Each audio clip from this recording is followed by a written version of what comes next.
Mayor Ronnie Felder, Here. Chairperson Julia Botel, Here. Chairperson Douglas Lawson, Here.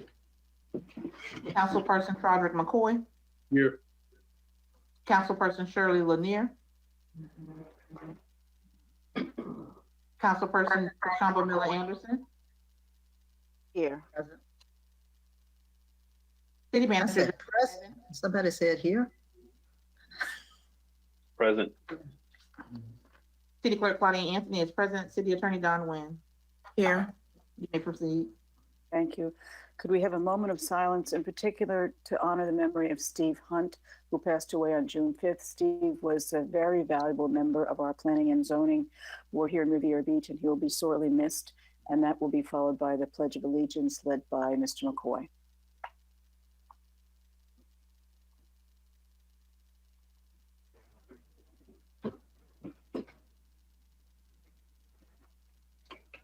I pledge allegiance to the flag of the United States of America and to the republic for which it stands, one nation, under God, indivisible, with liberty and justice for all. Thank you. Any member of the public wishing to comment publicly on any matter, including items on the agenda, shall submit their comments by email to City Clerk Claudia Anthony at publiccomments@rivierabeach.org. The email shall contain the applicable agenda item numbers along with the precise wording to be read into the record.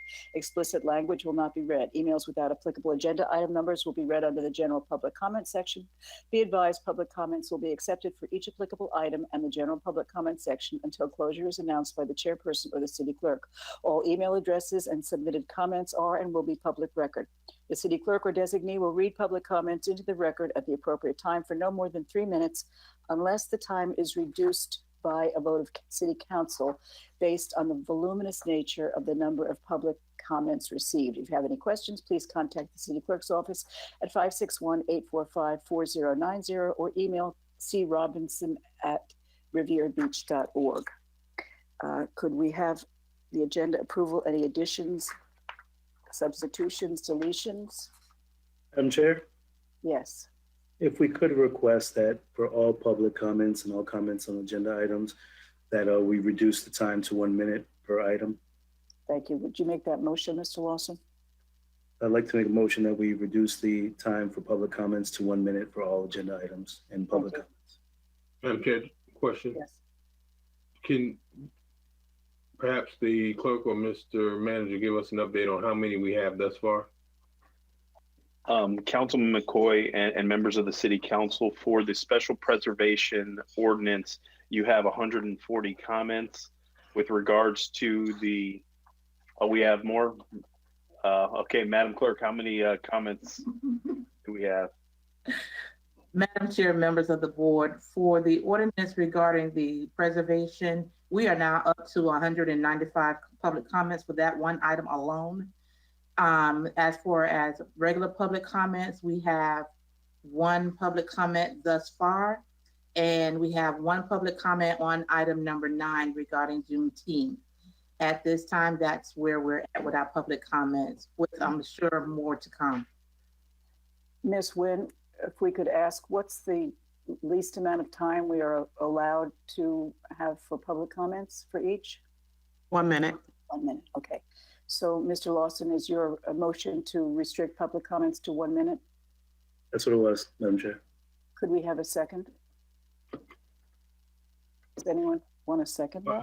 I had, Madam Chair, I was still trying to figure out a couple things. So you said 195? Madam Chair, that is correct, which will give you over 2 hours worth of content. Well, Madam, definitely not the chair. I understand, Mr. McCoy, but my comment is through the chairperson. We are currently, as I previously stated, at approximately 195 public comments for that one item, which will put you over 3 hours worth of public comments, even at 1 minute. That's exactly what I was trying to figure out. Members, I certainly want to respect the public's opportunity, but I mean, that would we're already at 7:30. 3 hours would put us, and that's the very last item. Mr. Evans, has this been advertised already for an additional reading? This is first reading for this item. And so it would require the second and final reading is when it's advertised. Okay, so if we go through our agenda, and that is the last item on the agenda, is it possible that we could move to table this item? The ordinance 4147 have those items read in at 1 minute apiece, and then we can cut off public comments for reading number 1, and then have it at our next agenda meeting. Madam Chair. Yes. Ms. I want to understand my question. I understand your question, Mr. McCoy. Could we hear from Ms. Nguyen? I'm not sure we can do that, but Ms. Nguyen. Absolutely, we can do it, but Well, we can do it. I want to make sure you understand my question. Yeah, go ahead. Please rephrase. Mr. Evans, as you know, we're required to accept public comments on any items that we're going to deliberate on. My question is, can we use the balance of the time and restrict number 11 to 1 minute comments, and then set another date to come back and then deliberate on it as a board? Because there's no way, I mean, had we had the full 3 minutes, we'd be here for over five and a half hours. But at least with just 1 minute, we're talking about over 3.2 hours. If I may, Mr. Madam Evans, Chair. if I may, go ahead, Ms. Anthony. Who's speaking to me? I can't. Shirley Lanier. I'm sorry. Go ahead, Ms. Lanier. I'd like to make a suggestion that with this item being 195 comments, this is a special meeting unto itself. This means that we have to have a special meeting for this item with almost 200 people speaking on this item. It is a special meeting in itself. Madam Chair? Let me Madam just Chair. ask, if I might ask the clerk, can you, I know you've perused some of these comments, are a significant number of them one line, like please approve? Madam Chair, members of the board, a number of them are single line comments. However, you do have approximately 2% that has more than one line. 2%. And Madam Chair, Okay. Ms. Lanier, and then I think also- Mr. Anderson. okay, I'd also like to say, given that it's over 200 comments, that it is a special meeting into itself, we have no right to cut them off to 1 minute to be able to talk. If people want to be able to talk for the 3 minutes on this item, it needs to be given to them, which means that there needs to be a special meeting for this to be able to ensure that everyone who has an interest in this item is being heard. Who was next? Ms. Miller Anderson, were you? No. Okay. Mr. Lawson. Thank you, Madam Chair. I was in agreement with Councilwoman Lanier that if we are going to move forward with the complete public comments at the 3 minutes, that we need to go ahead and schedule a special meeting for this item. And I was going to actually request, once I got the email from Monday, that we already received 105, that we table the item, because this is going to have to be something that we hear on its own. Ms. Miller Anderson. Yeah, after hearing this 195, I am in agreement with making this a special meeting, with just that being on the agenda, so that we can have this at another time. My only concern about this is that, as you can well imagine, the 195 people who wrote in about this are watching this evening and are anticipating that we will make a decision about this. So if we are going to have a special meeting, then I would request that it be in the very, very near future, because people are very concerned, justifiably concerned about this issue, as testament to the number of people who've written in. So I would want us to be able to meet in a very, very near future, like tomorrow or the next day, if possible. So Ms. Miller Anderson. While I certainly agree and understand, you're saying that is very important. What I don't think would be a great idea is for us to be here for 3 hours. I understand 195 people did put in their comment card, and we do want to hear them, but we do know that that's a very long time. So I am certainly going to say again that it needs to be a special meeting, and that meeting will take place when we can all be here. So if that's not tomorrow, then it won't be tomorrow. Is this an item that is pressing, Mr. Evans? What's so pressing about it that it needs to happen in the next day or two? This item is time sensitive as it relates to the moratorium that was put in place for the city to move forward with the adoption of public policy related to this particular item. So the intent behind getting this queued up is to make sure that we don't have a situation where we prolong it and then we would not have the ability possibly to extend the moratorium concerning development and permitting in the special preservation area. What is the cutoff? What is the end again? What's the date? I would have to defer to legal, Ms. Wynn. We don't have a specific date because if you recall, we told the time for the moratorium during the state of emergency. So as long as we have the state of emergency in effect, the moratorium will not expire. However, in the event that that the state of emergency is lifted, which I don't think we see that anytime soon because we haven't even moved into phase 2. I believe we have time. We have time to be able to do that. Okay, so next week would certainly still be an option. And all of the comments that we currently have would carry over. Right. So Okay. those people would not have to email in again. Thank you. Mr. You're Lawson? welcome. Thank you, Madam Chair. And I would also request that if we could review these public comments prior to the meeting as well, if Ms. Anthony, if you could provide those to all of the elected so that we could take a look at them, be prepared for them for the meeting. And then also, Mr. Evans, if I could have a meeting scheduled as well with staff prior to our special meeting, just to kind of make sure I'm prepared for this meeting, because it just seems like a lot of residents have a lot of concern for this. And I want to make sure that I can review the concerns that they have and also speak with staff and ask a few of my questions so that the already lengthy meeting will be answered. So if I can also request or ask my colleagues to try to do the same, if we can be prepared for the meeting prior to getting there. Mr. Evans, when do you think we could meet on this? And I want to be, before you answer that, I want to be very clear. People who've written in tonight will not have to write in again. So people who've written in tonight, the 195, we will preserve their comments for the night that we meet on this. Okay. That is correct, Madam Chair. What we can do through the city clerk's office is see the availability for the council the first part of next week and then get the appropriate signatures to facilitate the meeting. So we're going to look for the first part of the week, assuming that the council is available.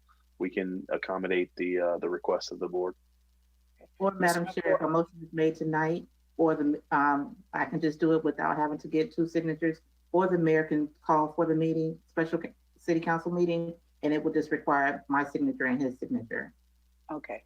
So first McCoy, then Lawson, then Miller Anderson. McCoy.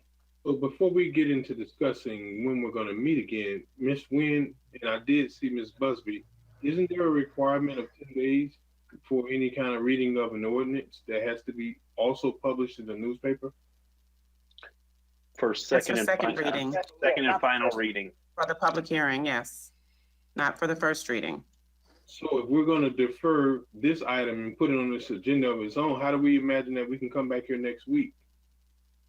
You'll be coming back next week for first reading, and then we'll advertise within the 10-day period, the clerk will, and we'll come back after that, probably at a second special meeting as well, because I don't think the 10 days, we may not have 10 days between next week and July 1st, which is our next council meeting. But I'm not sure, I haven't calculated the days. We will not. Okay. I thought I was going to get a response, perhaps. I see Ms. Busby for a second. It was my understanding for ordinances, there had to be a 10-day notification and publication period. Is that not the case? For second reading, for second yes. and final reading. Yes, sir. Okay, This is so first reading. we can just give reasonable notice? Right, 10-day notice for second reading. for second reading. But first reading, what's the notice requirement? just that it be on an agenda and public comments accepted and read. Okay, If I'm okay with a special meeting, but my idea was to use whatever remaining time to try to go through and minimize the length of the agenda to reduce it down to 1 minute if we had that opportunity. But that would mean we would have to go at warp speed. But I certainly am not suggesting that. But I wanted to find out what those notice requirements were. But that's only for second reading, correct? Yes, sir. yes. Thank you.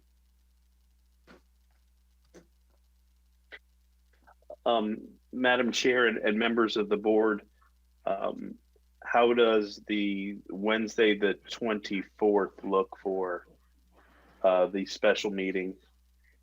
That's what I was going to suggest, if we don't have a CRA meeting. Looks good to me.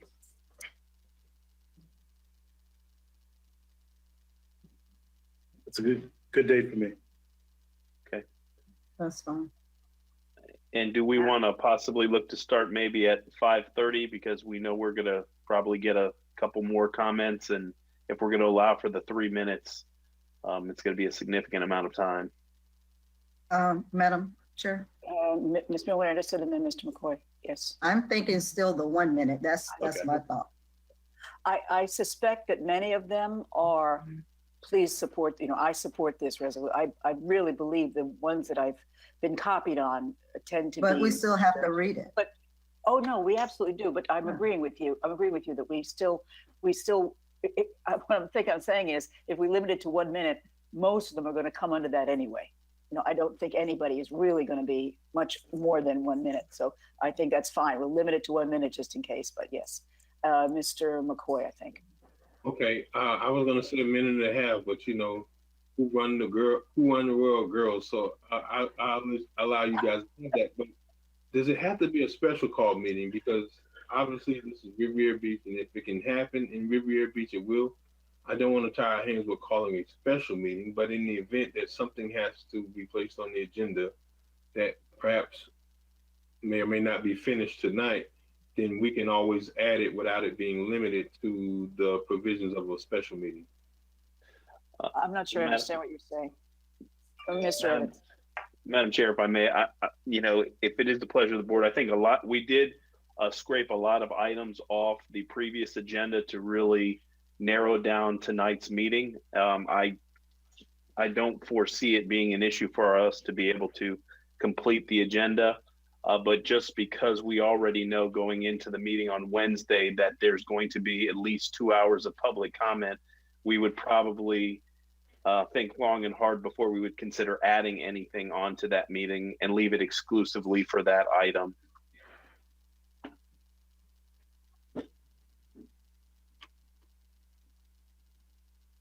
I agree. So how do we Madam Chair. proceed? So we're leaving it exclusively. So do we need to make a motion to have that meeting so that the clerk can, yeah, okay. So would someone please make a motion to have that meeting? And I think we should have it at 5:30, Mr. McCoy. Madam Chair, I wanted to be recognized for the motion. Oh, go ahead. And one question before is 5:30 the earliest? I know Kashamba is working, Shirley is working, so 5:30 is the earliest we can do it. Oh, you're not? So shall we stop? So should we try to do it a little earlier? Oh, I am working. Oh, you are working. Okay. All right. Shirley's working. Okay. So 5:30, Shirley?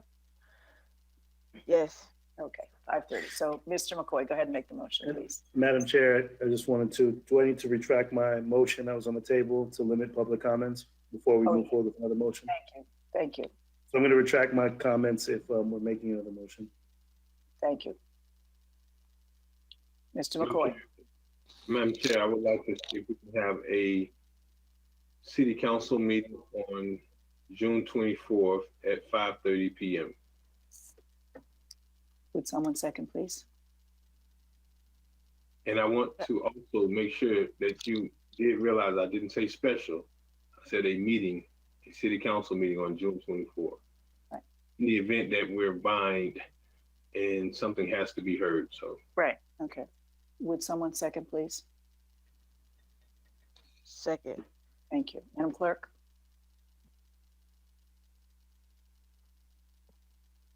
I have a question, Madam Chair. Who's speaking? So with Ms. Nguyen or someone, when we call it a special meeting, is called a special meeting because it's outside of our normal meeting dates, or what constitutes it being a special meeting? Yeah, it's not a regular city council meeting because your regular meetings are on the first and third Wednesday. So anytime outside of that would be a special meeting. But Mr. McCoy, I think to alleviate your concern, you can still make that motion. And then if you get to another item on this agenda that you all would like to move onto that June 24th agenda, you would just make another motion to add it to that. But because you're making the motion now, what you don't need is the mayor's signature or two of the city council members' signatures. Because you're all here together as a body, so you can make that decision right now. But it's not a regular city council meeting. So I guess, Mr. McCoy, are you wanting to have the option to add something beyond tonight's meeting, like maybe Monday or something? No, I want to have the option, if I may, Madam Chair. Good. I want to have the option of leaving it open because the charter specifically calls out what a special meeting is. The charter also calls for that we should not meet no less than one time a month. But if we call it a special meeting, then we have to abide by the rules of calling a special meeting, which is limited only to the specific items that are indicated on that call. But I didn't want to tie the manager's hands because, as you know, things happen a lot, and I'm hopeful that we can get through this agenda. But in the event that 10 o'clock arrives, then we don't need to go back and amend the actual call for the special meeting, or amend the call if it was a special meeting. We can just add it to the meeting, given that we have until Friday. Okay, Ms. Oh, I Nguyen. see what you're saying. That makes sense. I see what you're saying. Even after tonight, if there was something else, then you would, in that event, you would then need either two signatures or the mayor and the clerks to add something to the next Wednesday's agenda. You're right. Don't want to do, because administration would be restricted to adding something to the. So we have a Correct. motion. We have a motion and a second, Madam Clerk. So, Madam Chair. Madam Chair, Yes. First, We need- Ms. we need to McGrannis. be clear about what he just made, what his motion was. Like he said it was not a special meeting. He wanted to make a motion for a meeting. Yeah, it's a So- motion for a meeting. He did not But- make a motion for a special meeting. He made a motion for a meeting. Okay, and okay, I don't agree with the fact that we would possibly be adding anything else, especially with this one item being a 3 or 4 hour meeting by itself. Well, So I do not see adding anything else to that. Okay, it probably won't happen, but Well, it may not happen, Ms. Miller Anderson, but I was just looking at the few items that we did have, and then we had a couple items that, in my opinion, that I thought were pressing that were deleted. But in the event that if we could possibly add them to on the back end, being that we're starting early and we are limiting to 1.5 minutes when we do come back next week is it 1 minute? one. Okay, if we're limited to 1 minute, there may be an opportunity for us to hear that, Okay.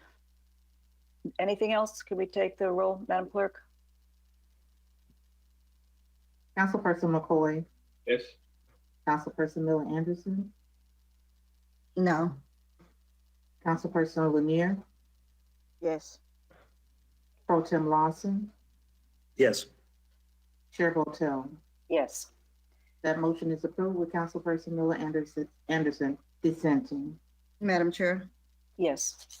I want to be very clear as to why I said no, and that's simply because of it being stated as just a regular meeting. I certainly object to being able to add anything on beyond, once we've already decided what we're going to put on the agenda, because I don't want to set a precedent going forward. Okay, thank you. Any other changes to this agenda? Any disclosures by council? Would someone please make a motion to adopt the agenda with the elimination of the last item? So move. We have a second? Second. Second. Thank you. Madam Clerk? Councilperson McCoy, Yes. Councilperson Miller Anderson, Yes, Councilperson Lanier,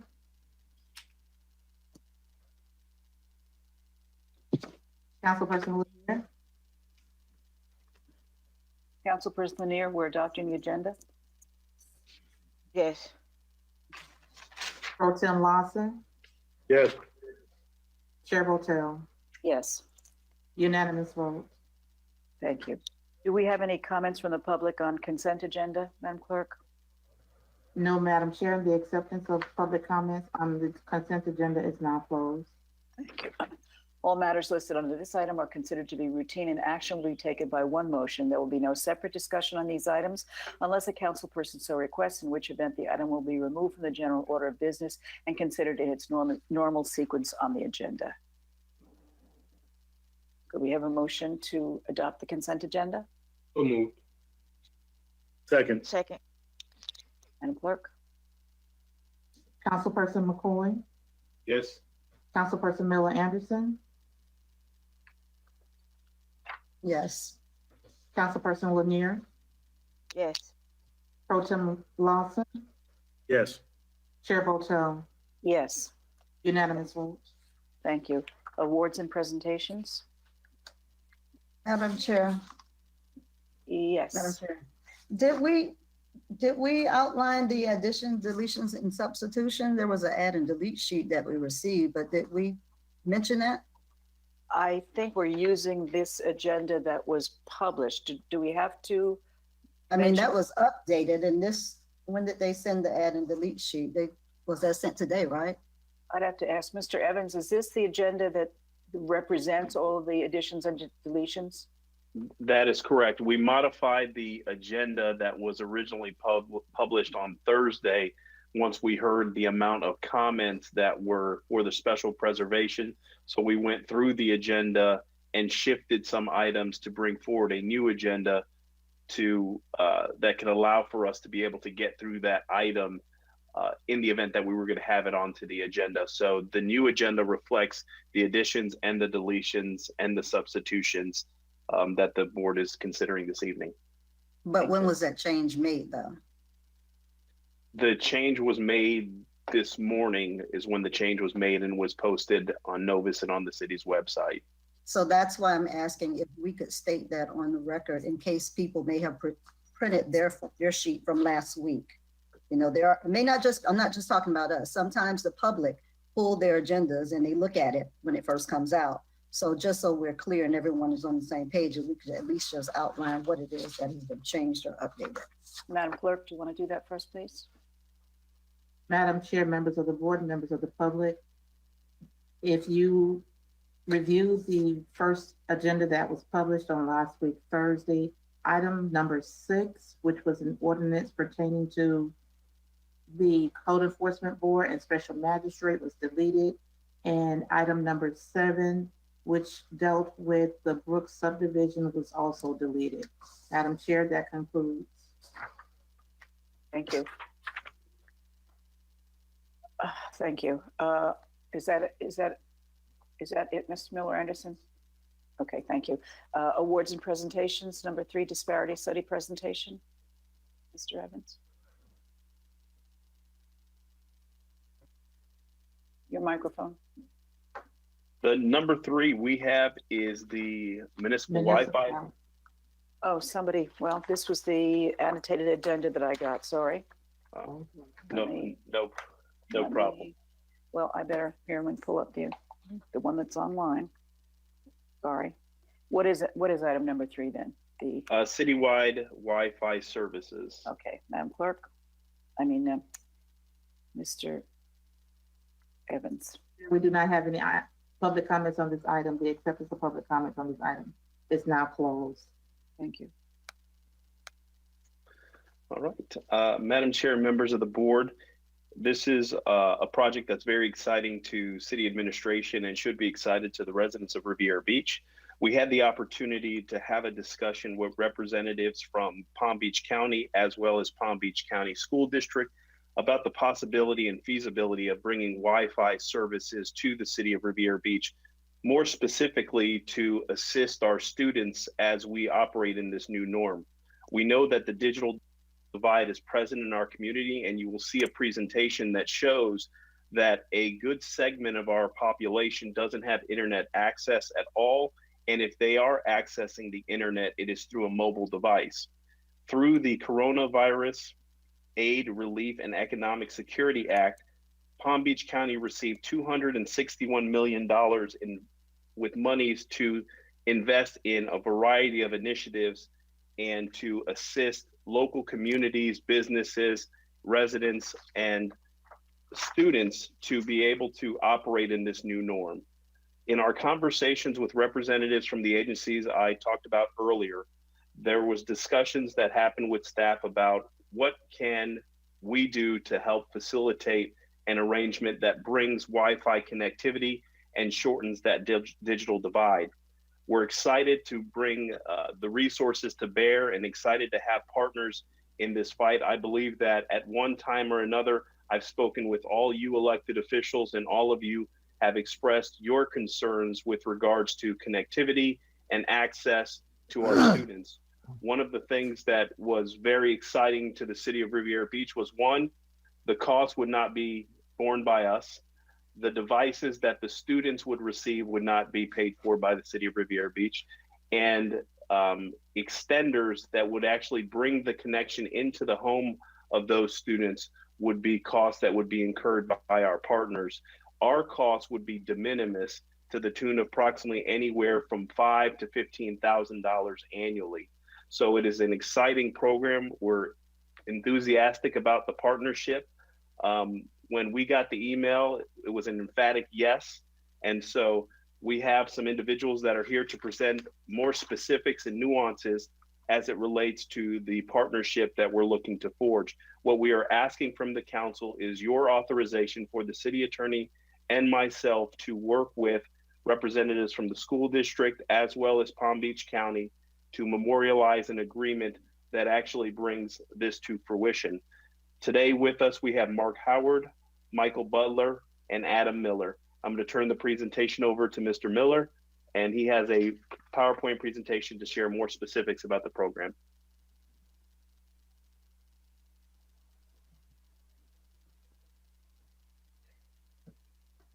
Good evening, Mayor Felder, Chair Botel, and council members. My name is Mark Howard. I'm the Chief of Performance Accountability for the School District of Palm Beach County.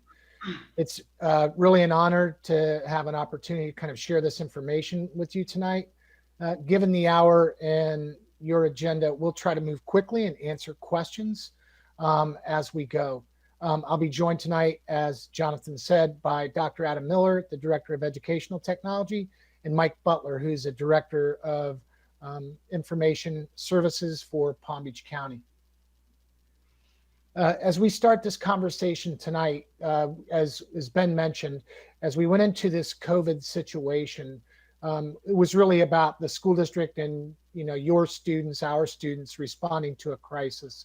But as we move forward and this possibility of distance learning extends, it's really about ensuring quality access and quality distance learning opportunities for every student. And as a school district, we try to live out our vision and our mission. And our vision is that every student reach their full potential.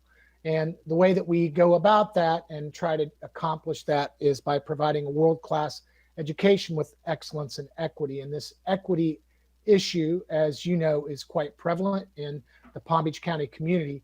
And we feel like this access to internet should be a basic piece of infrastructure that's available in every single home and to every student. Dr. Miller? Thank you, Mr. Howard, and good evening. And thank you again for your time, for allowing us to present. Our mission with this project is to grant all students, regardless of zip code, access to reliable internet service. And we want to do that through a series of solutions, and we're going to talk about one of those solutions tonight. The next few slides, I'm going to talk very quickly about the why of this project. Obviously, the school district is focused on the educational aspects of connecting students to the internet for COVID and other reasons.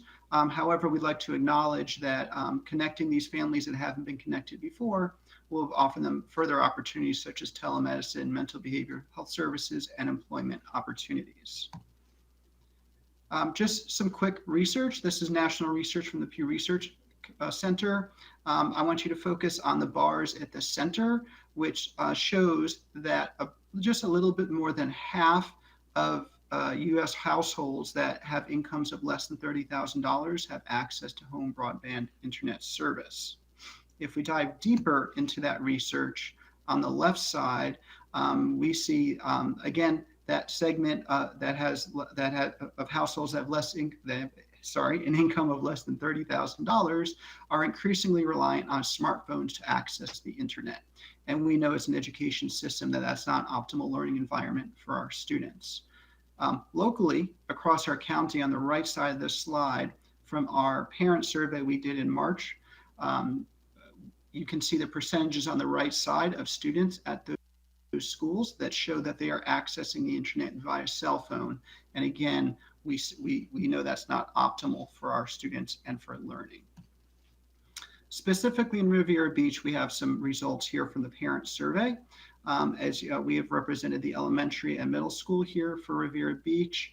I want to direct you to the right side. There's a lot of data points there, but on the very right, you can see the percentages of students at those schools that indicate they have no internet at home. And that ranges from 16 to 24%. We suspect it might be higher because we don't have 100% response rate to that survey.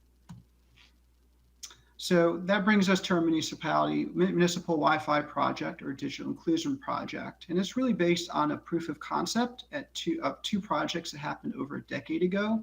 One was in the West Palm Beach, Pleasant City area, and the other was in Delray Beach. And back then, the school district, the county, the municipalities, and other groups came together and provide Wi-Fi for those areas. Families received training and a laptop as well as internet service, and it worked well. However, those two projects were not expanded. So that takes us to today. And after the COVID shutdowns, we see increased focus and need for expanding these projects.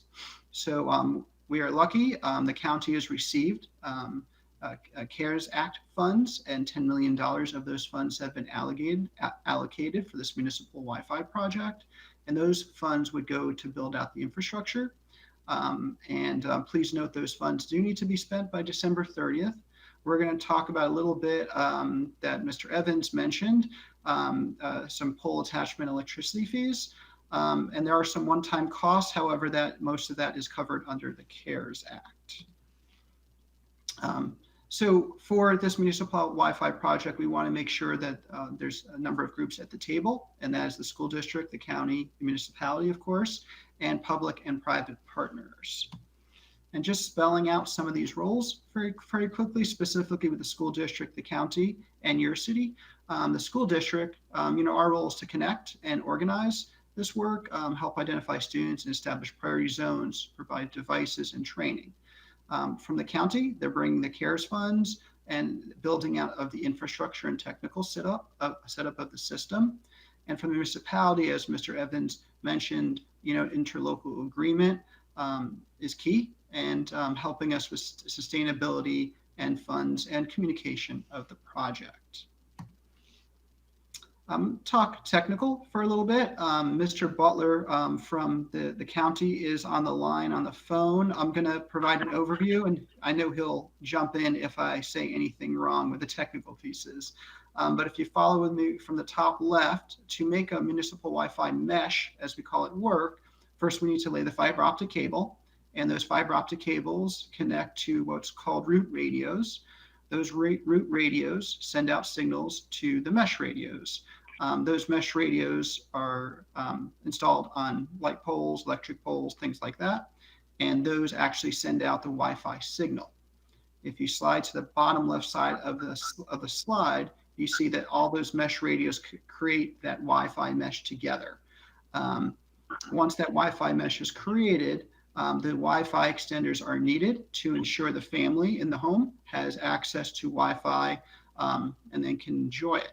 So some specifics, the county with their CARES funding, as well as Mr. Butler's team, would be able to lay the optic cable and install the root and mesh radios. Please note the route radios would be installed on county and school district buildings, and we would incur the electricity and cost for those. The mesh radios, like I said before, do have to be installed on poles. There needs to be a lot of them to create that Wi-Fi mesh. Finally, the Wi-Fi extenders that each family is going to need. Our district intends to fundraise to provide those Wi-Fi extenders to the families. Maybe I should stop right here and just see if there's any questions so far. Yes, Dr. Miller. Madam Chair? Yes, go ahead. Thank you. Dr. Miller, thank you so much for the presentation, taking the time to introduce us to this program.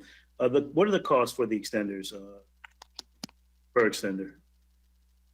So around the estimated cost about $50 per extender. And you said your organization is looking to fundraise to raise the money for the extenders, and we're looking to put one in every home. Is this going to be in every residential home? Is this going to be commercial or just residential homes? It would be residential homes with our students in them. So with the students, excellent. And they would be provided to the students. And then in the event that we wanted to provide some for some of our other residents, maybe our senior population, the cost is about $50 per extender. Correct. Councilman, and what we are also going to do is we're looking at how we can address our senior population as well, that they can benefit. Now, that would be costs that we would incur as the city, but it is something that's probably phase 2.0 of the program rolling out, but it is on the forefront, and staff has already had conversations with representatives from the district concerning what that would look like as well. Would some of my amazing colleagues' sector funds that they have a surplus of, would that be qualified to go towards these extenders?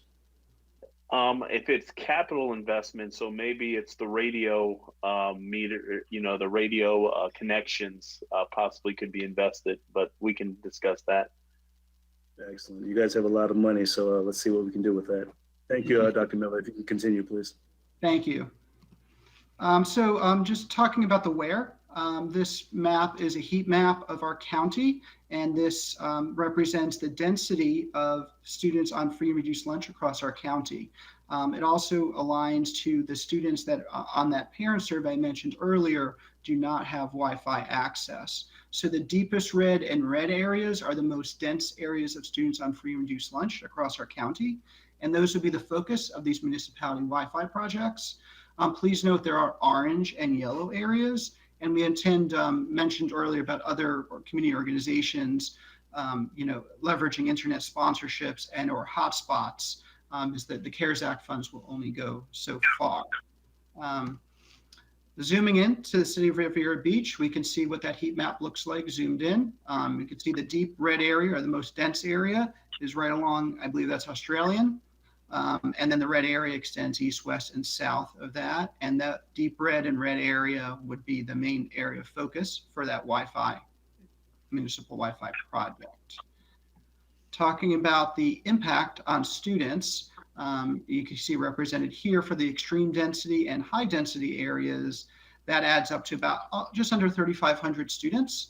And about 3,000 of those students are on free and reduced lunch.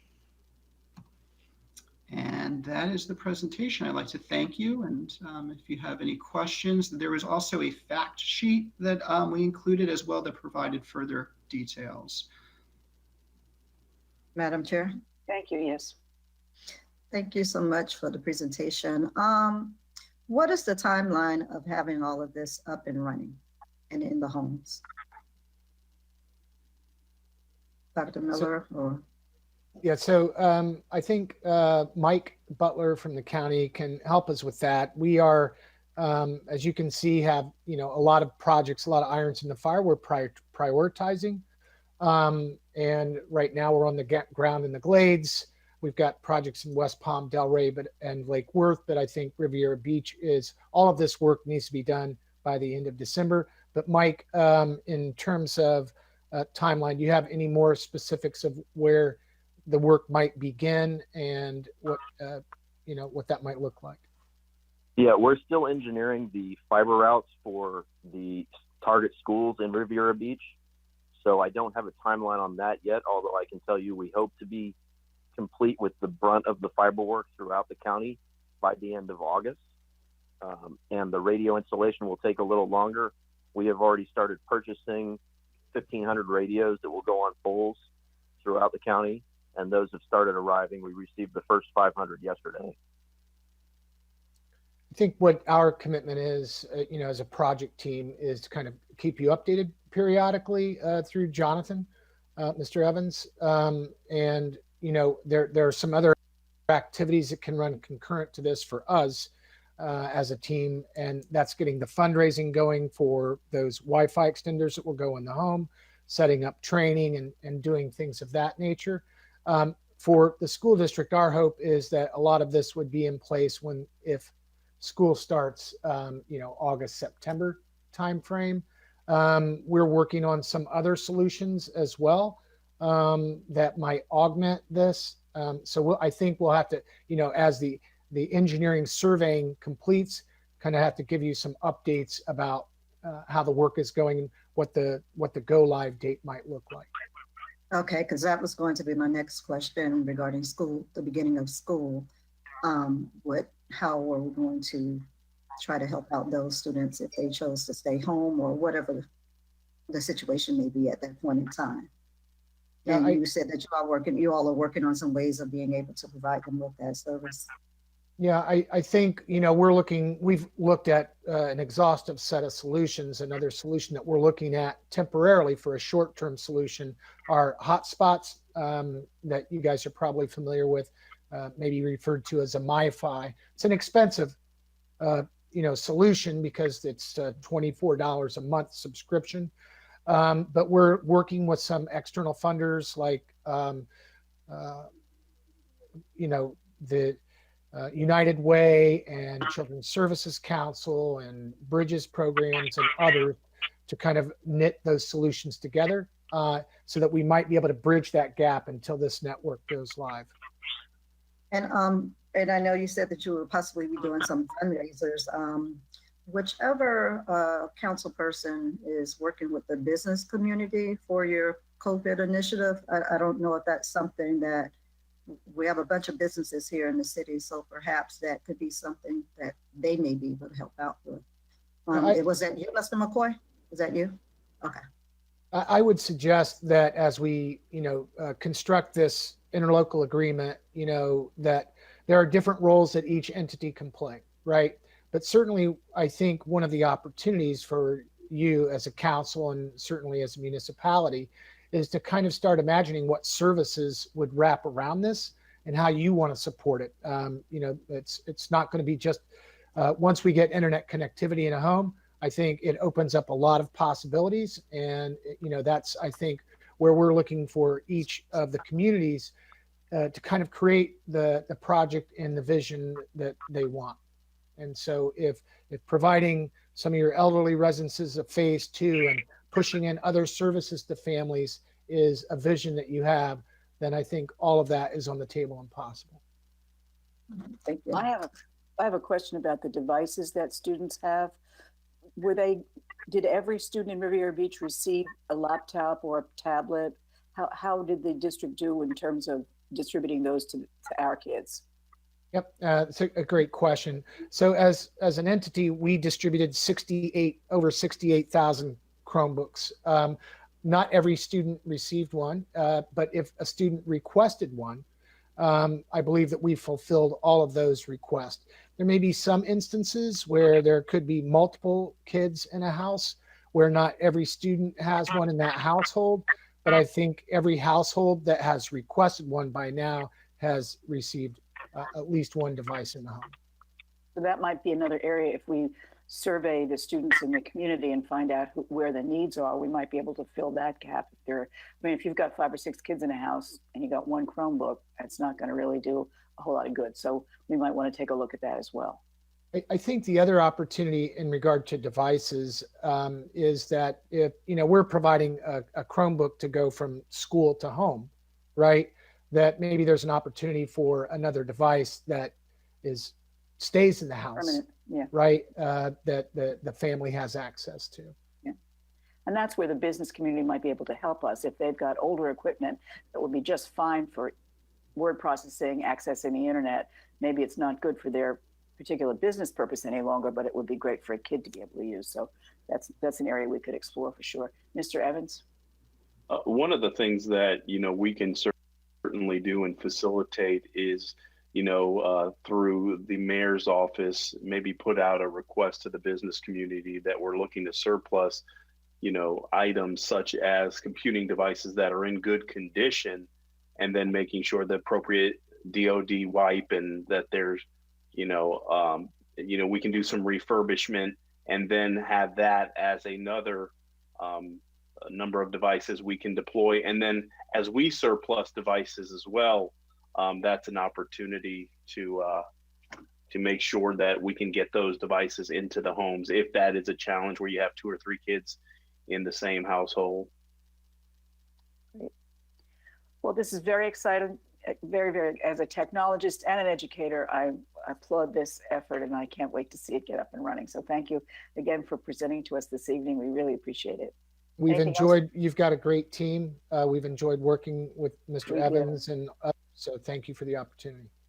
Thank you. Thank you. Thank you very much. Mhm. Okay, Hey, I'm sorry, now, Madam Chair. yes, I Mr. want to McCoy. tell Mark and Mr. Miller that our team is only driven by our 2 educators that we have a part of this board. That makes sure to remind us of the importance of public education. So I think we got to certainly recognize Chairwoman Julia Botel and also Councilwoman Miller Anderson. So thank you so much for coming. Yes, sir. Thank you. Thank you so much. Good night. Madam Chair, as it relates to this item, we need a vote from the board to authorize the city attorney and the manager to proceed forward with negotiating.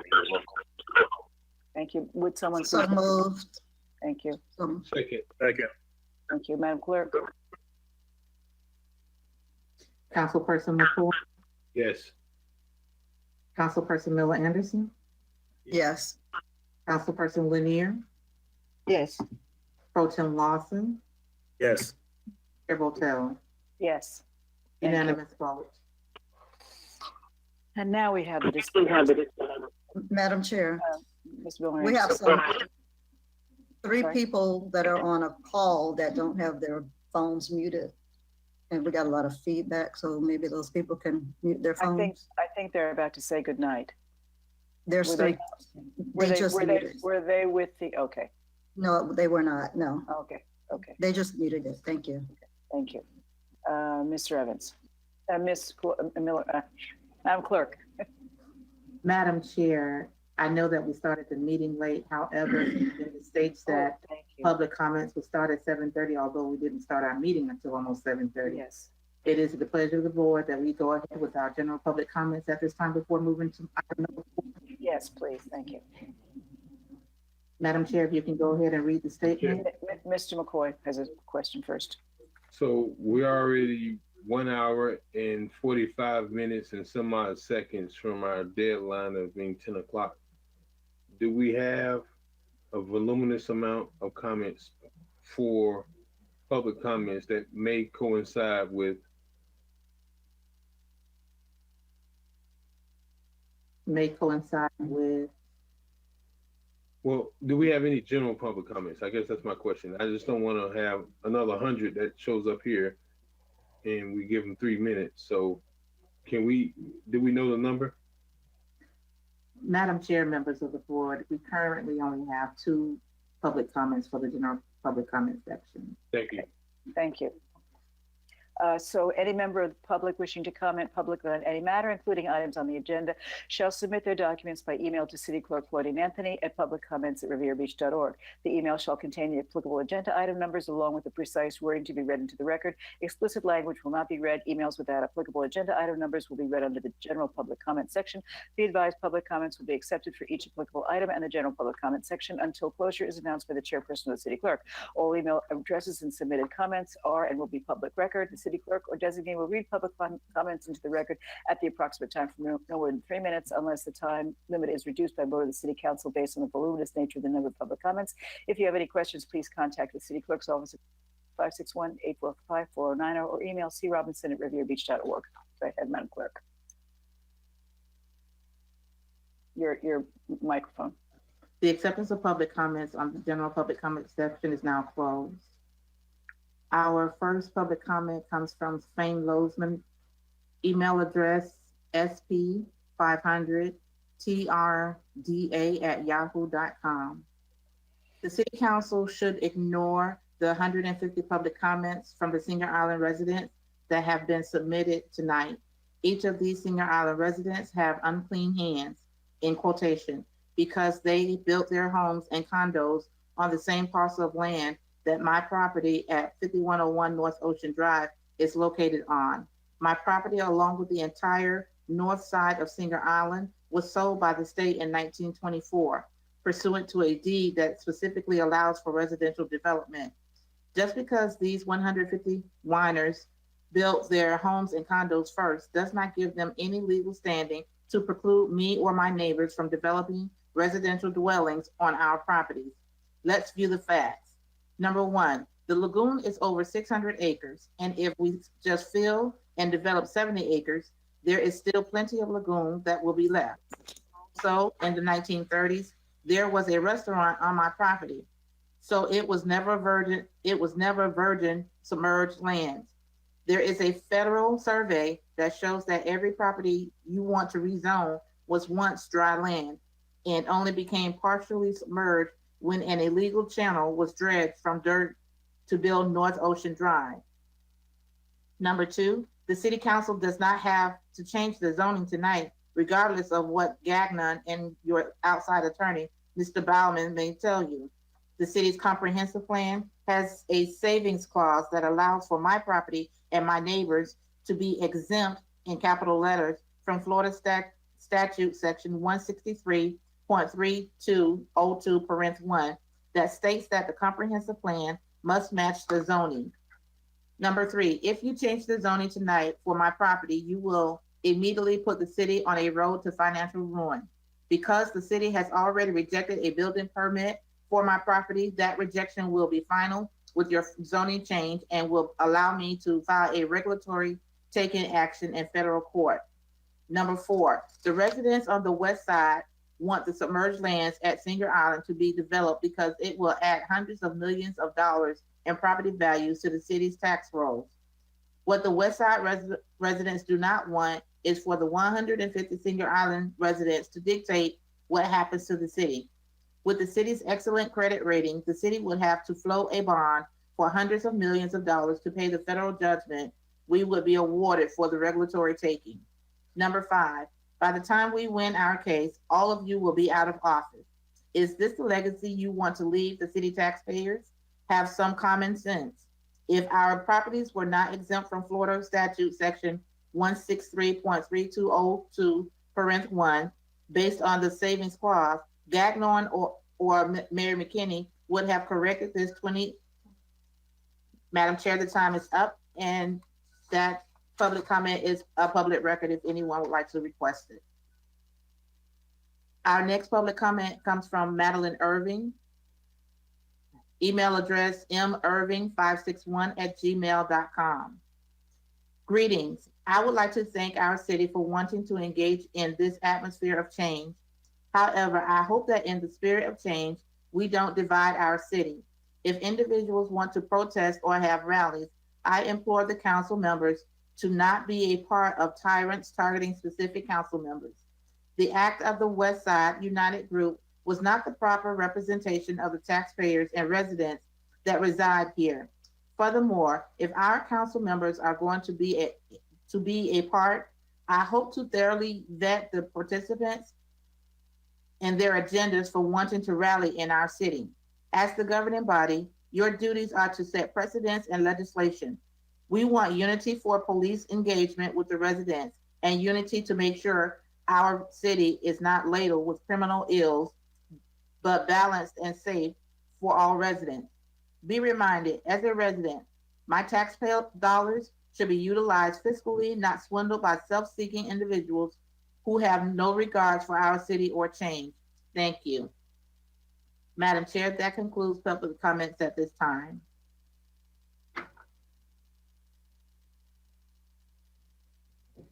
You're Thank muted. you, Madam Clerk. Yeah, thank you. Mr. Evans, the disparity study presentation?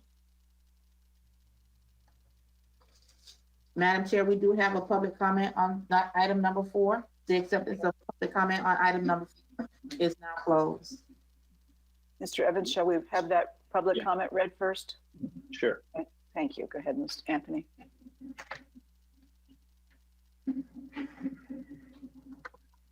This public comment comes from Tanya Johnson D at tjohnson@pbcgov.org.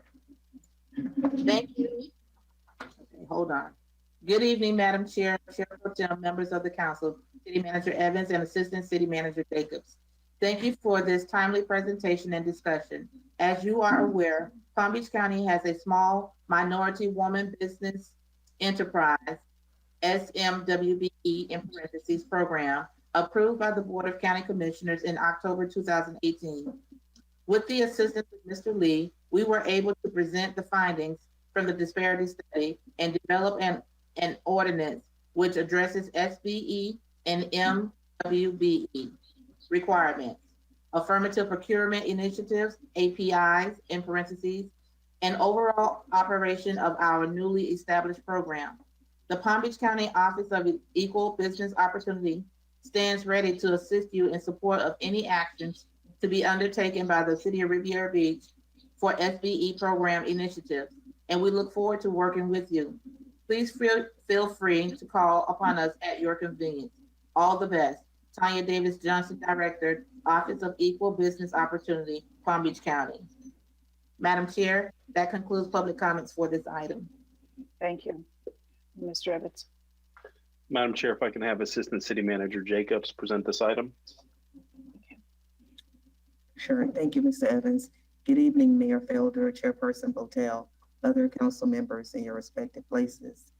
My name is Deirdre Jacobs. I'm the Assistant City Manager here with the City of Riviera Beach. And if you may recall, at our last council meeting, the city administration was directed to make contact with Dr. Franklin Lee. Dr. Lee is one of the country's leading authorities on socioeconomic policies that promote mainstream utilization of small minority and women-owned businesses and government contracting. At that particular meeting and at meetings held prior to that time amongst staff and Mr. Lee, and also at the lead of Councilperson Lawson, we went over various projects and initiatives that the city might be positioned to undertake that would eventually lead us to a disparity study. Dr. Lee, Mr. Lee, Attorney Lee is here with us this evening as requested by the council to be able to provide you with the board with some type of insight into where he would be able to assist us with at least getting to where we eventually want to get to, the goal of being able to develop a disparity study, but in the meantime to provide us with short-term, intermediate, as well as long-term projects that could assist us with regards to providing various type of opportunities, in particular economic opportunities to all that are interested in contracting with the city. And I see that Dr. Lee is on board with us this evening. So Dr. Lee, could you go ahead and make your presentation to our board? Good evening, everyone. Can you hear me okay? Great. Yes, sir. Yes. Yes, I've been in discussions with representatives from Riviera Beach over the course of the last couple of months. And in my initial discussions, I learned, I guess, from the county attorney, Ms. Wynn, and others, that you really have, there was a strong interest in undertaking a disparity study from what I understand. But based on my conversations, I don't believe you have the adequate data available at this time to conduct a disparity study. And so I wanted to kind of lay out for you just the basics of why disparity studies are needed, what types of methodologies they involve, and what my proposed strategy would be for you to aggressively move towards economic inclusion from this point forward, considering where the city is in terms of its data. In 1989, the Supreme Court issued a decision called City of Richmond versus Croson, which for the first time applied what's called strict scrutiny to any type of racial classification in government procurement policy. Strict scrutiny has two prongs to it. The first is called compelling interest. And what that means is that the government must demonstrate by a strong basis of evidence that it has a compelling interest in order to consider use of a racial classification such as a minority business program. That generally means that you have to have a significant disparity between two numbers. One is the availability of those firms that are ready, willing, and able to do business with the city. And the second number would be the utilization. What is your utilization in terms of those firms that are minority and women owned? If there's a significant disparity, meaning that roughly 20% difference between availability and utilization, that creates an inference of discrimination. And once the Croson decision was decided by the Supreme Court, this whole disparity study industry was born. And you had a number of consultants around the country that began, economists and lawyers and others that got together to figure out what methodology would create a strong basis of evidence that would satisfy the court's need for showing a compelling interest. The second prong of strict scrutiny is called narrow tailoring. And what that means is even if you can show that there's an inference of discrimination from disparities in the utilization of minority and women-owned businesses in your procurement activities, you then have to make sure that your program is narrowly tailored to address the identified barriers to those minority firms' participation in contracts. What does that mean? Well, it means that your disparity study is basically going to have to explain to some extent what the cause is for those disparities, what the likely barriers are. And then you're going to have to develop your policy to address each of those identified barriers. Everything from like unequal access to capital, unequal access to the market in terms of subcontracting opportunities, unequal access to bonding, stereotypical attitudes on the part of customers and so forth. The disparity studies will then create a roadmap for you to follow in developing a program or policy that enhances economic inclusion, but does so in a legally defensible and effective manner. So that's why you need a disparity study, but you also have to have the basic data in place in order to undertake a study. Otherwise, you're wasting time and money. And these studies are not cheap. I've worked with a number of disparity studies across the country in my career, ranging anywhere from $250,000 to perhaps over $500,000 for some of the larger regional studies that I worked on. You will have to have availability information about those firms that are ready, willing, and able to do business with you at the prime contract level and also the subcontract level. And from what I understand, you don't have the ability right now to produce data on what your availability is or the utilization of subcontractors on your construction contracts or any other types of goods and services contracts or professional services. As a result, if you were to undertake a study, you would get inconclusive results.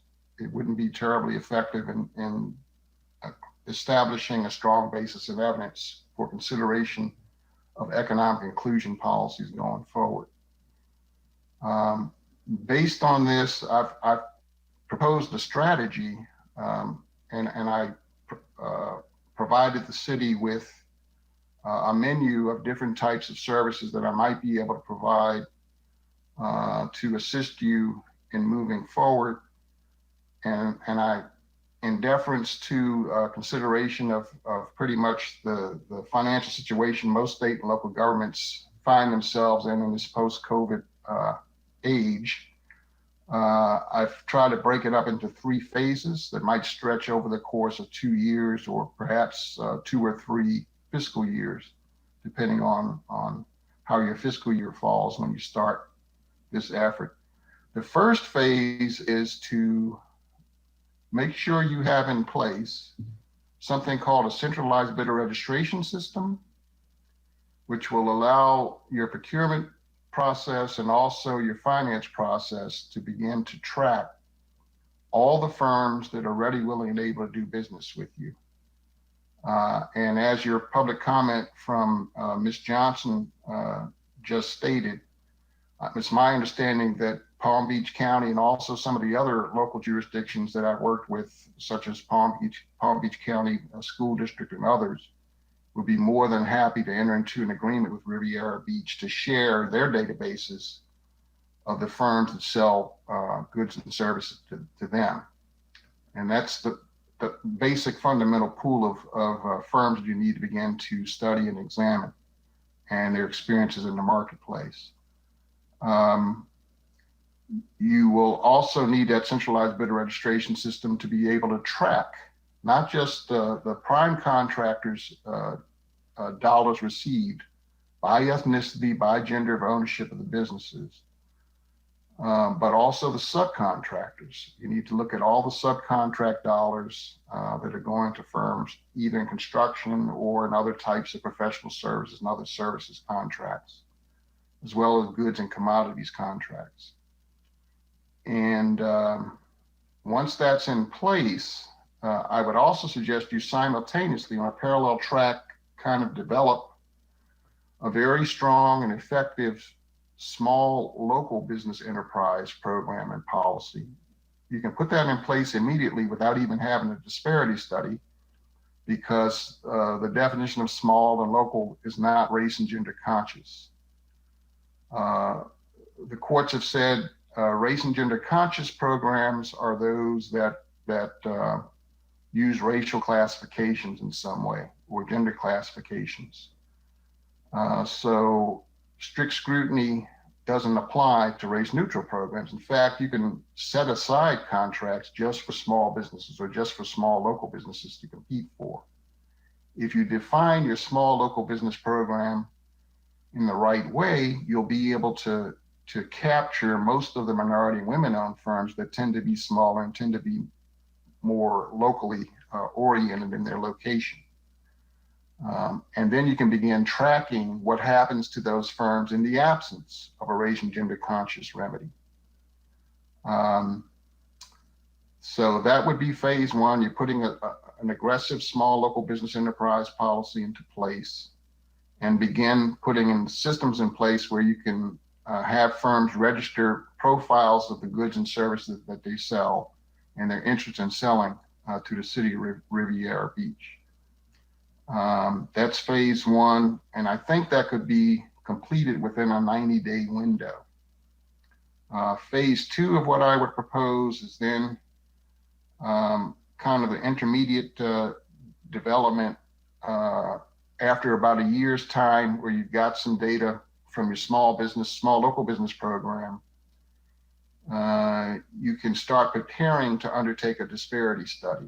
That means you got to get a budget together to make sure you can pay for it, put an RFP together, a scope of work for the RFP based on the legal framework that we've gotten from a number of court decisions around the country where these studies have been attacked, sometimes successfully, and sometimes they've been held up in court as providing an adequate factual predicate for development of your economic inclusion policy.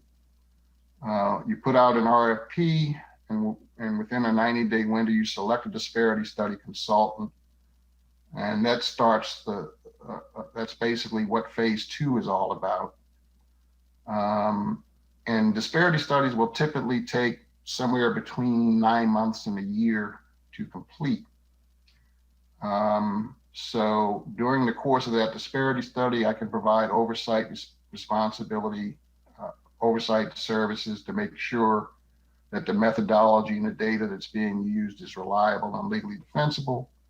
If any particular problems arise regarding access to certain types of data that are used for these studies and methodologies, I can help resolve alternative approaches to finding data that'll be supportable in court, and also methodologies. Once your disparity study is completed, then you go into phase 3, which is final phase and what I refer to as the policy deliberation phase. Once your study is finished, you should have a good roadmap for consideration of a full range of different types of program elements for economic inclusion to be able to effectively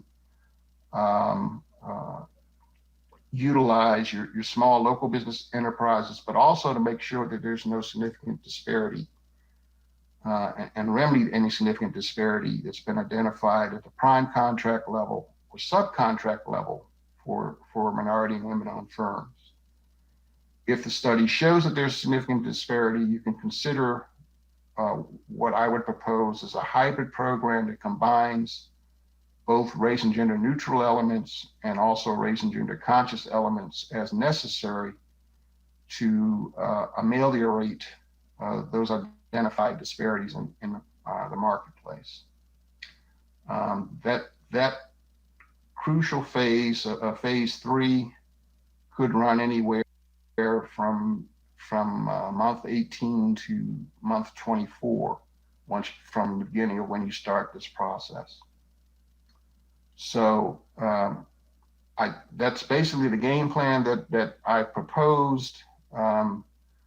I've submitted just a draft proposal to you to give you an idea of how this would work and what the cost would be for each of these phases. But that's negotiable. I've come up with 11 out of the 14 service elements that I could assist you in this first draft proposal. You may decide you want to do some of this in-house. You may decide you just want less of my guidance and oversight certain elements, or you can decide to allow me to shepherd you through the entire process as I have with Broward County Public Schools and Palm Beach County, from soup to nuts, from A to Z. It's a process, but I think it's a very important process if you are at all concerned that you have the ability for all of your citizens and all of your businesses to be fully engaged in your marketplace and to have a robust marketplace where you can reach your optimal growth in your indigenous business population and have a very vibrant economy that's not at all tainted by race or gender. I'd be happy to entertain whatever questions you have and go forward with the dialogue. Madam Chair. Thank you. Mr. McCoy first and then Ms. Lanier. Thank you, Madam Chair. And Ms. Lee, thank you for indulging us and sharing with us, the litany of services that you offer. I want to start by asking specifically, can you point out or name exactly who you've been working with thus far at the city of Riviera Beach, as far as how you arrived here? Okay, I think it started with your county attorney, Don Wynn. I've had discussions with Deirdre Jacobs.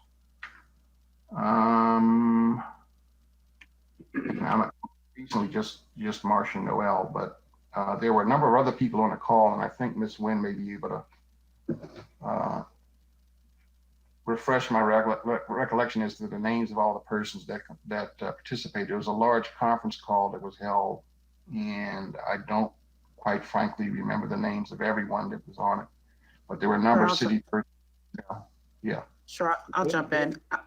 Ms. Wynn, I wanted to find out, and this is what my concern was. I've certainly seen that you come highly recommended, and I've gotten a few phone calls about it. But I think I wanted to really ask that question in terms of the specific individuals that would oversee our procurement department, and that be Ms. Althea Pinzel, who I know is relatively new to the organization, and also our city manager. While I certainly appreciate the phone calls and even the video conferencing that you had with those individuals, while we are policymakers, I think that really ultimately winds down to those that are seeing those numbers. And particularly, I was interested that I gotten back from you, just what you said. There are a lot of services that you can offer, and today we've seen some of those that were disseminated to us as members of this body. But I would certainly know or would like to see if we can defer um, that decision making to the manager and also the purchasing and procurement director, because some of those things, even after having a view of it, I don't know that any of us can answer those questions or as to where we are.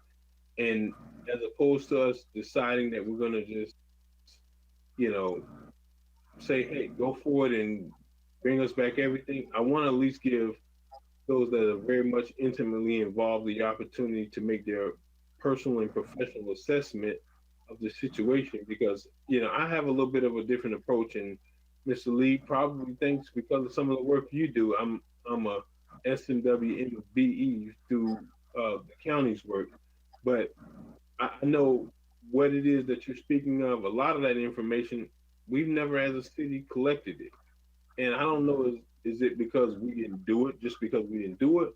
But in my opinion, I thought we didn't do it because we didn't have a level of procurement opportunities or public solicitation opportunities as some of those other agencies that you've named, like the county and obviously the school district and some of the others. While I certainly want to move forward and make sure that we have a fair assessment, there was something I heard at the last meeting that really hit me, because I had an individual come and say, hey, I'm a local small business owner. Why would you expect that me as a security owner can be able to come up with this type of bid bond or this type of performance bond for this kind of contract? And the way our code is set up, they would be completely eliminated. So I know that there are some things that have to be addressed, and I certainly want to see that we get them addressed. But I want to see that we narrow our scope to those things that are really specific to where we are as a city. Because, Mr. Franklin, you're not going to find us competing with the level of service that Palm Beach County School District has, nor Palm Beach County as the county has. We're a small, $60 million organization, give or take our budget per year, but we don't have that level of procurement that some of the other ones do as far as the capital projects. Obviously, we have a utility district that has their own separate capital requirements, but I don't want it to be where we go into a whole gamut of services for something that we would never ever even possibly that shoe size, if you will. But certainly, I wanted to point out to the fact that it'd be my personal opinion, because I don't think anybody in an elected capacity can speak specifically to what our requirements are, as far as MWBE participation, SMWBE participation, what we've been doing and where we would like to see go. I think from a practical standpoint, this is something that I would like to see that you work with our administration and also our procurement director, who understands this on an inside and out basis, deals with this on a regular basis, as opposed to us setting forth a scope right here today. Because I can tell you, even being in that situation, what I think I know, I really don't, because there are a lot of different aspects that we haven't experienced as elected members of this body. And I tell you, I even enjoy the opportunity, like I know Councilwoman Kashama Miller Anderson, as being a minority contractor in Palm Beach County, that we just don't see. And I want to see that compared to what we offer as a city, which is certainly probably a minute or even a minor aspect of what you're going to see on those much larger scale organizations. So that would be my recommendation, to kind of really sit down and work with our city administration and our procurement staff to fine tune what it is that we really need to improve on. Thank you, Madam Chair. Thank you, Ms. Lanier, and then Mr. Lawson. Yeah, I wanted to say that speaking to Mr. McCoy's point, the city is actually looking to do, $200 million worth of projects in the next 2 years in capital projects. So the city really needs to be looking at putting together a program that looks at diversity, that measures it, and it ensures it. Because I think, as someone said, um, we're not gonna be here forever. We need to start now in instituting programs that will ensure that if we're looking at $200 million in the next 2 years, that it is guaranteed that people who are small businesses and who are minority businesses and who are women businesses have every opportunity to compete for those dollars. Second of all, I want to ask Mr. Lee, what is your experience with centralized bidder registration? Yes, in terms of centralized bidder registration, a number of years ago, I served on a commission for the state of Maryland to establish a centralized bidder registration system there. I've also worked with the city of San Antonio, a number of other jurisdictions, the city of San Diego and others that needed to be able to have databases. There's a number of software products on the market now that you can actually buy off the shelf. They can be integrated with whatever systems, whatever software you're using presently to be able to track the information that you need.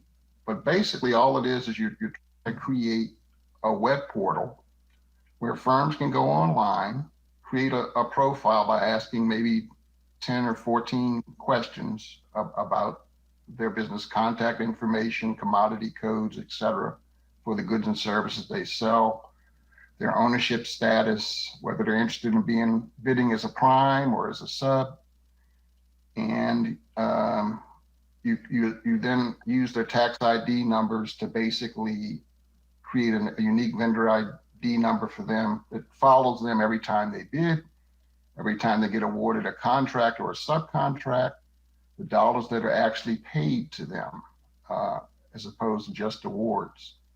And that's the most defensible data you can get in terms of creating a universe of all the vendors and all the contractors in your marketplace, in your relevant geographic market for the specific types of goods and services that you buy. And that's the foundation. All of these programs nowadays are data driven. It's so important so that you can set your goals accurately, so that you can track your utilization accurately, so you can see whether there's disparity or there's need to be more aggressive with your remedial approaches to addressing identified disparities. Yes, a extensive amount of experience helping local governments develop the right protocols for the centralized bidder registration systems, and I'm familiar with a lot of the products that are out there on the market and the process that you have to follow in using certain legacy systems to download the files and to map elements of your database to go into that centralized bidder registration system. And since you work with other municipalities, since you work with them, in terms of our system, which we don't even have, does it need to be similar in scope in terms of how these other municipalities deal with or set up their type of bidder registration system? Yeah, that's the great thing in that because you're not the first in this relevant market, the Palm Beach County area, to do this. There's a number of other disparity studies that have been conducted, and there's databases that are being created elsewhere that probably overlap significantly with your universe of contractors and vendors that you do business with. And so we're trying to encourage all the local entities to collaborate share the costs in developing these systems, and populate your database with one another's vendor list and contractor bidder lists. In that way, you capture the whole universe of firms. You also have a much better handle on how to solicit effectively for various procurements. One of the major problems that I've found in terms of barriers that small businesses, in particular minority firms, run into is they don't usually have staffs to try to run down every bid opportunity. But by creating a profile where they go online, it's kind of like Amazon. We all shop on Amazon these days. And look how easy it is to buy things. When you can use a few keyword searches, categories. I mean, I not that long ago was able to buy a heat pump on Amazon, have it delivered to my house, and got a contractor to install it. It's time for us to bring government into the 21st century and be able to make procurement that easy as well. For all the vendors and contractors out there, you can level the playing field and put them all in the same database and be able to sort as you need, looking for a particular product or commodity or service, and pull up all the firms that are there that can provide that to you, and which ones are indigenous to Riviera Beach and to Palm Beach County. That's where we're trying to get to, and a number of local governments in your area are doing just that. And I'll stop with this one, but I just wanted to also add that, and I think that this is where the city needs to start. We already have the telemunis system. The city already uses that. We already have the framework, so to speak, to at least get this get this program started. And also that we can share databases or share in cost even with the school board. They just previously provided us a whole presentation on Wi-Fi and trying to work with the city in terms of basically developing a whole structure around how we're going to look at Wi-Fi, but that also includes just a framework itself.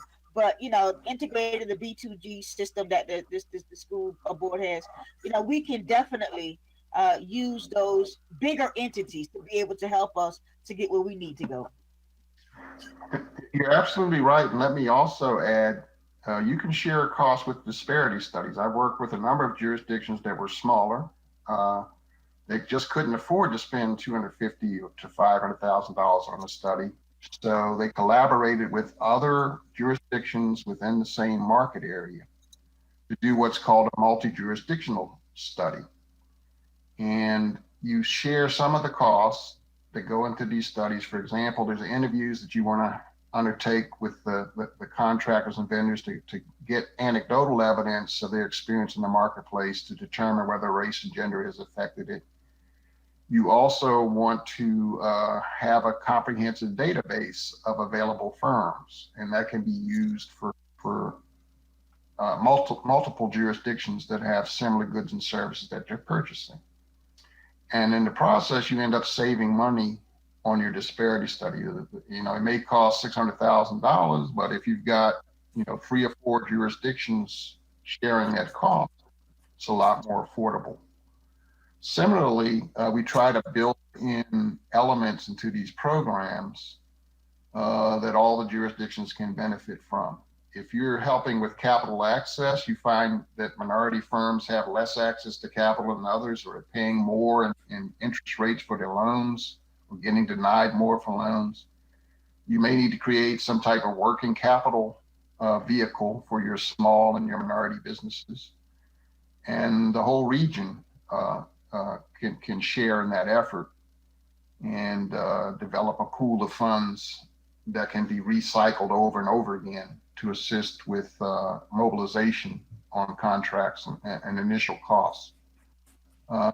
So there's a number of things that that I could go into in terms of policy elements that make this generation of economic inclusion programs far more robust and far more effective but I'm really excited by the prospects of you working collaboratively with other jurisdictions and even larger entities in your relevant market that can help you reduce the cost of this process.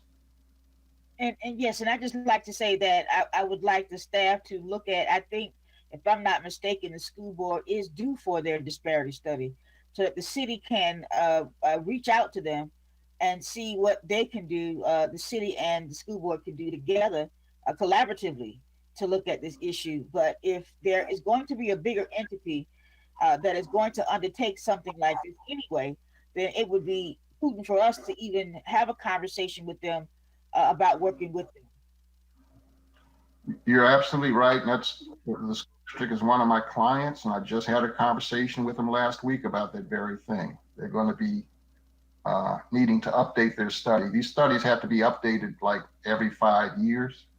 So the timing is perfect right now for you all to act and to seek partners, as it were, in terms of collaborating on these efforts. And I think that collaboration could work, but I also think that in the meantime, we need to start developing our small and local business program as well. Absolutely. And you've got some great models in the area in that regard as well. So to the extent we can make the program somewhat similar, then the certification process becomes less burdensome for the business population. And it also makes it easier for you in terms of administration of the programs. Thank you, Ms. Lanier. Mr. Lawson. Thank you, Madam Chair. I just want to thank you again, Mr. Lee. Thank you for taking the time to meet with us, and thank you to my colleagues for all the questions. As you know, this has been one of the first initiatives that I wanted us to push forward and move forward with. Back in October last year, we requested staff to begin collecting data and moving forward with the study. And I think if we continue and allow for Mr. Lee to come on as a consultant to continue to move us forward, we can actually get the study completed within a timely fashion. So I just wanted to go ahead and reserve the time to make a motion for staff to go into negotiation with Mr. Lee as our consultant. Anyone else? I think sorry, who was that? Ms. Lanier, is that a motion? It was. So I have a question first. Mr. Evans, what do you anticipate? Could I have a question first? What do you anticipate the total cost of, if we did everything on this scope, sample scope of work for legal services, what would you anticipate the cost to be? Like Mr. Lee said, there's certain things that are inevitably low-hanging fruit that we can focus on. And then as we look at different phases that may transcend fiscal years as we look to build out and get closer to collecting the data to move forward with the disparity study. So certainly from staff standpoint, we want to have a conversation with Mr. Lee offline to see what is the immediate needs and what are the things that we can put in place that can pay dividends immediately, to where he spoke about, you know, the establishment of a program within 90 days. Obviously, that's something that we want to move on. And then other elements as we look at what is the most appropriate steps for us to take. There will be subsequent conversations with the council because it would require some monies being budgeted in subsequent budget cycles for the purposes of moving forward in that. So we're going to attack the things that we can attack immediately, but that's going to be a more in-depth conversation with Mr. Lee, procurement, and the city attorney's office and administration to be able to find out the specifics on the phased approach. So the motion being made tonight is to allow you to go forward and have those conversations. Right. What we would do is we would begin the negotiation terms and conditions, and there's certain elements associated in the a la carte list of services that are within the manager's spending authority that we can get on the ground and moving forward, and other things can come before the council as we make substantial progress, because we do want to show the progress that's being made as it relates to this investment, that it's not something that you all are not intimately familiar with or not involved with throughout the process. Thank you. Well, I'm very supportive, and I'm particularly, here comes my education background again. Item number 6 on here, capacity development initiatives. This is something that is near and dear to my heart. I have a workforce development task force that's been trying to marry up business entities in the city with educational institutions that can provide the kind of capacity building that I think we so sorely need. I'm very frustrated, and I'll say it out loud, with the fact that the school district has not provided us with a sufficient number of seats in vocational education programs to allow our people to be trained in the kinds of, if we're going to spend $200 million in major construction projects over the course of the next couple of years, we should be making sure that those monies are spent by hiring our people in this city and not people from outside. And in order to do that, we really have to provide some training. So I think was a motion made, Mr. Lawson? Delayed here. Yeah, and Councilwoman Lanier was trying to second. Okay, thank you. Mr. McCoy, do you want to say something before we go to vote? Yeah, if I can stop the feedback, but I wanted to make sure I understood from Mr. Evans' perspective. A lot of what you captured preliminarily, Mr. Evans, and if I'm understanding correctly, involve you purchasing and also legal to kind of narrow down what is a necessity in which we need to move forward. But I don't know if that is the same thing as the motion. I'm sorry, Councilman McCoy, if somebody could just please mute their phones, because I really want to hear Councilman McCoy. Whoever's not speaking, please. Thank you. So I certainly would like to see that we move forward with this. But if I understand correctly, Mr. Evans, is it your desire for us to give you direction and not necessarily the direction to negotiate, but the direction to go and meet with Mr. Lee and get whatever you need to get started within your authority? And that comes with perhaps implementing an initial plan, understanding or assessing where we are as a city, and then coming back with a more refined scope of services. And then we can bring that back before the council, because initially, to get started, wouldn't you be able to capture that within your authority, Mr. Evans, since that is a desire of the board?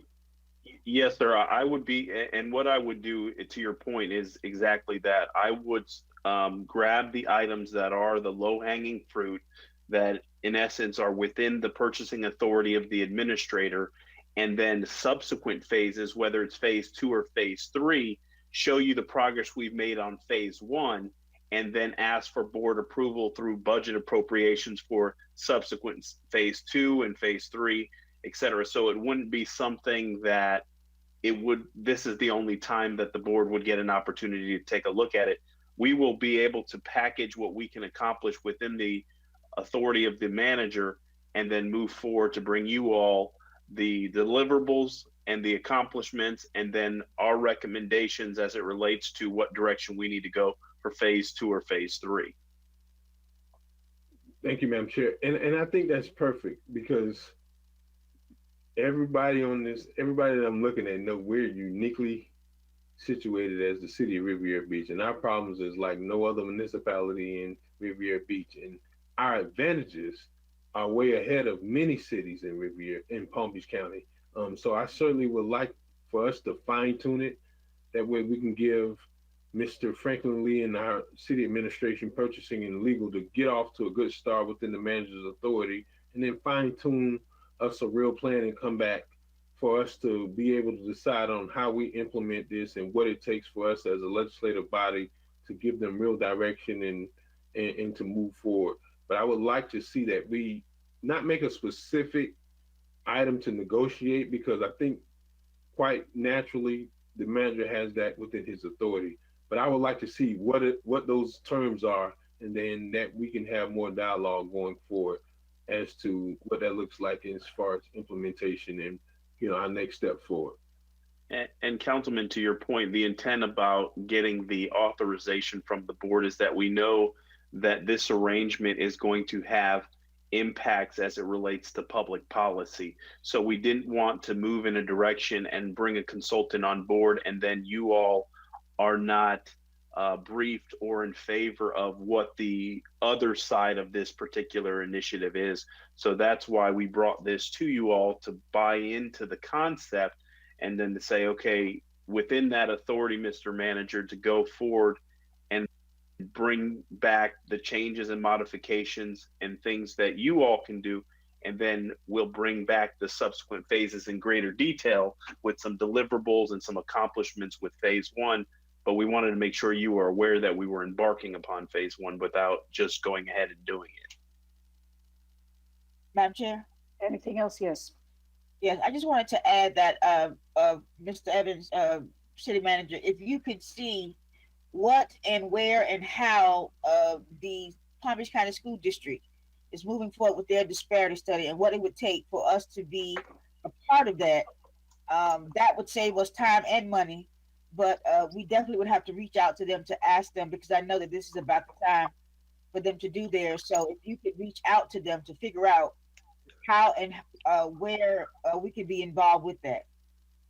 And I will also do that. And one better than that, on next week, Wednesday, I'm the Secretary Treasurer for the Palm Beach County City Managers Association.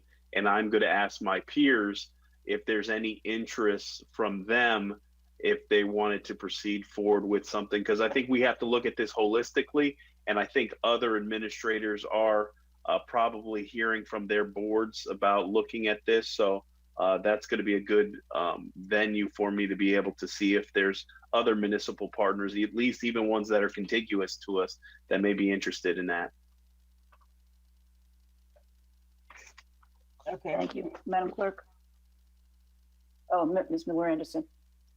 Just wanted to say thank you, Mr. Lawson, for bringing this back. I know we've talked about this for quite a while now.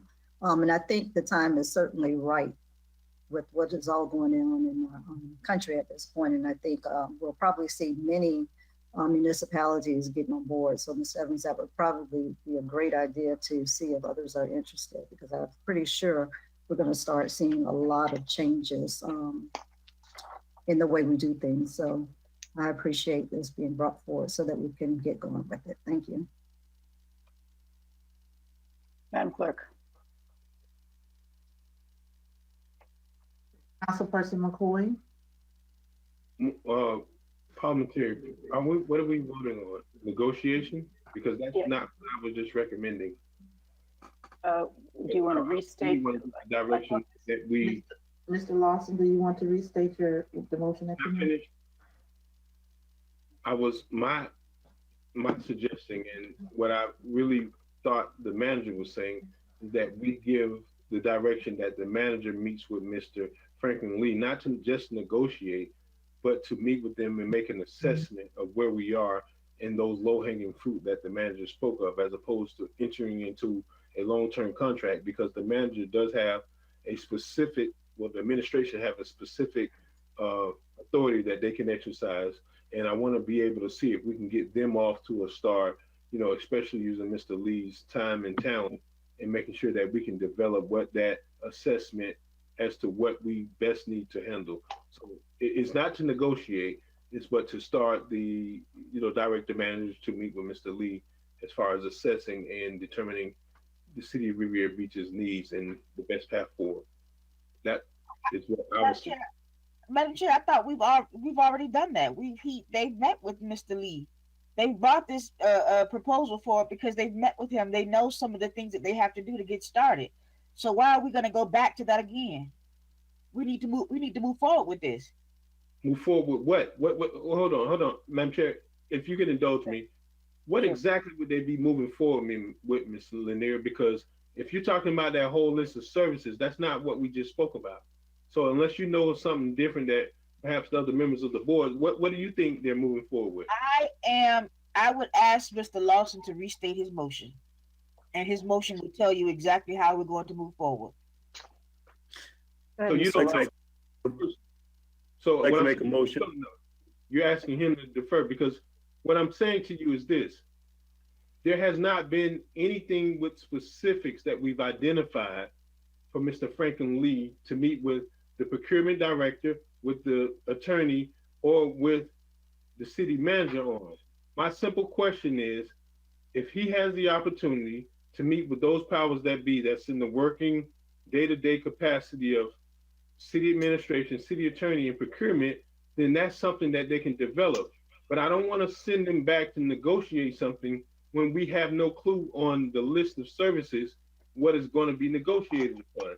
So I wanted to defer that item to our city administration for them to determine exactly what those low-hanging fruit were, what some of those things were as far as moving forward with working with other agencies. But we're not about to negotiate anything because we haven't set forth a contract or a resolution that speaks to the negotiation. Thank you, Mr. McCoy. I'd like Mr. Lee to speak at this We time. are Thank you. Madam Chair. Ms. Lanier, Mr. Lee is going to say something. Yes, I just want to kind of clarify things. I've been in discussions with a number of representatives from Riviera Beach over the past couple of months, and I submitted an even more comprehensive list of services that I was available to provide. And I asked for feedback from the city as to what your priorities were. I want to make sure I'm serving your needs, as you mentioned, the low-hanging fruit. And then I was informed by your deputy city manager that they would prefer me to come forward with a draft proposal as a basis for fine-tuning what it is that we want to move forward with in phase one. So I've done that. I've provided you with a draft proposal. And from that, I would hope to have more in-depth discussions with your city manager and also your procurement director about the scope of work. We're really negotiating a scope of work at this point, in my view. And then once I get a scope of work, I can put the numbers to it in terms of projected hours and the hourly fee and what it would cost. If you all want to then vote on that, that's fine by me. But I think to move the process forward at this point, we do need to enter into some type of discussion. I don't know if you want to call it a negotiation or not, but some kind of discussion about the scope of work. That's what I've been trying to do for the last couple of months. Thank you. Mr. Lawson, do you want to restate your motion? I'm going to state the same motion. Motion to request staff to go into negotiation with Mr. Lee as our consultant. Thank you. Ms. Lanier, did you second that? Yes, I did. I second that motion. I think we've had enough discussion unless there's something pressing. Madam Clerk? Madam Chair, respectfully, don't say that we had enough discussion because that's not the discussion that I had with the manager. And clearly, let me take the opportunity. Madam Chair, we have a motion and a second on the floor. Because there's a lot of things that are not clear. What are we negotiating on? Because what Mr. Evans already stated is what Mr. Lee has presented, he has not even seen personally. So this would be under his authority. So that's why I was hoping that there's a conversation and not something that's built off of exactly what Mr. Lee has presented as a proposal, because we've only seen that today. And I can assure you that the manager has not caucused with his assistant city attorney and also with his purchasing director to decide that that is the best course of action. And all I'm simply saying is the manager has the authority within his discretion to start this conversation. I was hoping that we give him direction, but I don't want us to commit to us negotiating something when it's not as something that is already signed off on by the manager of the city. And specifically, I had particular concerns when I seen this today, and that was the conversation that I had with the manager. So respectfully, members, I would ask that we at least include the manager and his perspective before we commit him negotiating with something that he hasn't even had opportunity to go with his staff because it just literally came in today. Mr. Evans, do you want to make a comment to that? Certainly. With regards to the first phase of this particular project, it's going to be under the manager's purchasing authority. Subsequent phases are going to end up coming before the council for your perspective, fine-tuning, and making sure that it builds on the first phase. The direction that we would seek from the council is support to move forward with this particular initiative. The reason that we brought this item to the council is we did not want to enter into an arrangement, a limited engagement with Mr. Lee, and then the council say, I didn't support that initiative in that particular form or fashion, or I still have more questions associated with it. So it was to introduce the item to the board, then to say, okay, city manager, go forth and do the things that you can do within your respective authority, and know that you have the support of the council to move forward in subsequent phases, because this is something that we've all discussed. To Councilman McCoy's point, I haven't had the opportunity to dig into the nuances of the proposal and to look at what's the best fit, or Ms. Pimsel either, and that's what we're going to do to inevitably attack the low-hanging fruit, bring something together where there's some deliverables and some objectives, and then you as the board can feel comfortable with authorizing staff moving forward in phase 2 and phase 3. Madam Chair. You're muted, ma'am.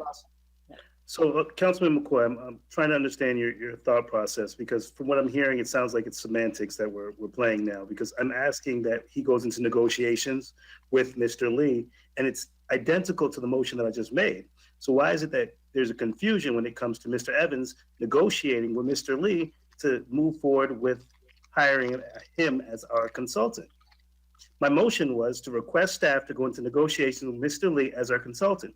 Mr. Evans has already laid out a plan as how he wants to attack and move forward with Mr. Lee. So I guess I'm confused as to why that's being questioned with my motion.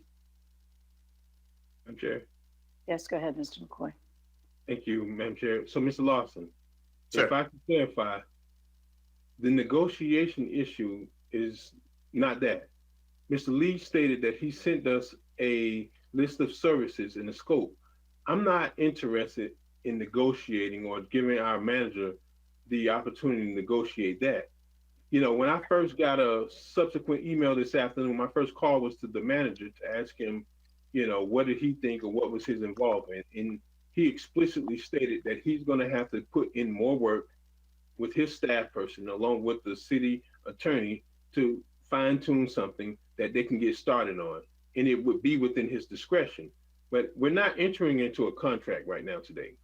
Again, understand Mr. Evans has the authority to get started with hashing out an assessment of where we are, letting Mr. Lee go in and look at some of the services that we're currently providing, and then come back with something written that can be reduced into a contract in a more refined scope of services to say, hey, this is A, B, C, D, and E that we want to take care of. But to say that we're negotiating right now, I think it's premature. And I don't want to give the impression, right? Because that's something that's solely within the discretion of the manager. At least if we can start with addressing some of those issues that I brought up, like, you know, even the bonding capacity, or even some of the things as far as collection of certain data information, that can be captured by Mr. Evans. But Mr. Evans has the sole discretion of being able to negotiate that within his authority. And I think while he's doing that, the assessment would also lead to us coming back to a more defined and well brought out scope as to, you know, this is our path going forward, and this is what we need to accomplish. But I don't want to suggest that we're going to enter into negotiations right now, because what I'm only asking is, and it's my opinion, that we ask the manager to move forward. Because as much as, you know, I know you're intimately involved, and I think I shared that both myself and also Chairwoman Miller Anderson has some experience in doing government work. I would much rather not commit them to doing something until we know. And I've seen how that has not worked for the city in the past. So I really don't want to kind of put the city in a situation where we're committed to anything other than negotiation, and God knows what that negotiation may look like at this point. So, I mean, it does us nothing but to give the direction. And clearly, I think everybody's on the same page that this is something that needs to be done. But I don't want to usurp the ability or tie the hands of the manager, because there's a number of things that I particularly think that may or may not work for the city of Riviera Beach. And I don't want us to get down that road and figure it out later. Thank you, Mr. If McCoy. I can have the opportunity to respond, Madam Chair. Okay, but I think we really are about to vote on this, and then it will put it No, to. absolutely, and I understand that there's hesitation. So if we can just go ahead and vet the item, because we've taken the time to go through it. We've taken a number of months to discuss it. So I'd really allow for us all to be able to speak on the item. And I completely agree with you, Councilman McGoy. And again, I do believe that's more so semantics, because with negotiation, my intention is the true definition of negotiation is a discussion aimed at reaching an agreement. So that is where I have the interest of Mr. Evans' staff and the utmost trust in him to reach an agreement with Mr. Lee in regards to how the city needs to move forward. So when I stated that I want him to have a discussion in regards to having negotiations with Mr. Lee to move forward, that was my intention of allowing for him to have a discussion with the aim of reaching an agreement. If Mr. Evans comes back before the board and cannot reach an agreement based upon the negotiations he has with Mr. Lee, then we cannot move forward, and we will respectfully allow for our city manager to make that determination. Madam Clerk. Councilperson McCoy.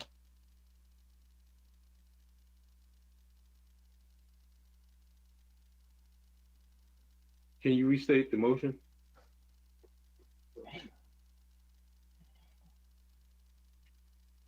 Can you Councilperson, restate the motion?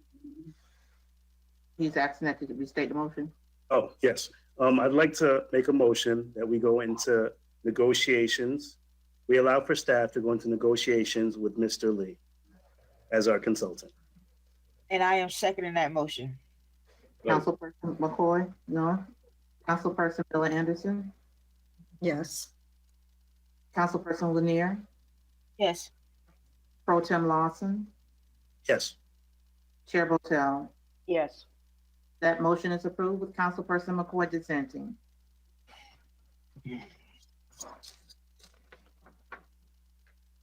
Thank you. Item number 5. Verbal Again, presentation. Madam Chair, Yes. again, if we could just thank Mr. Lee for taking the time Yeah, I'm to sorry. present to us. You're right. And I'm very thank you, sorry, Mr. Mr. Lee. Lee. Thank you for Thank you. taking the time to be with us. Thank you. And we'll be in touch, Mr. Lee. Thank you, Mr. Sure. Lee. Look forward to it and look forward to discussions, Absolutely. whatever you want to call it. I don't Whatever you care. call them. I just want the city to move forward. Thank you, you. Mr. All right. Thank you. Have a good Have a evening. good evening. Now, item number 5. Verbal presentation on the status of Public Safety Committee. Madam Chair, we do not have any public comments on this item. The acceptance of public comments on this item is now closed. Thank you. Mr. Evans. Madam Chair, this is a presentation by Councilperson Miller Anderson. Thank you. Councilperson Miller Anderson. Good evening, everybody. I will not be here very long, but I did want to put this item on the agenda because, as we know, we had an opportunity to all select a committee. And at the time, I was just looking back at the committee selection minutes. And I watched how I was kind of left out to just take the leftovers. And guess what happened? The last shall be first and the first shall be last. What has happened now is that the Public Safety Committee is the hot item now. So I thought that I would bring this to the board just to kind of give you a very small update as to how the committee has maneuvered. As we know, it started off with the COVID situation, but it has evolved obviously with the things that we see going on in our country at this point. And I really wanted to just emphasize to the board that being that this is such an important committee, I do want to make sure that your concerns are being addressed. As you know, all of the policy recommendations and everything will come to the board to be discussed. The committee is just basically meeting and just throwing out ideas and brainstorming. And it has evolved, obviously, because of what has occurred. But I wanted to just provide you with a very short update as to some of the things that have been thrown out there, and you can look forward to seeing some of these ideas come to the board for further discussion. Some of the things that we've talked about basically is you're having a civilian review board. And I do have the name of a gentleman that Chief Osgood provided to me. So I've reached out to him and trying to get more information regarding that. And as we know, the president did come out with his executive order on yesterday, which provided somewhat a stepping stone to or platform in order for us to move forward with some of those things, which will probably make it a little easier. But our team met on last week. So that was prior to his executive order coming out. Some of the things that we're really already doing great is our community policing. But as you know, with anything, we can always enhance what we have in place. And we do currently have our body cameras. So that's one of the things that I think we have a very good head start on. In regards to COVID, the police and public safety have been, I want to mention that Mr. Nehemiah was a part of the team as well from the CRA. So we do have a component with the CRA involvement. So the ambassadors as well as the police are, trying to continue to educate everyone on the safety measures that should be in place so that they're not having to continue to spread COVID. So providing masks or just providing education. Some of the public safety members are going into our assisted living facilities and providing that interaction with them, just making sure that they're okay if there's things that are needed. They're providing that as well as much as they can. One of the other things I mentioned is wanting to make sure that we can compile a comprehensive list of our seniors in the city so that we're able to check on them a little more. I believe that we do have it and we have a really good seniors program, but I do believe there are quite a few seniors who are not involved in our seniors program that are out there. So looking at ways and trying to get a comprehensive list of our seniors. In regards to the nuisance abatement policies, obviously that's something we're looking into, looking at derelict vessels, working with our code enforcement, code compliance, and the other things, eventually moving to just some of the hot items that are occurring now, looking at whether or not we want to put in some other types of policies as it regards to, chokehold, some of the things that are pretty hot topics at the moment. Duty for the officers to intervene when they're witnessing excessive force. Some of the documentation that are being referenced is the Campaign Zero and the President Obama's 21st Century Policing. So there's a number of things that we're looking into. Obviously, having a database of the tracking of officers that have had previous misconduct, all of those things, such as the database, has been pretty much stated with the President's executive order. But if it's something that we can expand on, then, we'll take a look at that as well. But I mainly wanted to just say that I know this is a topic that all of us want to be highly involved with, and I certainly encourage that. I do know that we probably want to work together very closely on this. So if necessary, there will be an update every time we have a meeting so that, if there's something you want to throw out there, that would be the time to kind of put it out there. Obviously, we're not going to have conversations outside the sunshine about it. So maybe this would be a better way of communicating what you would like to see the committee discuss by being able to provide your comments during the time we have this on our agenda. And do we have any questions regarding the slight presentation that I provided? Thank you, Ms. Miller Anderson. Any questions?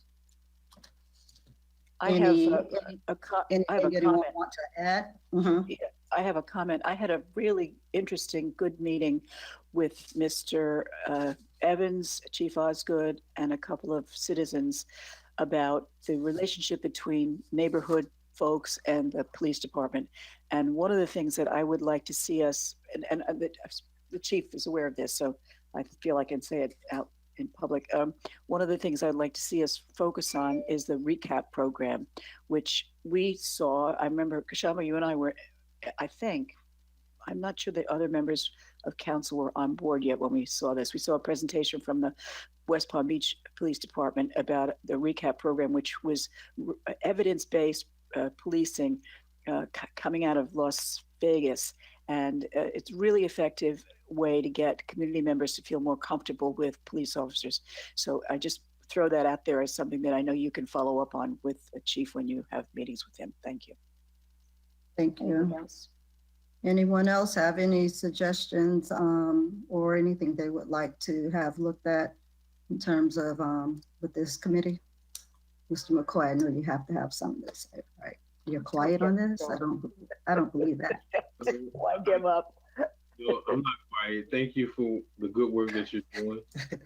I was really looking in respect to the public safety component that you have.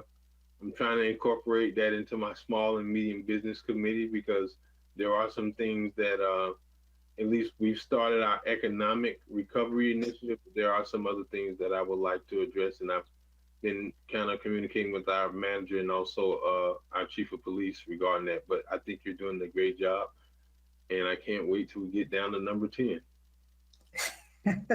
Thank you, Mr. Lawson.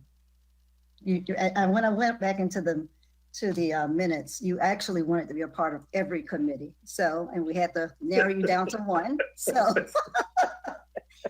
and by the suggestion of Mr. McCoy, all in the video, right? So, Councilman McCoy, he booted me out of the small business. So, I truly appreciate the work you're doing with public safety, and I think that it's vital in what's going on. I tried to listen in on your meeting that you had with Chief the other day when I saw you guys, but you wouldn't let me. So, I really appreciate it. I really appreciate it. Yeah, and I definitely want to continue to see us focus on that. I think that's one of the things that our city is prided on, the public safety. Our community policing, our police force is amazing here in this community. And I'm really honored for our staff and our first responders and our police force. And I think public safety is something that we have to focus on because on a national level, this discussion is happening and we have to protect all of our residents. So right now, I'm excited to see what comes next. Thank you. Ms. Lanier, I kind of want to hear from everybody because you really, really are needed. And if you have anything that you want to kind of throw out there. No, we'll talk. Okay. I'll send some information through to your email. No, ma'am. No, you I'll won't. send it to Mr. Sunshine. Yeah. I'll send it to Mr. Back to you. Thank you. Just had two council people arrested yesterday for sunshine violation somewhere. I just saw the news. I'm not going to be one of them. Mayor Felder, did you have anything? Listen to Dr. Botel too. The recap program is a great program headed by Aldred Marshall. And we've been really trying to get it going. I think West Palm Beach is ahead of us right now, but that would also be a good contact for you to get with Aldred. This is his baby. Okay. And it really brings the community together when we are experiencing some of the things that we're experiencing in our city. So I'm here for you as we continue this. I'm quite sure I have more to say in the upcoming weeks. All right. Thank you all so much. I appreciate it. All right. That's it for me. Thank you. Let's see. Rely on this. So that was the end of our awards and presentations. Now we move into our items tabled, and we've deleted number 6. So we are on the item that is about masks and first responder masks. Am I right? Yes, Madam Chair. Thank you. Resolution number 53-20, a resolution of the City Council of the City of Riviera Beach, Palm Beach County, Florida, approving the emergency purchase of COVID-19 first responder kit masks using grant awarded funds in the amount of $80,733.15, authorizing the Director of Finance and Administrative Services to make payment for same from account number 101-201-055-52000 and provide an effective date. Madam Chair, we do not have public comments on this item. The acceptance of public comments on this item is now closed. Thank you. Would someone like to make a motion? Thank you. Give a second. Second. Thank you. Mr. Evans.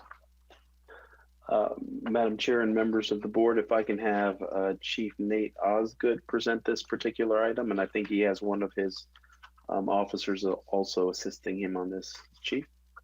Thank you.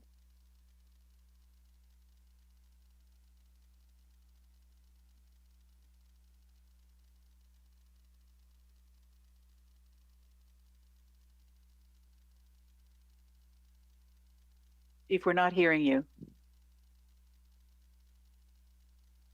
Still not hearing you. You may be plugged into your speaker system. That's why we can't hear you, Chief.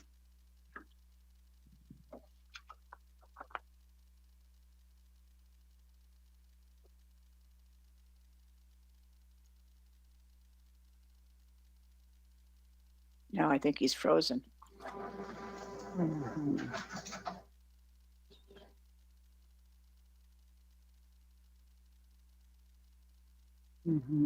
Does he look frozen to you? Yeah. Um,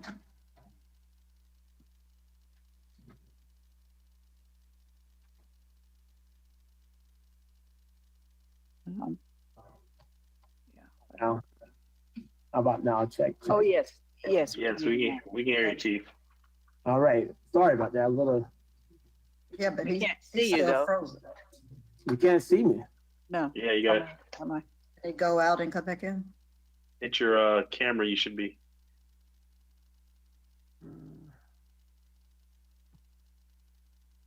Now we're not seeing you or hearing you.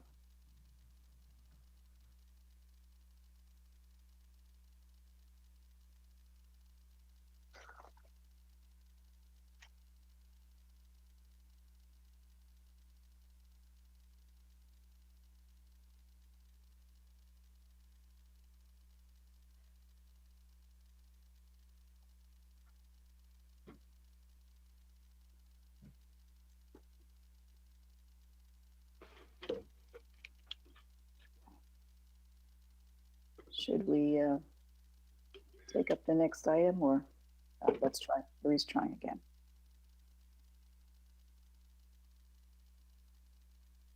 I would ask if we move forward because we are. Yeah, I think we should. Oh, we're going back. You hear me now? Yes. All right, great. Sorry about that. All right. So first of all, good evening, Madam Chair, Mr. Mayor, and council members. I'm presenting to you the Avon C50 protective mask. Starting with our police officers, we do not have the abilities to work remotely, nor should we. We have to be available to come to work, and we expected to come to work and present the best service our citizens need. So with that, back in May, the Department of Justice awarded us nearly $110,000 to buy COVID-19 equipment. With that equipment, we purchased the mask. The reason for the mask is just like I said, to go out and never lose the ability to worry about whether or not we're coming across a person with COVID. We go into houses, we go into buildings, and we have face-to-face contact along with making arrests. With that, we purchased the emergency funding. Because if they awarded the funding, we have to go ahead and buy the mask before they all run out.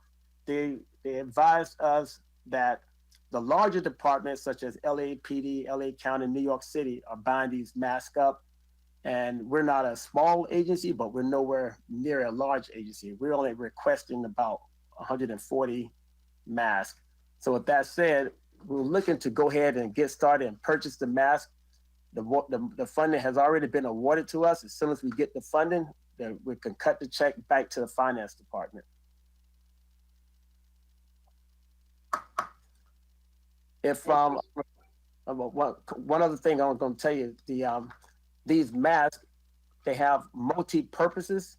So it's not just going to be for COVID-19 or any other viruses. You can use them for all type of chemical, biological, nuclear, radiology, warfare, any type of toxic agency, industrial chemicals. So they're multi-purpose. They come highly recommended in law enforcement. So that's why we're going forward with these types of masks. Thank you, Chief. Any questions for Chief? Mr. McCoy. Chief Osgood, good to see you. Yes, again. sir. Good seeing you too. Thank you, sir.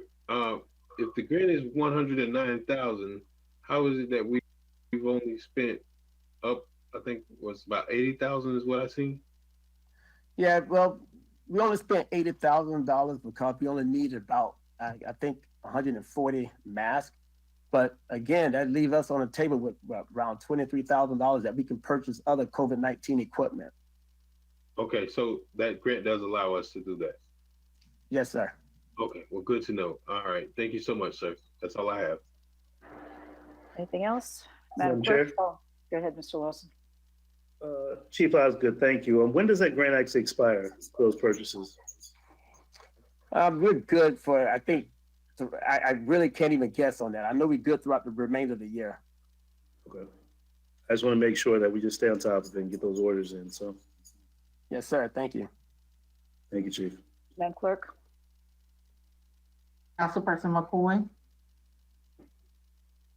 Yes. Councilperson Miller Anderson, Yes. Councilperson Lanier, Pro Tem Lawson, Yes. Chair Botel. Yes. That motion is approved with Councilperson Lanier out. Thank you very much, Chief. Have a good Thank evening. you all.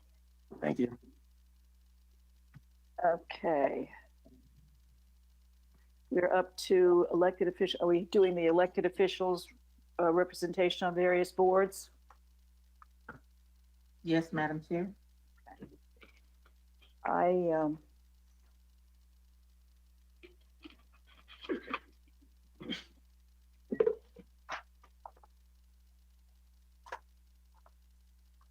Looking for my list.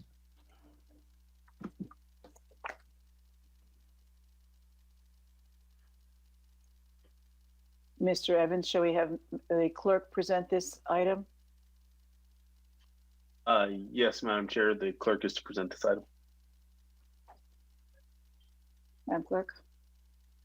Madam Chair, members of the board, as you all are aware, this item was moved forward to this agenda because we ran out of time at our last city council meeting. And at our last city council meeting, as stated in the title, Chair Pro Tem Lawson and Councilperson McCoy will report to the Transportation Planning Agency Committee as the regular and the alternate member, respectively. However, as you are aware from the list that is provided in the backup, there are other boards that you all need to determine who will be the regular appointment and who will be the alternate if you desire to change. Madam Clerk, there are a few things on this list that should be altered. The Bioscience Land Advisory Board is actually the Bioscience Land Protection Advisory Board. They haven't met in recent years. I've spoken with the county commissioner's office. I guess we can leave it on. There was no person assigned to it on the list that we received, but we probably should assign someone in the event that they do start to meet again. So if anybody wants that, it's up for grabs since nobody had it in the past, as far as I can tell from this document. It's unlikely that they'll be meeting in the near future, but we should probably have somebody assigned to it in case they do meet. Does this topic interest? Yes. Ms. Miller Anderson. If no one is interested at this time, perhaps if we hear that they're starting back up, we can circle back to it. Yeah, okay, then we'll At leave another it later to that. It just, thank you. It just needs to be, the name at the top needs to be changed to Bioscience Land Protection Advisory Board. In addition, the Coastal Council, which is actually the Florida Oceans and Coastal Council, has also not met in a number of years. We could probably leave that one. I've spoken with both the DEP and about that, and they meet if there's a pressing need for them to meet. And I think I don't mind staying as a regular on that. If they do meet, it would be something that would be of interest to me in any case. The other thing that's not quite right on this. Madam Chair? Yes, go ahead. So can we kind of slow down, and if somebody wants to jump in and get something, they can. I'm listed as an alternate on the Coastal Council. If someone else is interested in being the alternate on there, I don't object to you taking it if you want that. All right, I'll stay on it then. I just want to make a couple of corrections, then we can go board by board. Well, all right, but let's do it the other way. We'll go board by board. I just don't want to forget a couple of additions. So the issues forum, I'm listed as the regular with Mr. McCoy as the alternate. Is that okay to leave? Okay. The North County Intergovernmental Committee, it's pretty much the same thing. I don't mind staying on it. Keep it as it is. Yes, sir. Yes, ma'am. Okay. The next one is listed as North Palm Beach Chamber of Commerce. It should be the Palm Beach North Chamber. It's not North Palm Beach's chamber, it's Palm Beach North Chamber. So could you make that correction? Madam Chair, please. And right now, Mr. Lawson is listed as the regular and I'm listed as the alternate. It's okay to keep. The Palm Beach County League of Cities is listed. The regular is Ms. Miller Anderson and the alternate is Mr. McCoy. We can leave that. I go to the meetings because I'm on the board, but Madam Chair, yes.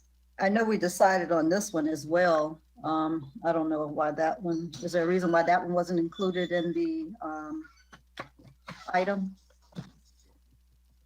Miss Anthony? State your question again, Ms.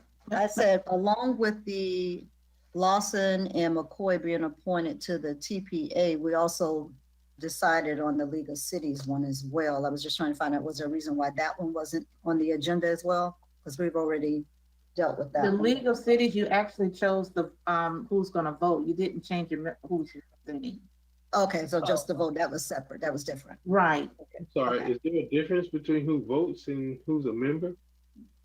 As stated in the previous agenda item, Madam Chair, members of the council, in the backup information, I indicated that normally the representative is your voting delegate. However, the item regarding this as to whether or not you're going to change your representatives was on the agenda at the same time, but it came after that item of choosing the voting delegate. And because of the lateness of time, you made a decision to go ahead and have Ms. Miller Anderson to be the voting delegate and Mr. McCoy be the alternate because they were you all were the representatives at the time. And as for the change in representation was going to be taken care of at this particular meeting. Not for that one. We went ahead and voted on the two. We took care of this one and that. Right, but the representation, if you all are going to still remain, that wasn't discussed. If you all are going to remain as the representatives for 2021, that part was not discussed. Okay. Okay, well, we're leaving it the way it is. Okay, so what does that mean? Do I vote or am I a member? Because I didn't know there was a difference between the two. And when they do roll call for the city of Riviera Beach, We all do it together. That's a group effort when they do roll call. But I Well, think right now- the voting reflects how when we vote at a convention. Yes, Ms. Miller Yeah. Anderson? Mhm. Or if they're doing, because you do it, when you have the voting, when you're at the League of Cities, they're doing, I mean, everybody votes. Yeah. Everybody puts their hand up and vote, and the roll call, everybody does. Yeah. So it's kind of you're the designated person when it comes to like voting at the conferences. so my question is, why would we have two different slates? It's not different. It's actually the way that it is for the voting right now. Because right now I am the regular person and you're the alternate. Okay. So it's consistent right now if it stays the same. Okay, Palm Beach County School District, right now it's Ms. Miller Anderson as the regular and I'm the alternate. Anybody? have a If problem anyone with wants that? to change that, that's fine too. Palm Beach, the next one should also be Palm Beach North Chamber of Commerce, not Northern. Economic Development, Mr. McCoy is the regular, I'm the alternate. I go to all those meetings anyway. Everybody okay with that? Palm Beach North, again, it should be Palm Beach North, not Northern. Chamber of Commerce, Government Affairs, I'm the regular, I do go to those meetings, and Mr. Lawson's the alternate. Okay. The TPA, Mr. Lawson is the regular and Mr. McCoy is the alternate. Shall we leave that one? No. Yeah, that's the appointment that was done at the Oh, that's last the one, that's right, meeting. I'm sorry. We did Yeah, that, right? that's already done. The Port of Palm Beach, Ms. Lanier is the regular and Mr. Lawson is the alternate. Is that still okay? Madam Chair, Yes. Mr. Lawson, do you still go to those meetings? I know you were at the beginning. I don't know if you still attend. Yeah, I still attend them. Still get regular updates. Okay. There is no longer a Riviera Beach Business Council. That was started years ago, and it morphed into the logistics group, and it doesn't exist any longer. So you can cross that one off. The Riviera Beach Education Advisory Committee, Ms. Miller Anderson's the regular and I'm the alternate. Should we leave that one? Anybody want that? Okay. No. I think that I would like to recommend that we have a regular representative at the Lake Worth Lagoon Initiative.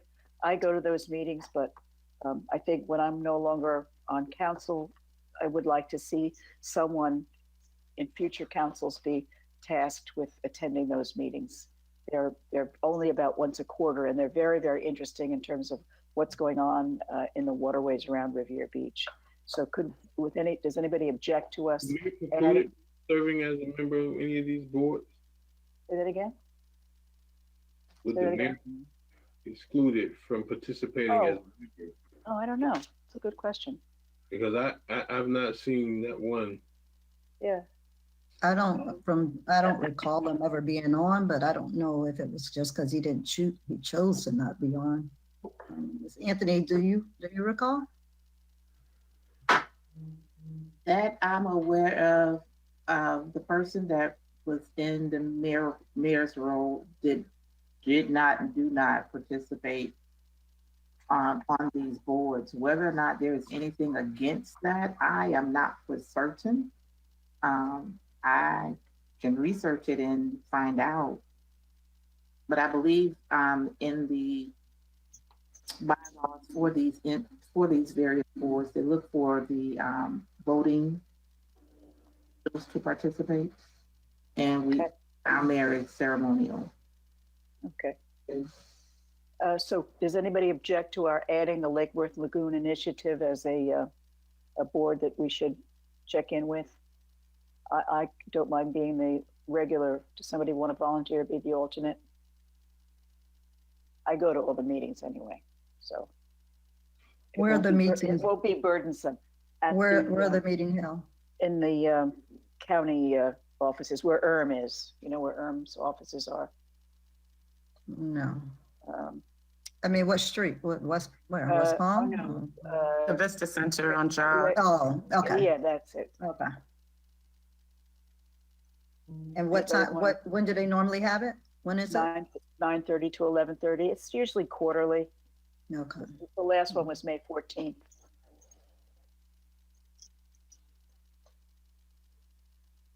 Well, I'll leave myself as the regular and just keep going and report back. The other one is the Business Development Board. And, because we are involved with the chamber, and I think that the Business Development Board would be something that we should be more involved with. I have not been going, and I probably should have been, but does anybody think that we should include the Business Development Board as a board that we interact with? I do believe so. I think so too. Mr. McCoy, wouldn't you like to volunteer to be on the Business Development Board? I don't know. I think I'm on it already. I get the emails from Kelly Smallridge. All right, good. So Mr. McCoy is the regular. Mr. Lawson, wouldn't you like to be the alternate? Here's what I would ask. This is really a lot that we have to encompass right now in the meeting. This is the last thing. Because, I was at a meeting and literally I went to the meeting and I didn't get any more correspondence. And I only knew the meeting was meeting because you were always going. And it's like, nobody recognizes the new members. They recognize you because, you're very active. But certainly if we can have this reduced to a final list on what we decide on, I'll commit to the BDB. But seems like to me, sometimes the communication is always not disseminated as to when there's a meeting, or it happens 2 days before, and that doesn't always work. Okay. So will you, Madam Clerk, will you clean up this list and get it back to us? I will, based upon the decisions that are made tonight. However, Madam Chair, whoever has the information on the Business Development Board, if they can get that to me, because that is. Mr. McCoy, will you do that, please? I'll do it right now. Thank you. Thank you. Anything else on that topic? Am I the only one out there alternate? I'll serve as the alternate. Mr. Lawson. Yeah. It is 9:55. I think Make a motion that we extend the meeting to finish the agenda. Okay, Second. She's not. Madam Clerk? Councilperson McCoy, Yes. Councilperson Miller Anderson, Yes.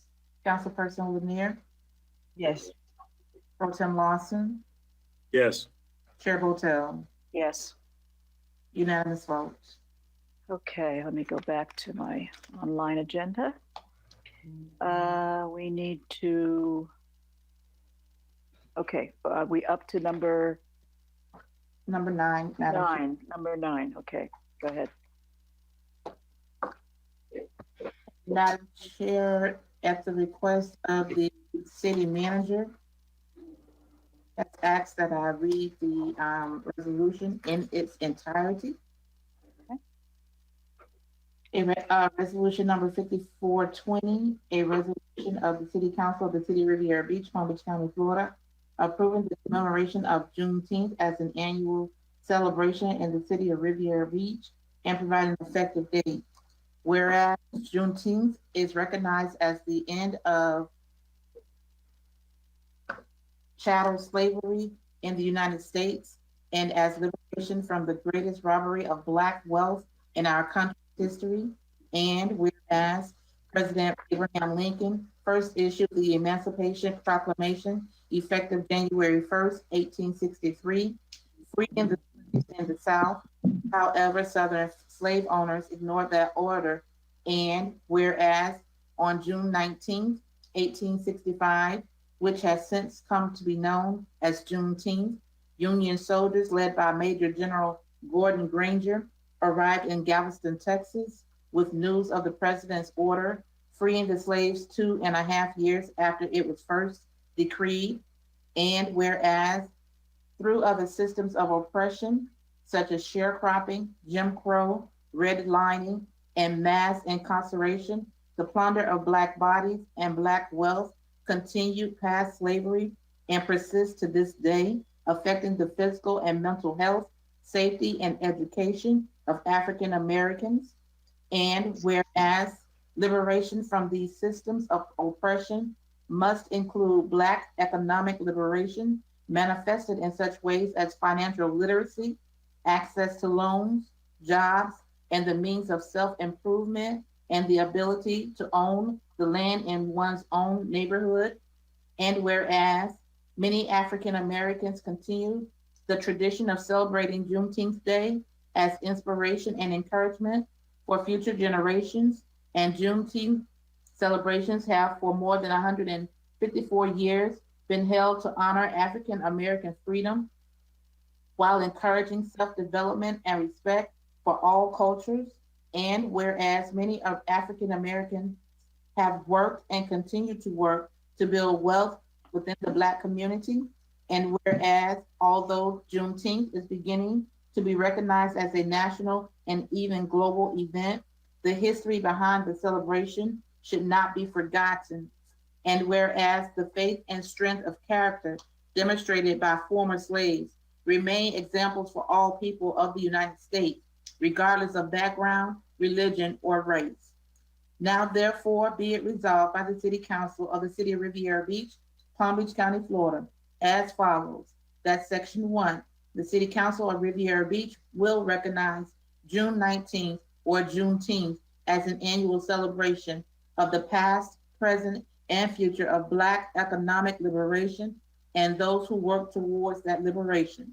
Section 2, the City of Riviera Beach, from this point forward, will recognize Juneteenth as a sanctioned and recognized city holiday. 3, the City of Riviera Beach will make a concerted effort to adopt policies and procedures to end institutional racism and provide equitable opportunities for all those disenfranchised by inequities in the systems and institutions. Section 4, the City of Riviera Beach will advocate and lobby for the fair and equitable treatment of African Americans in both Tallahassee and Washington, D.C. Section 5, this resolution shall take effect immediately upon its passage and approval by the City Council. Madam Chair, we do have public comment on this item. The acceptance of public comment on this item is now closed. Thank you. Madam Chair, if I may turn the presentation over to Council.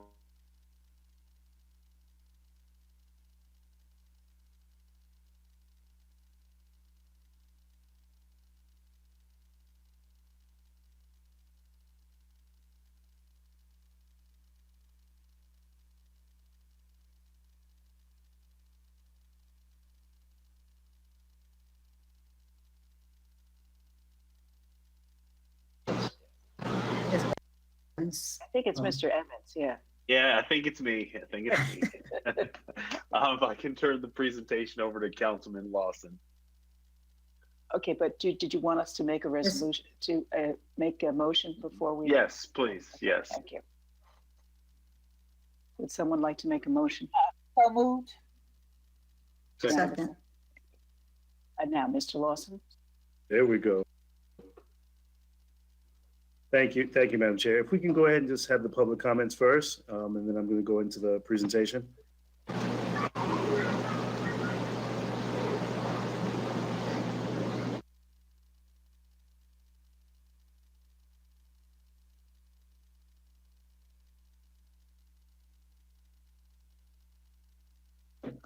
Madam Chair, would you like to proceed? Yeah, yes, go ahead. Okay. The following public comment comes from Erica Davis. Email address vegsen, VEGSEN 10@yahoo.com. This is Erica Davis. We as Black Americans demand that Juneteenth become a recognized holiday, being that for many years the historical truth had not been told. It is very appropriate at this time and long overdue. We are predominantly Black city, and it's time to represent our history with respect and dignity. I hope that most of the council feels the same way. Thank you. Madam Chair, that concludes public comment. Thank you. Mr. Lawson? Thank you, Madam Chair. I just wanted to welcome Miss Ashley Walker. Ashley Walker is actually a homegrown individual from right here in the city, and she's going to be giving a presentation on Juneteenth and the direction of Juneteenth that the city, that I'd love to see my colleagues support moving forward. After the resolution hopefully passing today, we can continue to celebrate and commemorate Juneteenth as a city holiday for us. So Ms. Walker, if you could please go ahead. And she's also the recipient of our incubator program through the CRA as well. Hello, can you guys hear me? Hi, Council. Thanks for having me. I'm not sure if I have the capacity to share my screen. If not, it doesn't look like I do, so I could just. I'm sorry, this is Marcia. Miss Walker, I do have your slides, so I can share my screen so that you Please do. Thank you. Okay. Just 1 second. Let me go ahead and enable my screen. Okay.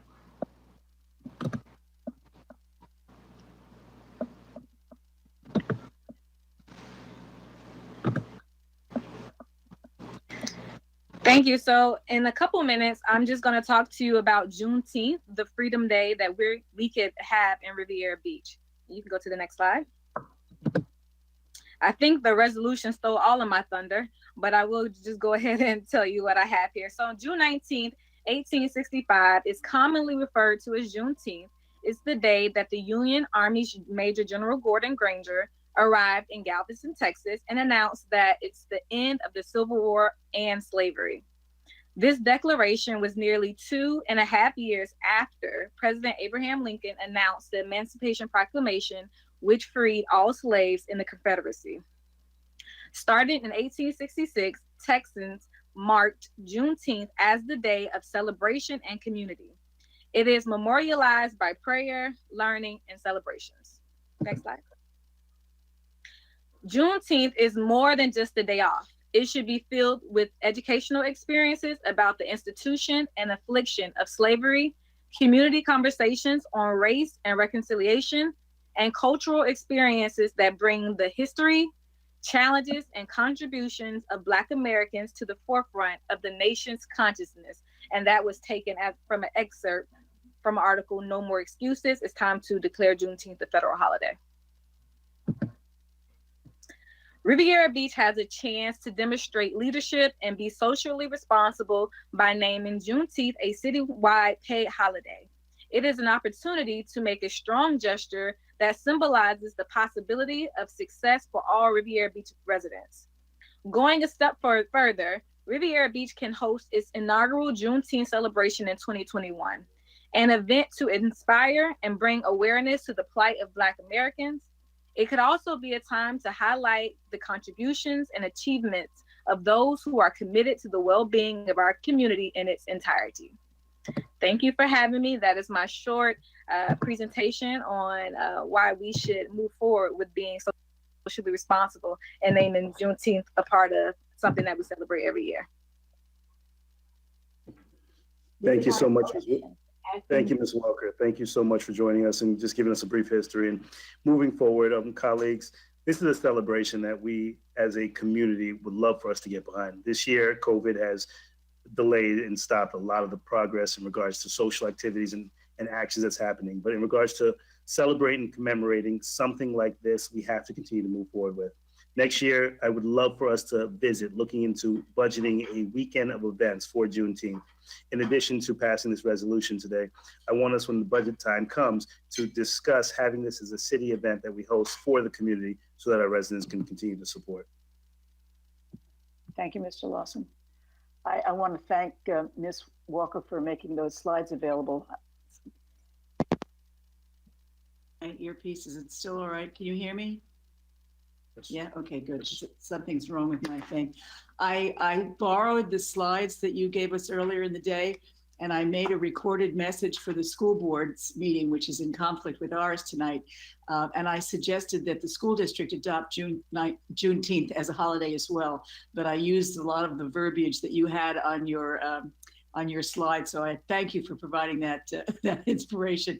You know, as a white woman, I probably have a very different perspective about Juneteenth than my colleagues, but I have to say, probably if you did a survey of people on Singer Island and tried to figure out how many people had a clue about what Juneteenth was, you'd get maybe 5%, and I'm being generous here.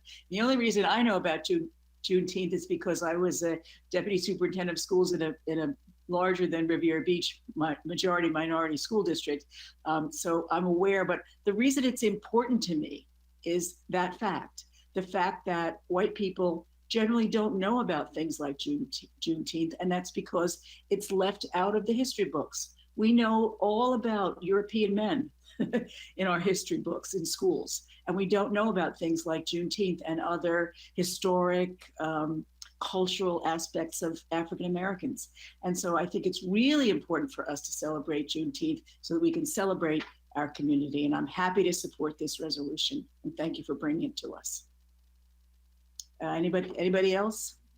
Madam Chair, one of the things I think that the board should consider, however this proclamation does, or this resolution goes, I've seen other communities that through their elected bodies have all decided to read excerpts of the Emancipation Proclamation. And that's something that, you know, we can certainly work with the board, maybe sometime on Friday, to coordinate that. So folks know, and especially the younger generation, what that meant and the impact as we continue to strive for equal access and opportunity. So I think it may be something that you all, we can divvy it up and have a reading of that. And that's something I think we can look to do every year as we have an event. Great idea. Thank you. Anybody else want to comment? Mr. Yeah, I just wanted to say thank Mr. Lawson for bringing this forward. I have been working since December of last year to bring Juneteenth to the city of Riviera Beach. We had met with people to help us to work out what we were going to do. We were going to have a 1 day, 2 day celebration of it. We had talked about vendors, and we had did all this planning for it. And of course, COVID-19 came along in March, and most of all of the plans that we had to do in June were kind of pushed aside. So I really appreciate him bringing this forward to the city because this was something that is definitely near and dear to my heart, in a sense that many years ago, traveling to Denver, Colorado and having no idea what Juneteenth was, and seeing huge celebrations in Denver, kind of gave me an idea and gave me an education of what Juneteenth was. So I really am in support of this and hoping that next year that we can do something spectacular and very special for the city of Riviera Beach, and also coinciding with the city itself and its own history in terms of when the city was established. So yes, I'm totally in support of this.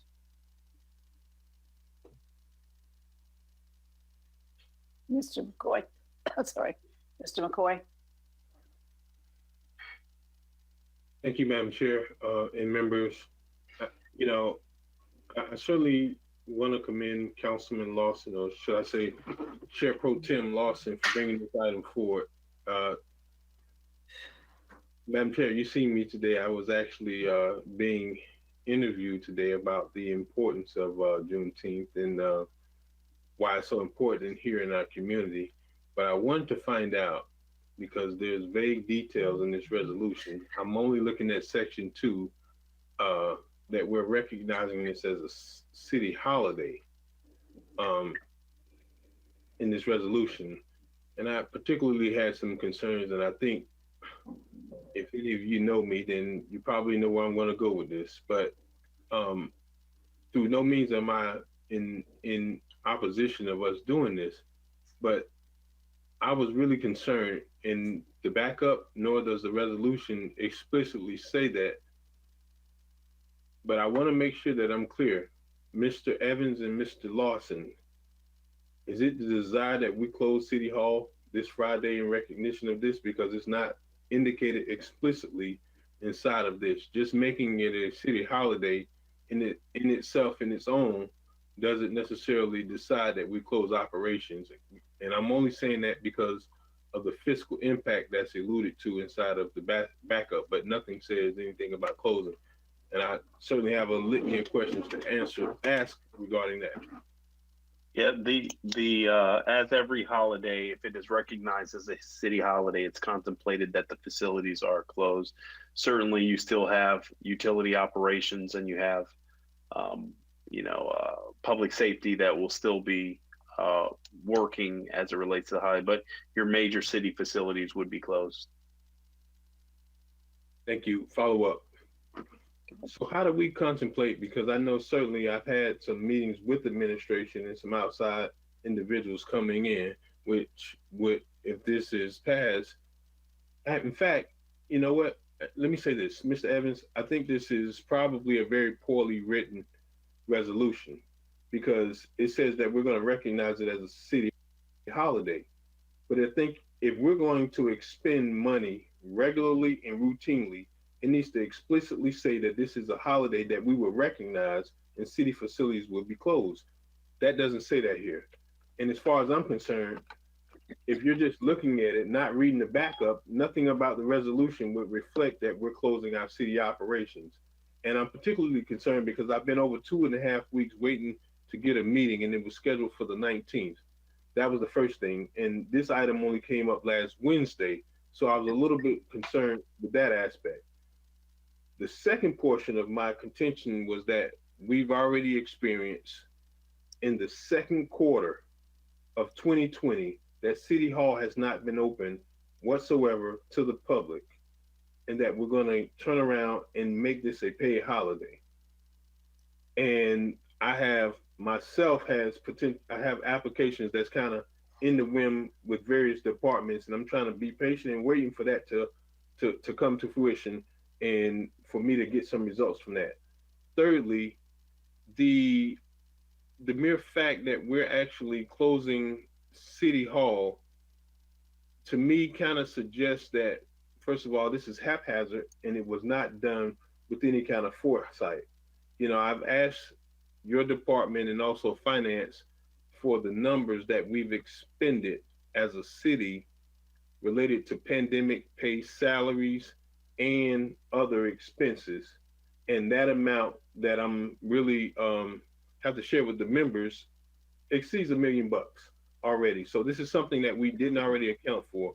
And lastly, the other thing that I'm concerned with about us closing City Hall on Friday is that the past 2 weeks we closed City Hall early and we relieved employees of duty.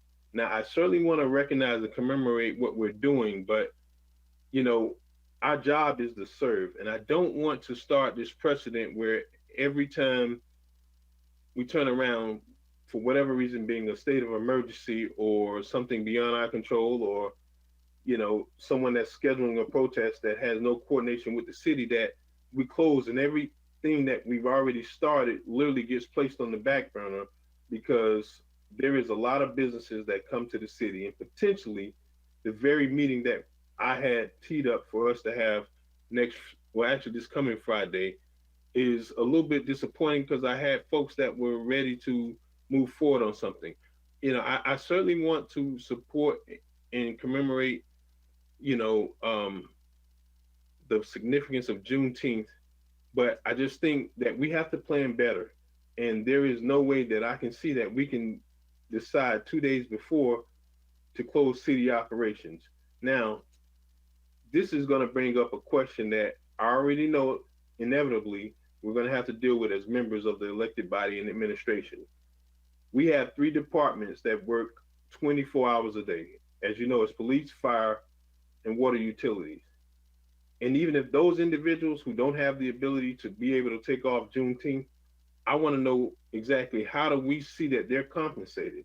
And if they're compensated the same amount as those individuals that are now taking the day off, this needs to be a real conversation, because this is my concern about making these kind of decisions at the last moment without us first planning, because I want to support and commemorate this and make this a city holiday, but the 19th doesn't always fall on a Friday. But going forward, we need to make sure that we understand what exactly are the consequences and also the unintended consequences, because this is going to create a problem for those individuals that's working, that is going to get the same amount of money that's those that are actually staying home.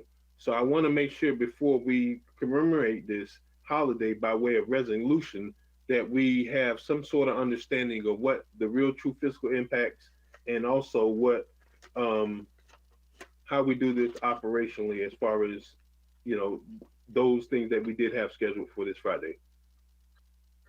So, Madam Chair, if I may just address some of the comments that were articulated. The pandemic has closed virtually every municipal facility in the county, where most of them started rolling open their facilities June 1st. So every entity was in that particular predicament.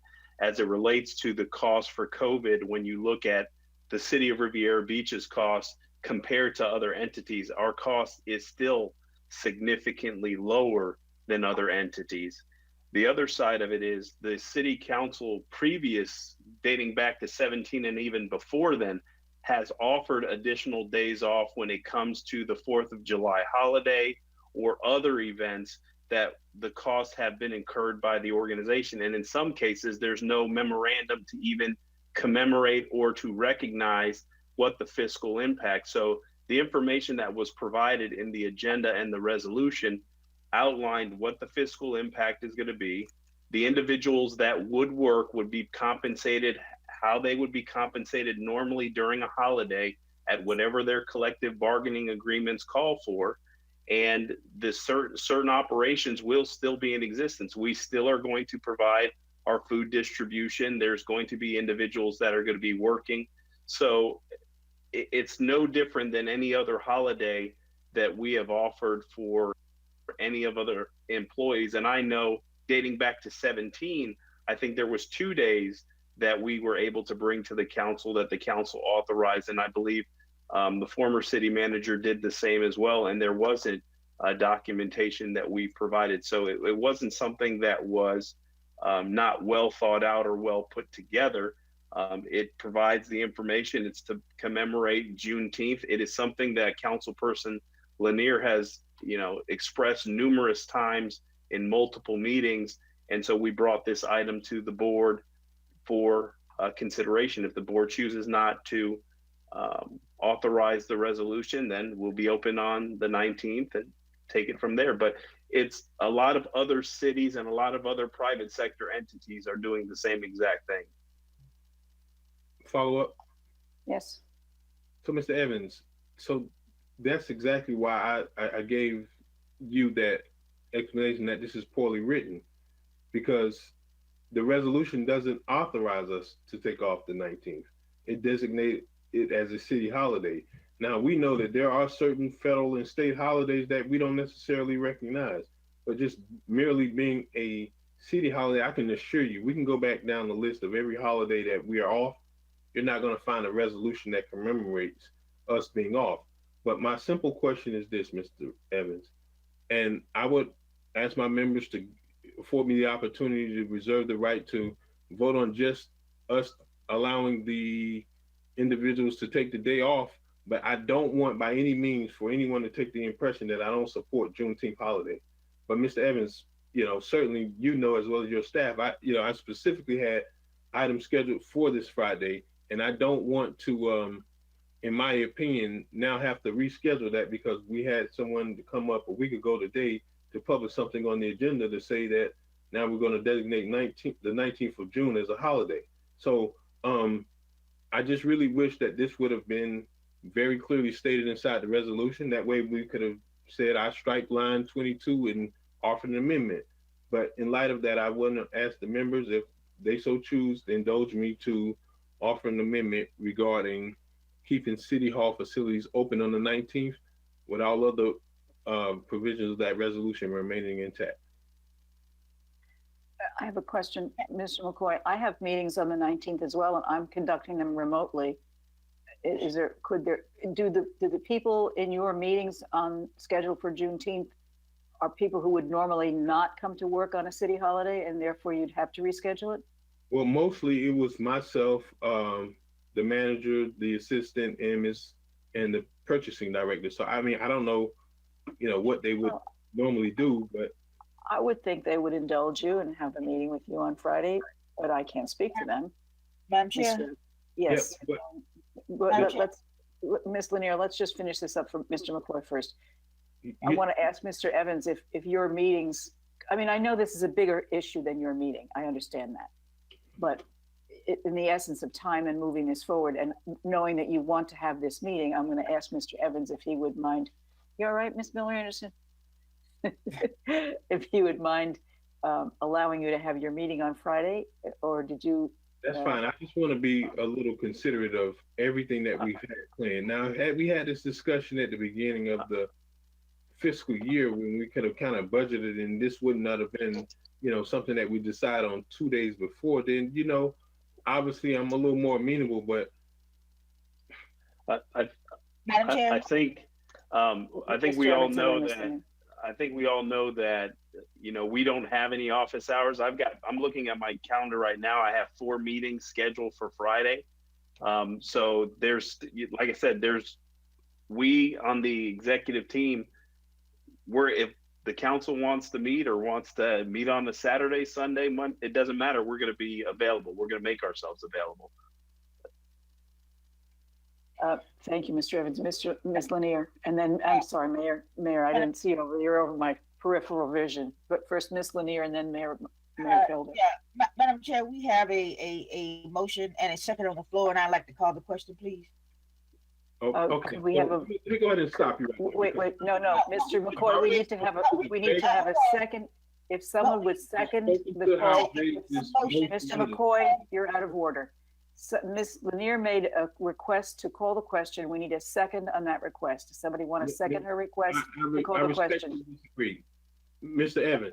No, Mr. McCoy, we are up Robert's rules, and Ms. Lanier has requested the question to be called. If she doesn't get a second, then you can go ahead and talk. But can we have, does anybody want a second?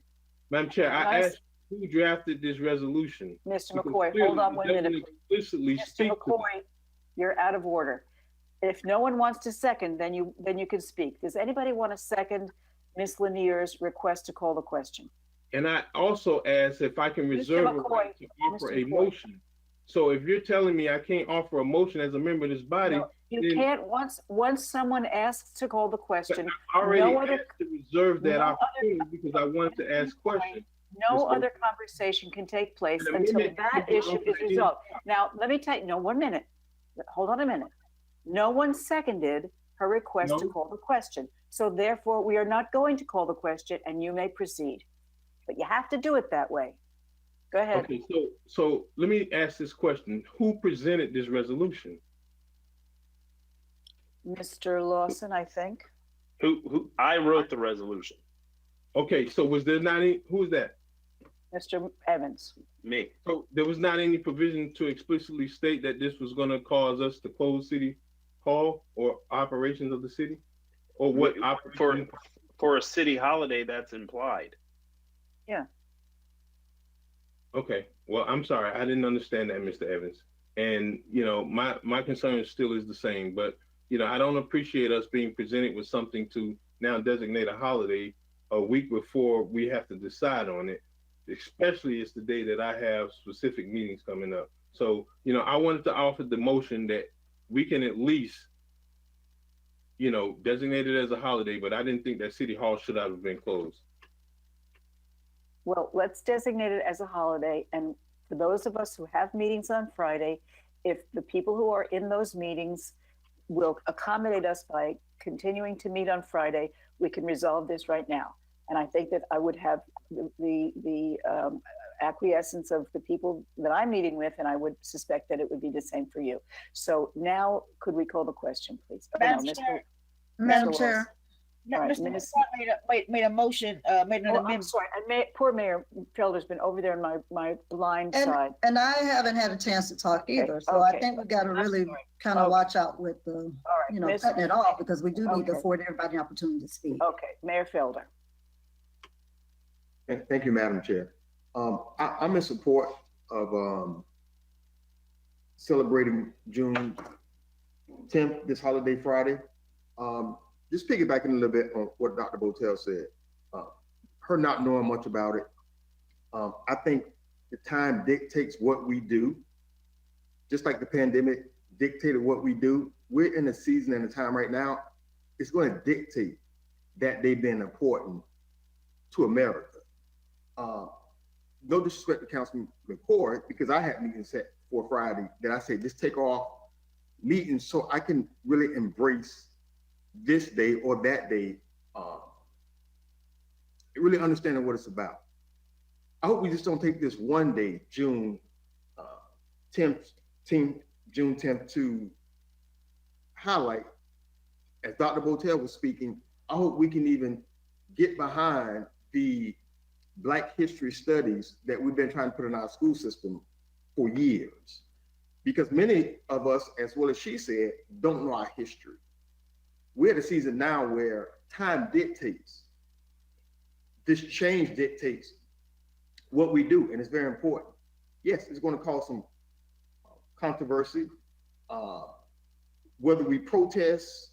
And by the way, I want to give a shout out to both protests that we had in this city were successful. Both protests were successful. We had your peaceful protests, whether we didn't decide to go because certain people was hosting it, that's on us. Because a protest that's for the people that's going to make the situation better and highlight it, and it's peaceful, that's a successful protest.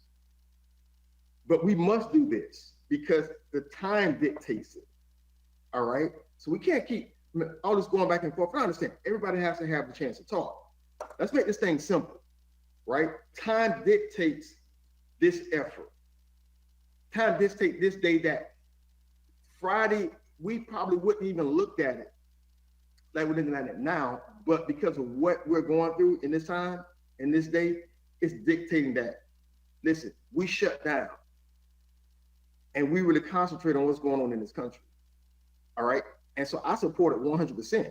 And probably before this, I probably had Councilman McCord's concerns. But the time is dictating the way I feel, the way I'm thinking, and the decision I'm making. And so I think we all need to look at that as a board. And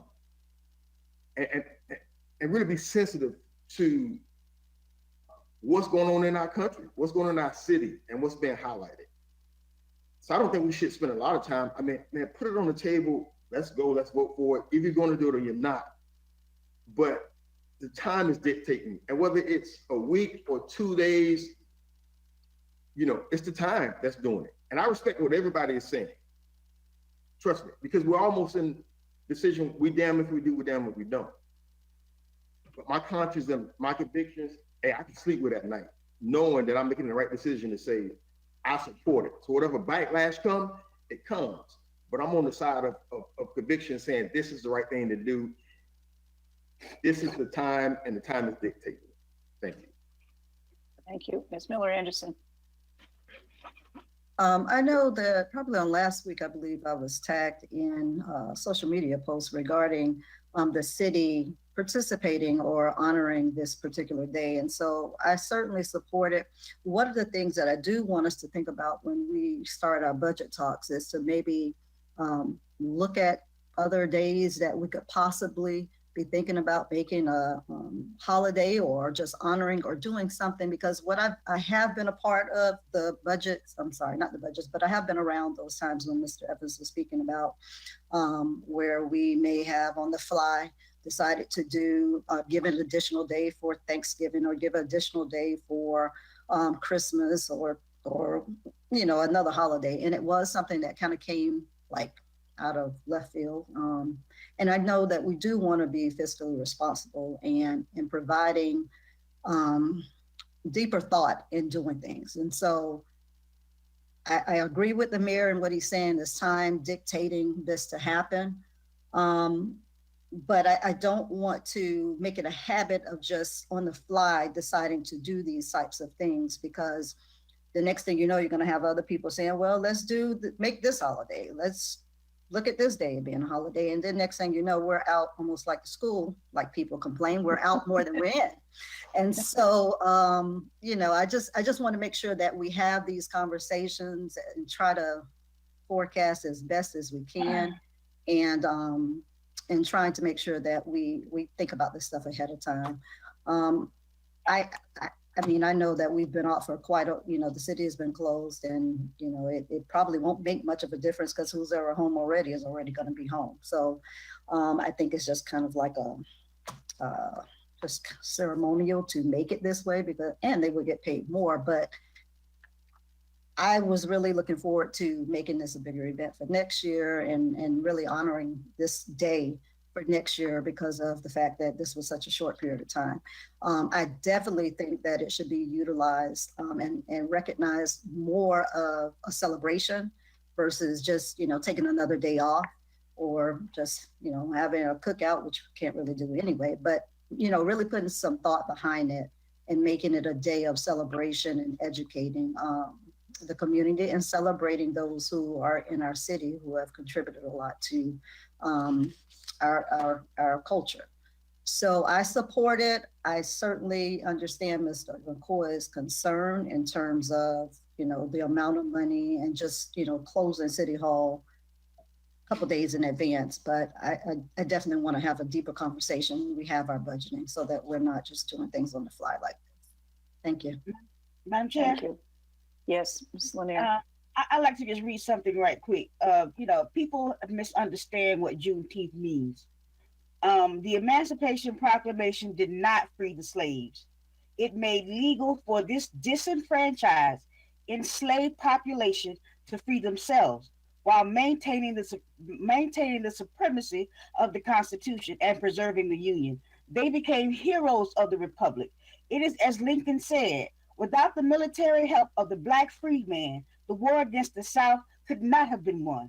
That's worth celebrating. That's worth telling. That's the story of how Americans of African descent fought for this country to not only free themselves, but to free this empire. So we're talking about a historical day of African Americans, of people who freed themselves and who fought for this country to be able to make decisions like we are making right now. This was done so that we can have an opportunity to discuss and to debate and to figure out how we want to proceed in recognizing the history of African American people in this country. So yes, I do support it. And I do support a paid holiday. And I do support City Hall being closed. because this day, unlike any other day that's in this 12 months of the year, is more important to the African American than any others that are listed on our calendars. Thank you, Ms. Lanier. Mr. McCoy. Madam Chair, I'm going to ask this respectfully, and I said this before. Can I be recognized to offer an amended motion? Yes. Is now a good time? Yes. Okay, I offer a motion that we amend the resolution, well, to include language that this does not close City Hall Friday, June 19, 2020. Mr. Lawson, do you accept that amendment? Your mic is off, Mr. Lawson. It would need in a second. I don't accept that amendment, Madam Chair. I accept the resolution as written. Okay, thank you. Can you ask for a second, Madam Chair? That would be. You'd have to ask for a second, Madam Chair, not just asking me. Does anybody want to second that amendment that Mr. McCoy is making? I'll second it so he has an opportunity to hear the vote. Okay. So we are voting on an amended motion that would not close City Hall on Juneteenth. Sorry. Friday, June 19th, Madam Chair. I'm sorry, June 19th. Yeah. So, Madam Clerk.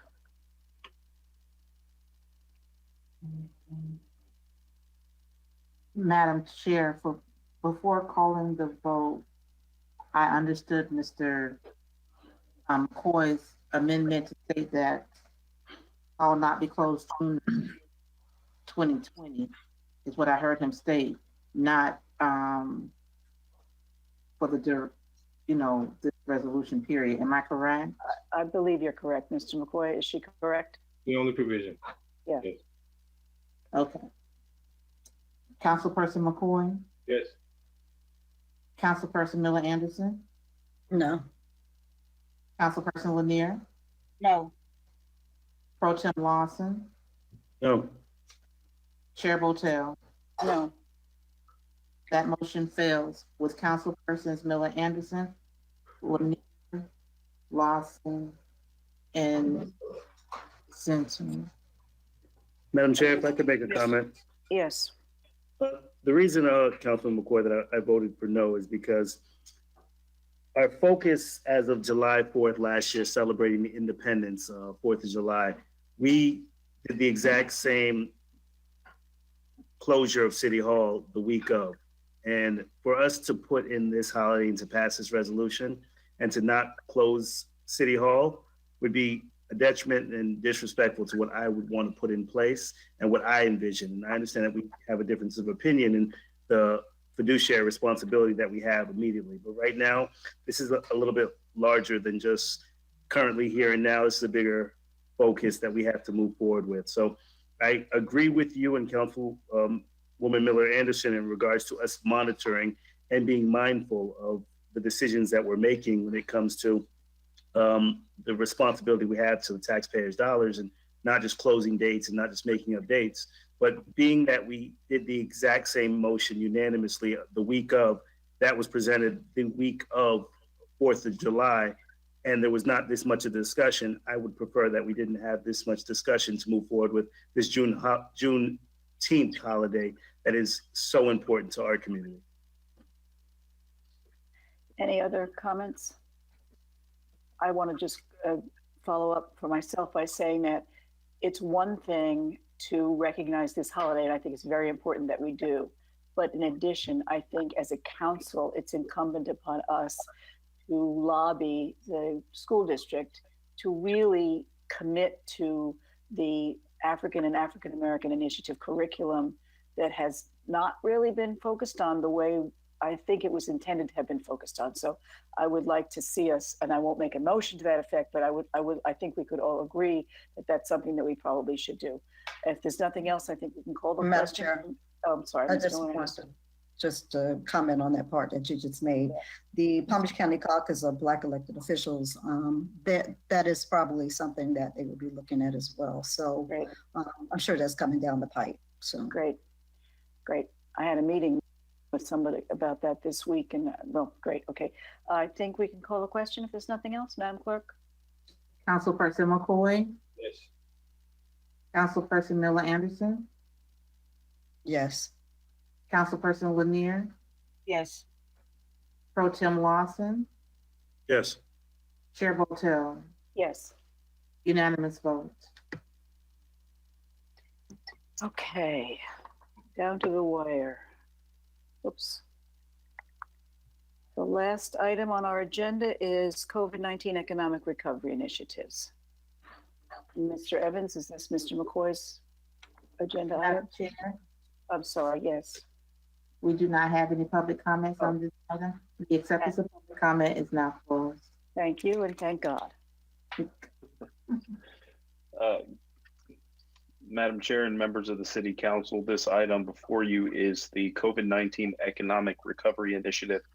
Councilman McCoy has been deemed the chair of the Small Business and Medium Business Committee, and in conversations and collaborations with staff have brought forward a program that emulates some of the things that we see in other programs throughout other cities, as well as looking at the forgivable loan program that was established in the CRA.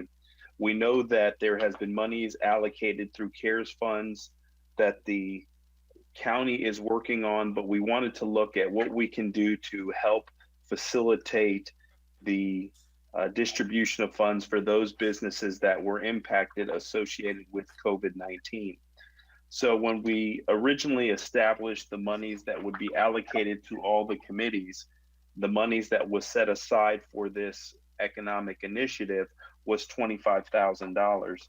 And obviously seeing the success and the progress that is being made over at the CRA with regards to the $165,000 forgivable loan program that was established, city staff went and did additional research and to find some monies that we can be able to bring to the table to really create a program that addresses some of the challenges that our local businesses face with the executive orders and the emergency orders that were signed by the city. And of course, we know the executive orders by the governor. So when we look at other communities, we looked at Boca Raton, Palm Beach County, West Palm Beach, and looked at how they established their program. Some looked at it as a grant program for small retail and restaurant establishments that had a financial loss associated with COVID. Others looked at how to create grant funding to help restart some businesses to pay for some of those one-time expenses, mortgage, rent, utility. The CRA then rolled out its program that was a forgivable loan. And then obviously we are familiar about the West Palm Beach, basically a loan program to help short-term recovery for local businesses. So we were able to identify additional $200,000 that we can set aside for the purposes of this program. The money that has been set aside to accommodate this is the monies that the city never remitted to the housing authority, that the city had earmarked a total of $500,000. So our request is to utilize $200,000 from that pot of money. The $25,000 that has been allocated to this particular program will go to fund a external review, whether it's individuals or a firm, to make sure that the application process meets the standards that we set forth, and then ultimately getting the forgivable loan out in the amount of $5,000. The intent behind the program, which is different than the CRA's program, is that it allows for individuals to pay back the loan 0% in a year's time, or if they take any of the courses, and there will build out a series of courses through the CRA, those courses would have a value of X amount of dollars, that if they complete the series of trainings and courses, then in fact that is equivalent to the payment. So we have an opportunity to work with businesses, whether it's creating a marketing plan, a business plan, looking at financing, building capacity to expand and grow your business, and how to be competitive in the 21st century. all those different things we believe is an extreme value that individuals will receive this money and then look at the opportunity to go through some of the great programs that the CRA has to offer. And that inevitably will be a way that they can pay it back. It would be prorated. So if there's 5 courses and Jonathan only attends 3, he would be responsible for paying back the $2,000. And so we're excited about this program. We are working diligently to solidify the applications. We know that some individuals in the CRA have been turned down because they are not in the CRA. So we want to roll this program out as quickly as possible. We have identified the fund, and Councilman McCoy has a wealth of knowledge and experience as it relates to this, as he's been following what's been going on the county level. And I'm going to turn it over to Councilman McCoy to provide any additional input and insight concerning the program and his committee's work. Thank you, Mr. Adams, Madam Chair. Okay, thank you for teeing that up, Mr. Evans. I want to first commend your staff, Ms. Penzel, the Assistant City Manager, Ms. Jacobs, and de facto member, which we relied on quite a bit, Ms. Anita Jenkins over at the CRA, and also Mr.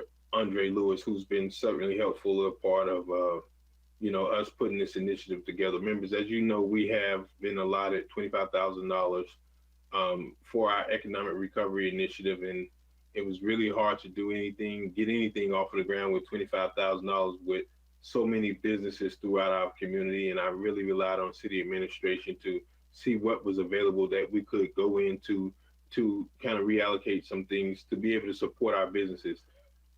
I know I've received a number of emails regarding the CRA program that was initiated, the forgivable loan program that was offered only to the businesses within the CRA. And to my surprise, there was, I think, about a dozen individual businesses that were outside of the CRA, and at least 1 or 2 occasions where individuals that were not even within the city boundaries that had submitted for this forgivable loan program. And I only think that that speaks to the very much of a need that we have here in our community. Now, we did go back and forth and had some very robust conversations within the committee about how this is to work.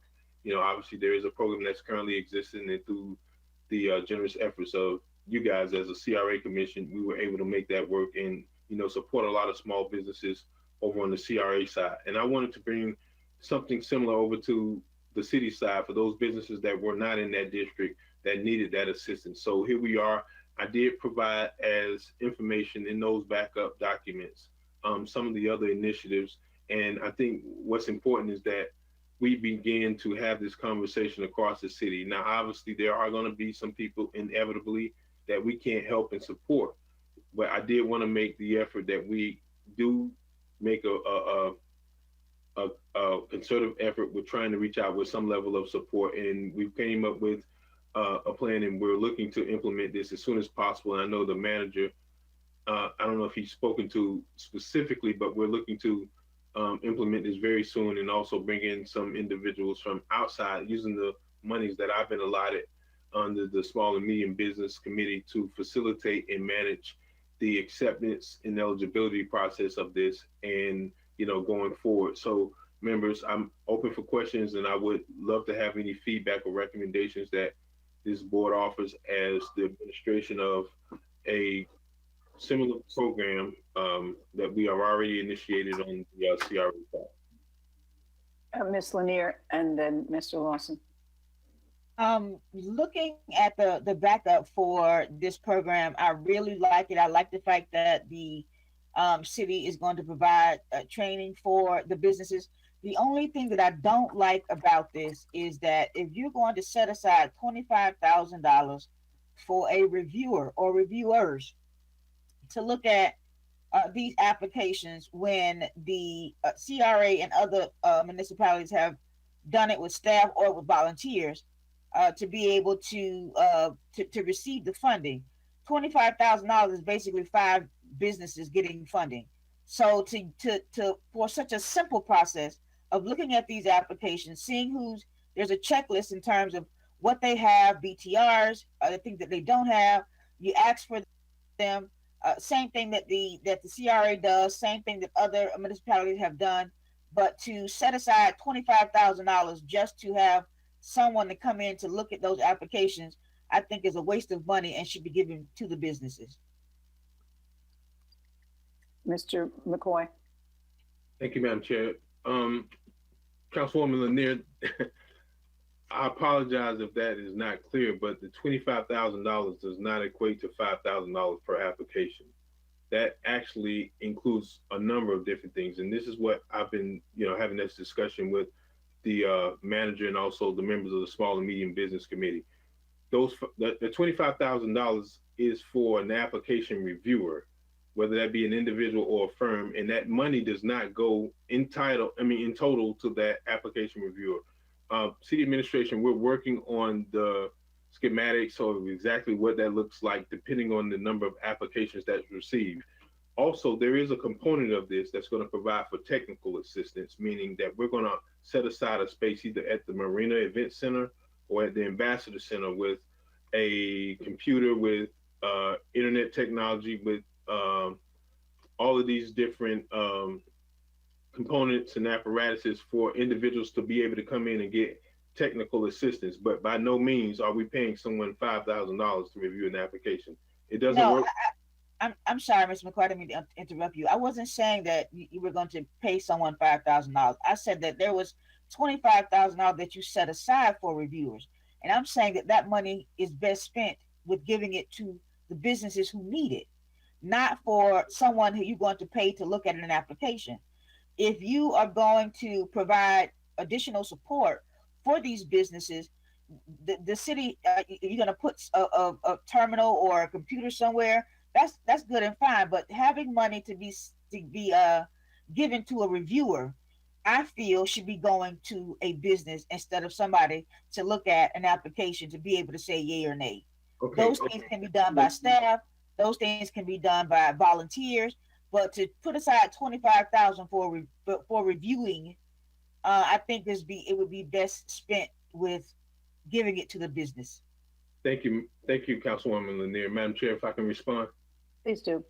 So the other portion that I want to establish with you is that we've had a very in-depth conversation with the manager as far as his current operation is concerned, and manager, as well as the members of the committee, thought it was best fit to go outside for two reasons. Number one, there is not a department within the city that is specifically equipped with actually administering this type of program. Number one.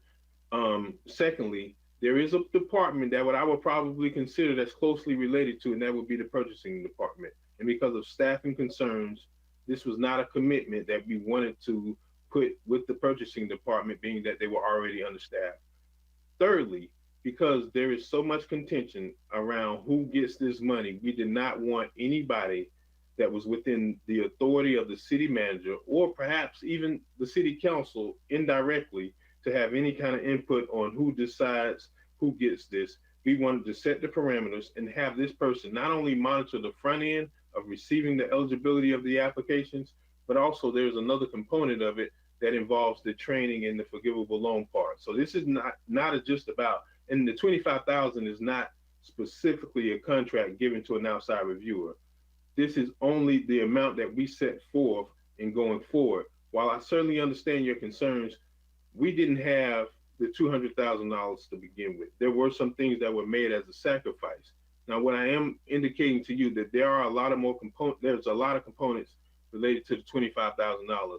And more or less, I think what's important that there is no impairment or even the appearance of impairment by city staff or by city administration with dictating who gets these forgivable loans, or in the event that we decide on the grant, who gets that process. But it's not for that only. It's also for the management and technical assistance.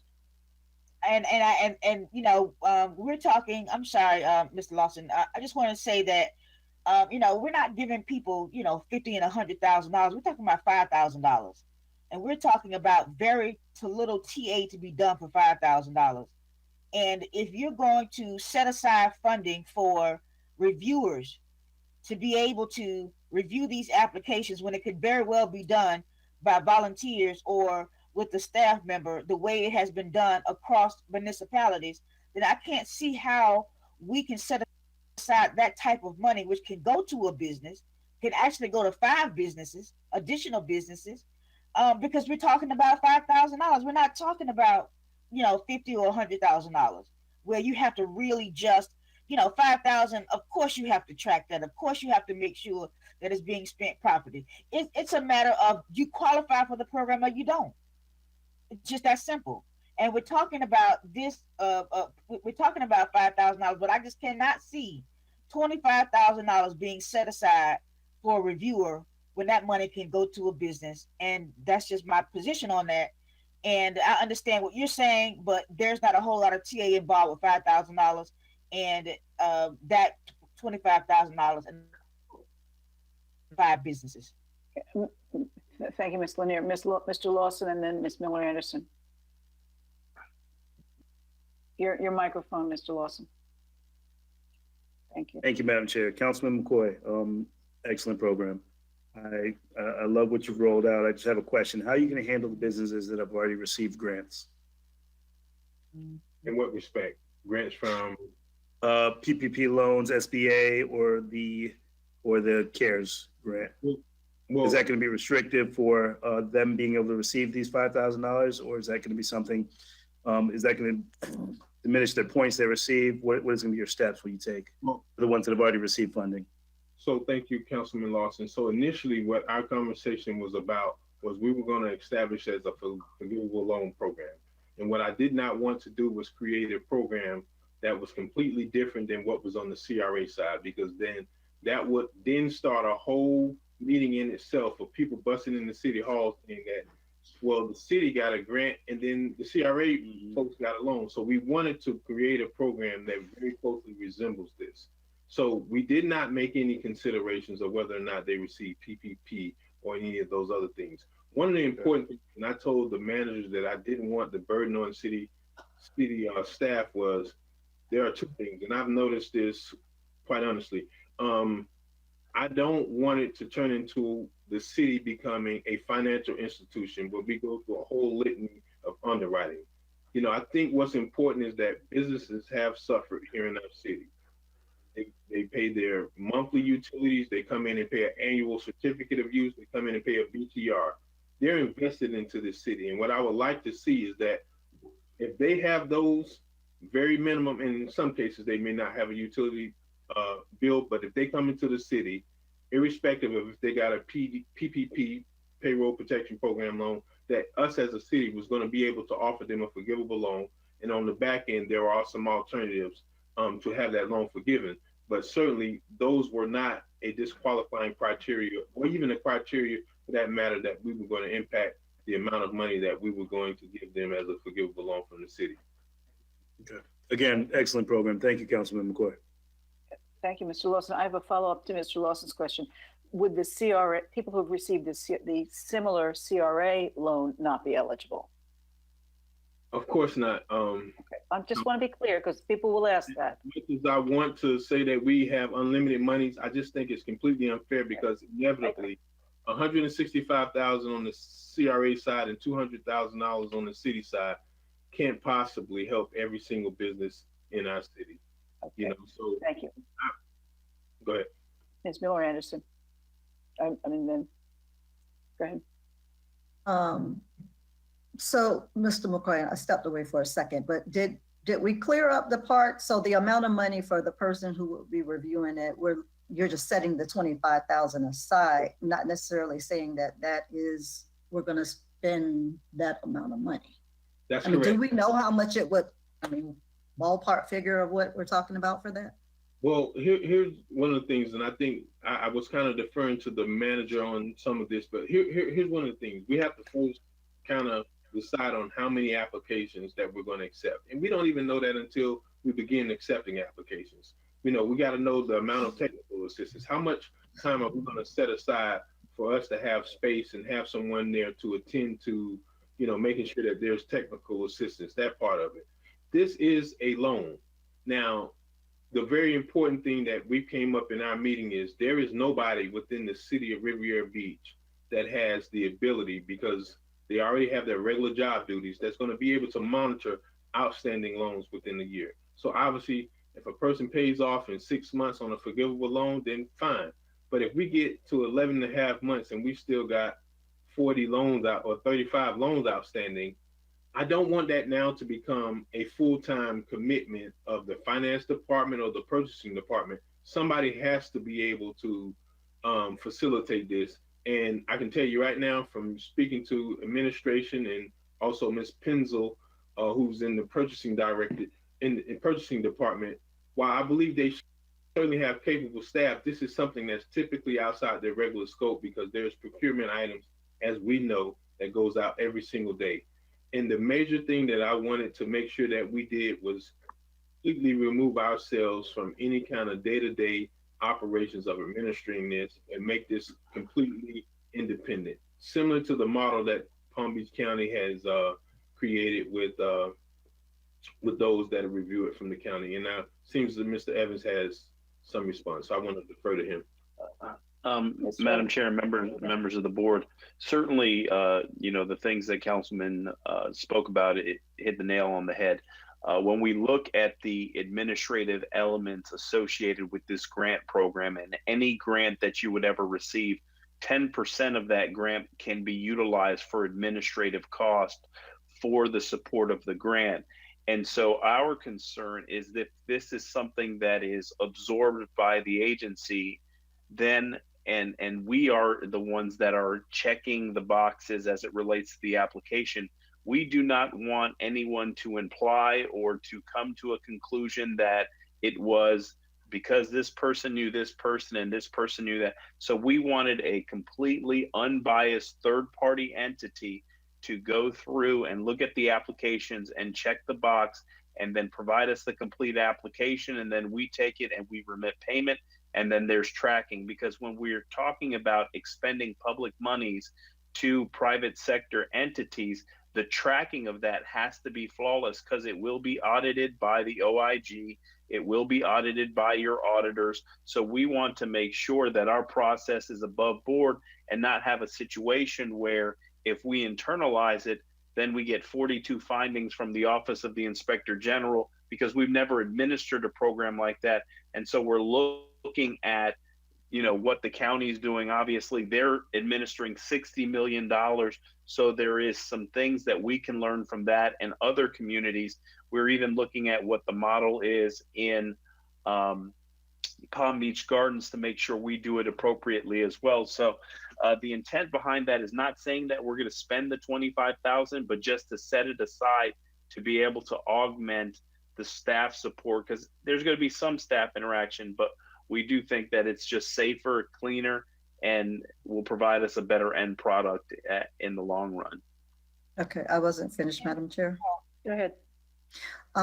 So is it possible for you all to provide some sort of quote or something to us with the amounts that we're talking about that we will be expending for a job similar to this? And then also, I'm not sure if it's possible, but are we able to entertain the CRA with contracting them? I don't know how much work they have going on over there, but I heard what you just said in terms of, trying to keep it clean and everything in order. And I agree with that. But now that's making me think hard on the other side over there, which that's operating at this point. But I don't know. I'm just trying to throw out a few options, but I certainly would like to know what amount we're talking about. I don't know what that type of position, what that would cost. So I would like to know what are the ballpark figures on that. Usually we've seen situations where entities pay firms either a retainer, so it could be a $5,000 retainer, and they go through certain or it's not an hourly rate, but per application. So there could be an application cost of anywhere from $50 to $100 to review those applications. It just depends on the types of firms and the price quotes. But we are going to get quotes and make sure that when somebody says, how did you derive at who is the individuals or the entity, that we have, hey, here's their expertise as well as here's the quote that they provided. So there is going to be some competitive process as it relates to that. Okay, thank you. Madam Chair. Lanier. I just want to say that the CRA basically is the same. We're the same board, and they had a very clean and successful process in terms of putting their funding out. I still have a problem with not knowing, how much you're going to be paying for reviewers and TA people. What is going to be the rate for these people to be able to review applications? Because I still say in the end that that money needs to go to businesses and not to, because we're not giving out, $200,000-$300,000 to one entity. We're giving out $5,000 to businesses. And that process through the CRA was clean, it was successful. So I don't see why we have to set aside funding. And if we do, how much is that? How much of the money that we want to give to businesses are we going to take out to do other things with? And that's my question. Mr. McCoy. Thank you, Madam Chair. Councilwoman Lanier, I certainly respect and I understand exactly your concern, but I'll give you a bonus. I told Mr. Evans that if we would look for a firm, our first firm that we look for is going to be qualified firms within the city of Riviera Beach. And obviously those wouldn't be somebody that's going to be eligible to turn around and apply for the $5,000 forgivable loan or the grant program that we're offering here in the city. But we haven't developed that. There is a number of different components that we have to also include. If this is in fact a loan, then there's going to be technical assistance. Then there's going to also be the collection portion. If a person decides not to follow through with the forgivable portion, that is going to require some level of technical assistance. That may be some outside finance firm or something like that. But I can assure you that this is not something that we're doing in a vacuum. And through the recommendation of the board, I brought it back, and I certainly believe that we can go back to the drawing board to make sure that we tighten this and fine tune it so that we have all of the members of this board to buy in, because this is not District $1 or even the member of the Small and Medium Business Committee. But I wanted to make sure that we had an all-inclusive conversation and that we got feedback from everyone.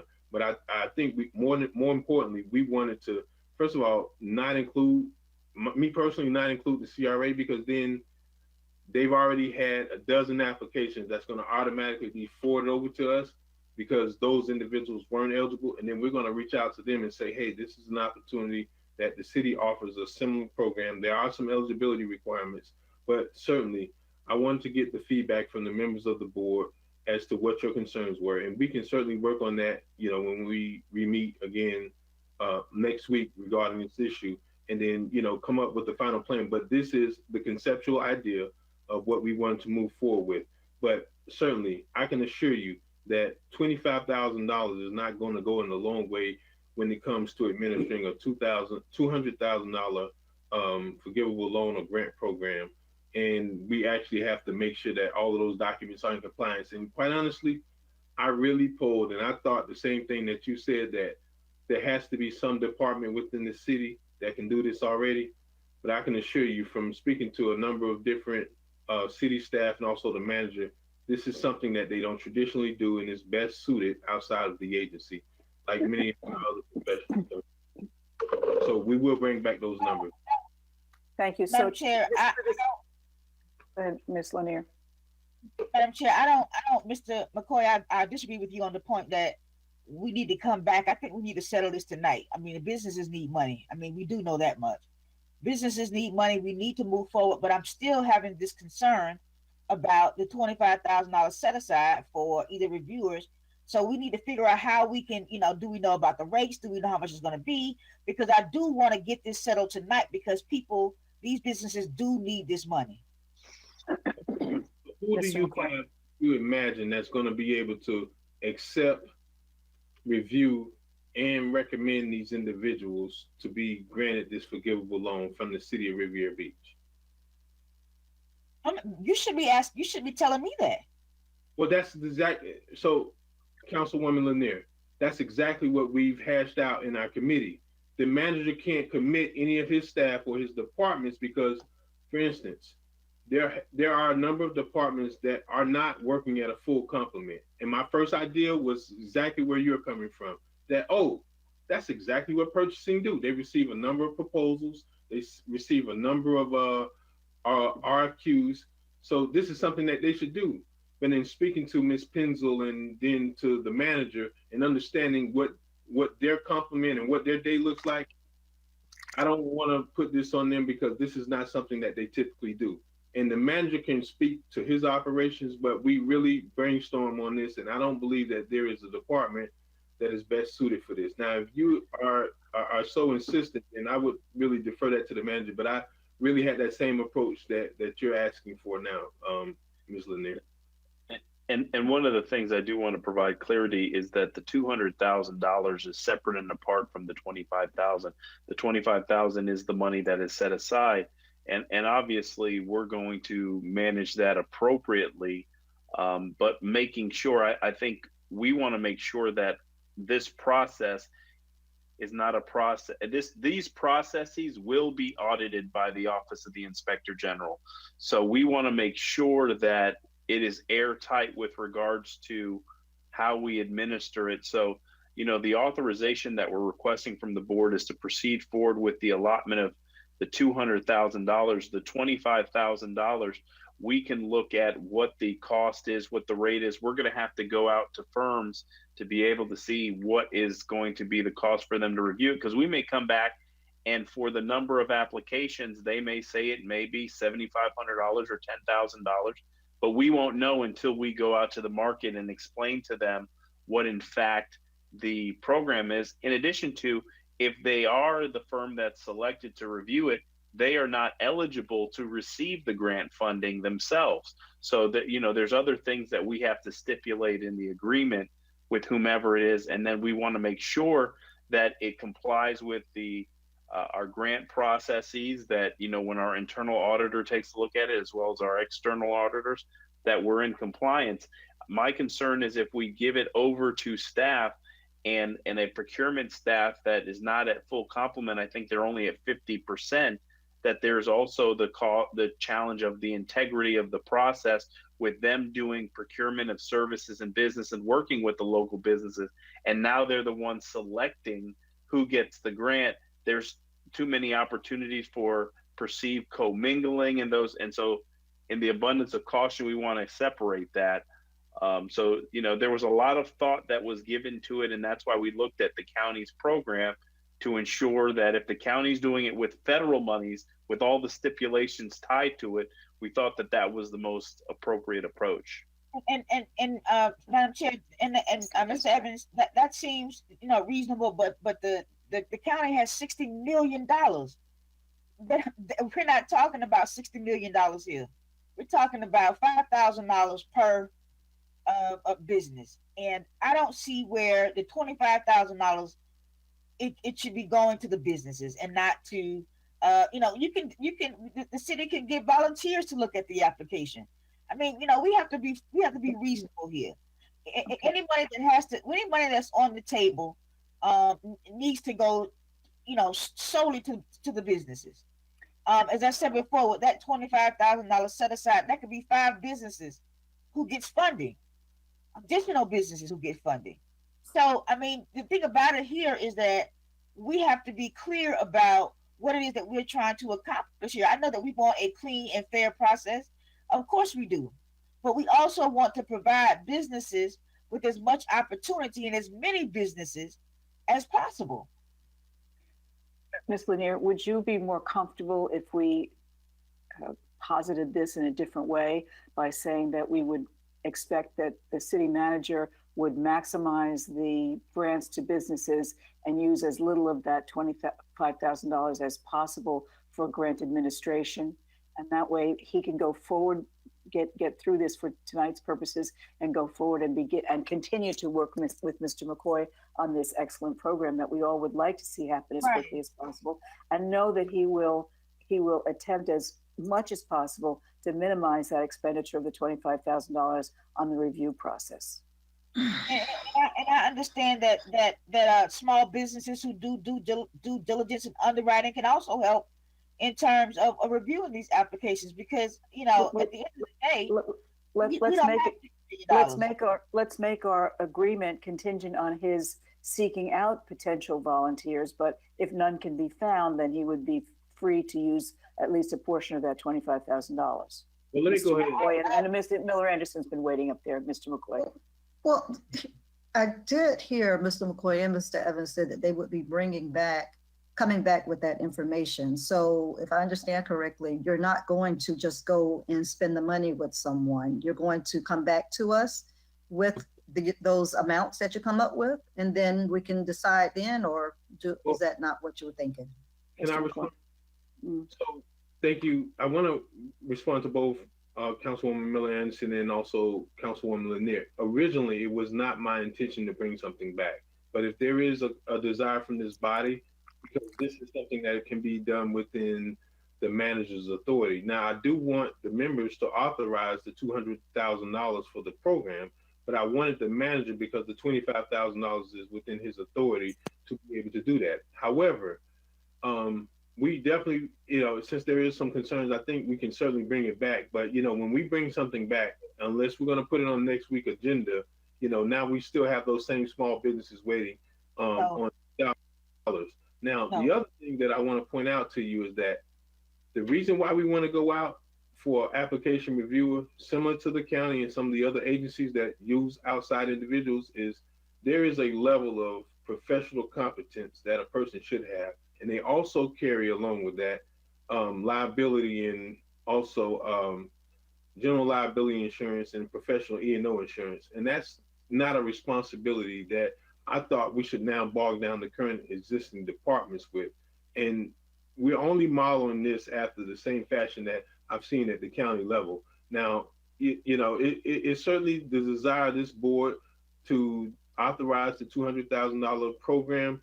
But if you have some concerns about how that's implemented, I'm sure the manager and the committee doesn't have a problem with seeking out somebody. And my idea was first preference was to those qualified individuals within the city, because who better to get to work was us to go down the list of those qualified vendors that specialize in finance or accounting to, implement this kind of program. But we can certainly bring it back if that's where your contention is. Yeah, because Madam Chair, because the county is having problems themselves with this review. So I don't want to follow them, given the fact that they're having serious issues with what they got going on.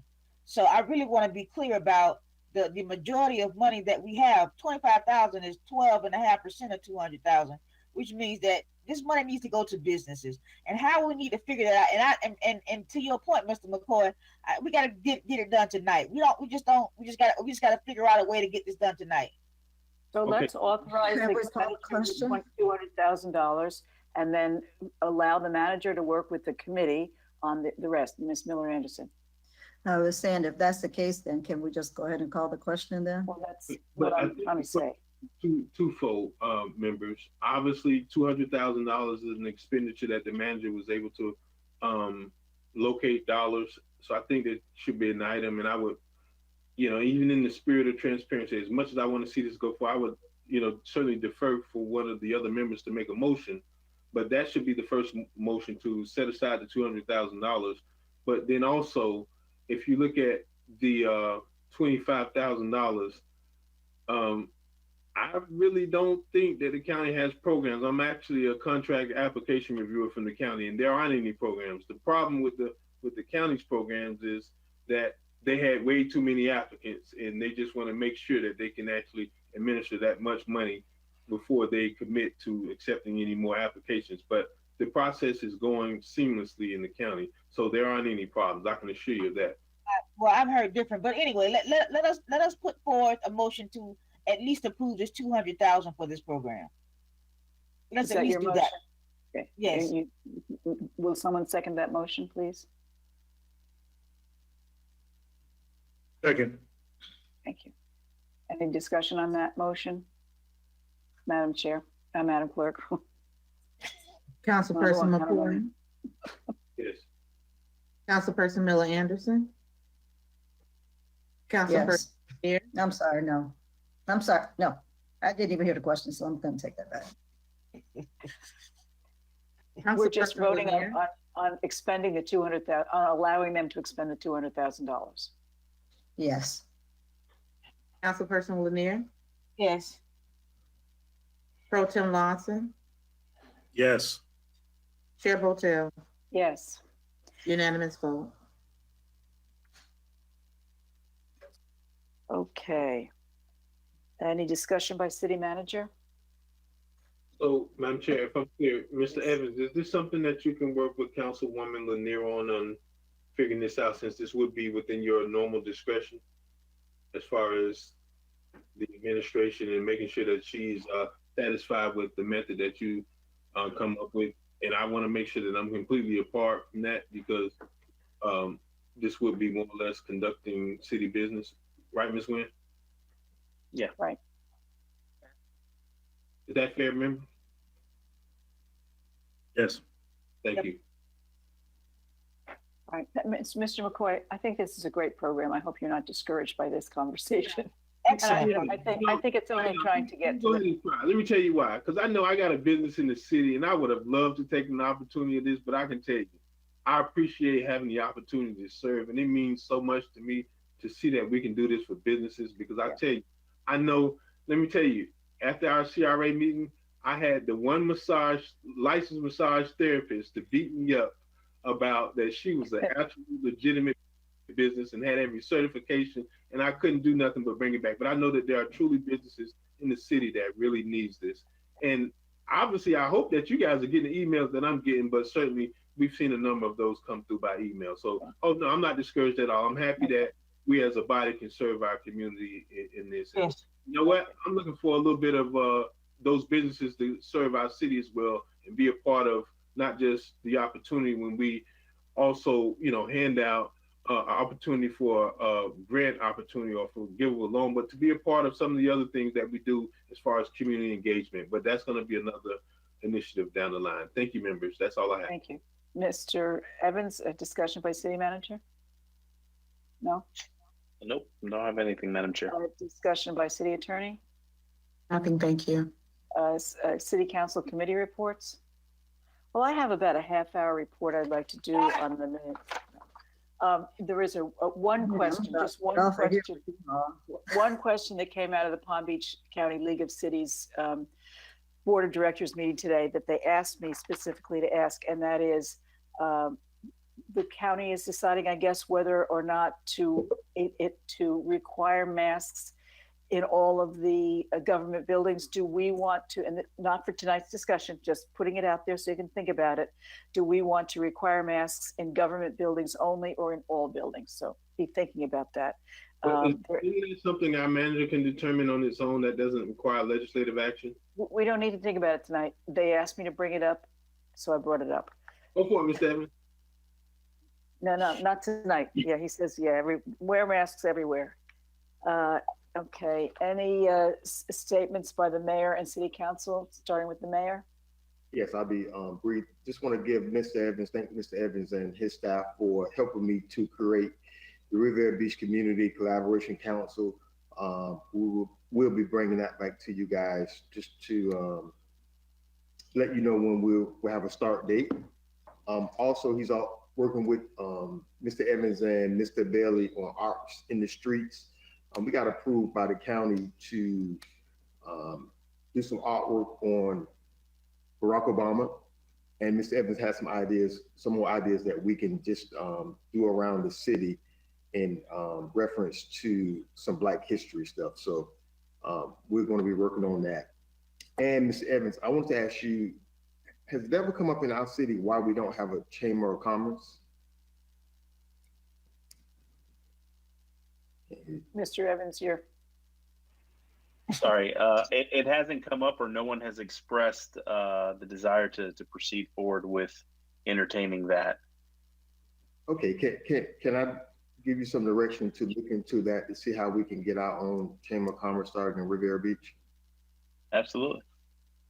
We are part of the Palm Beach North Chamber, but you're saying specific to Riviera Beach. Yes. Is that something that requires legislative action? No? Yes? No? Who's asking to look into it?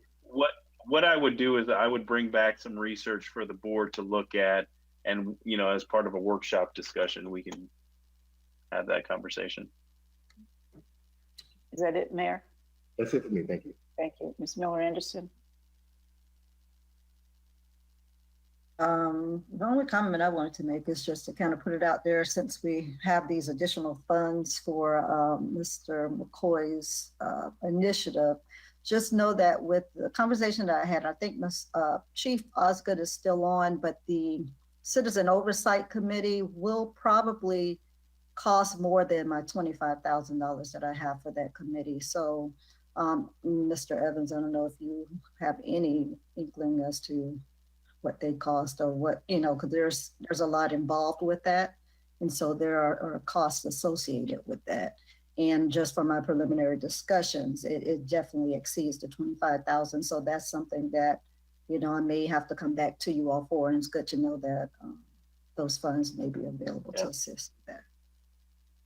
And I just wanted to thank Chief Curd and Osgood for their expertise in leading that Public Safety Committee meeting. And just to throw it out there, not a discussion tonight at all, just wanted to find out where we are with the forensic audit.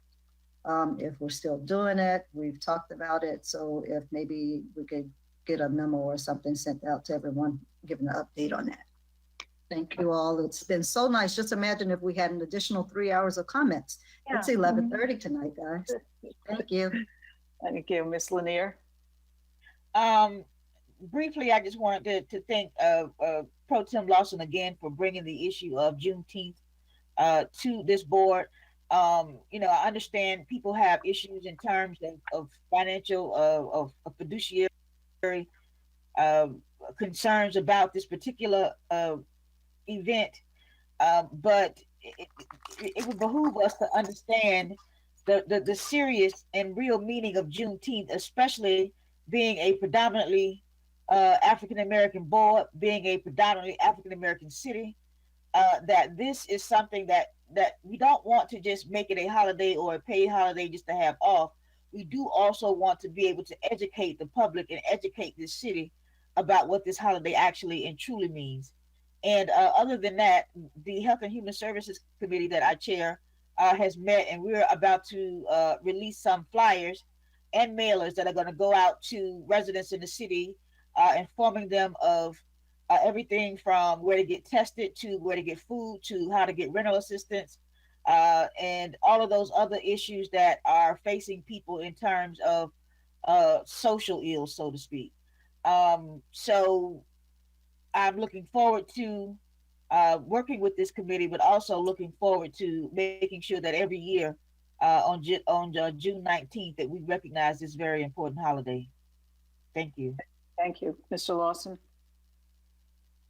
Thank you, Madam Chair. And to your point, Councilwoman Lanier, this gives us an entire year to prepare for it, because I want this to be a weekend of festivities. So we can start preparing with this budget by putting funds aside and having a weekend activities for the city to really launch it. So Mayor, I like the Arts in the Streets program.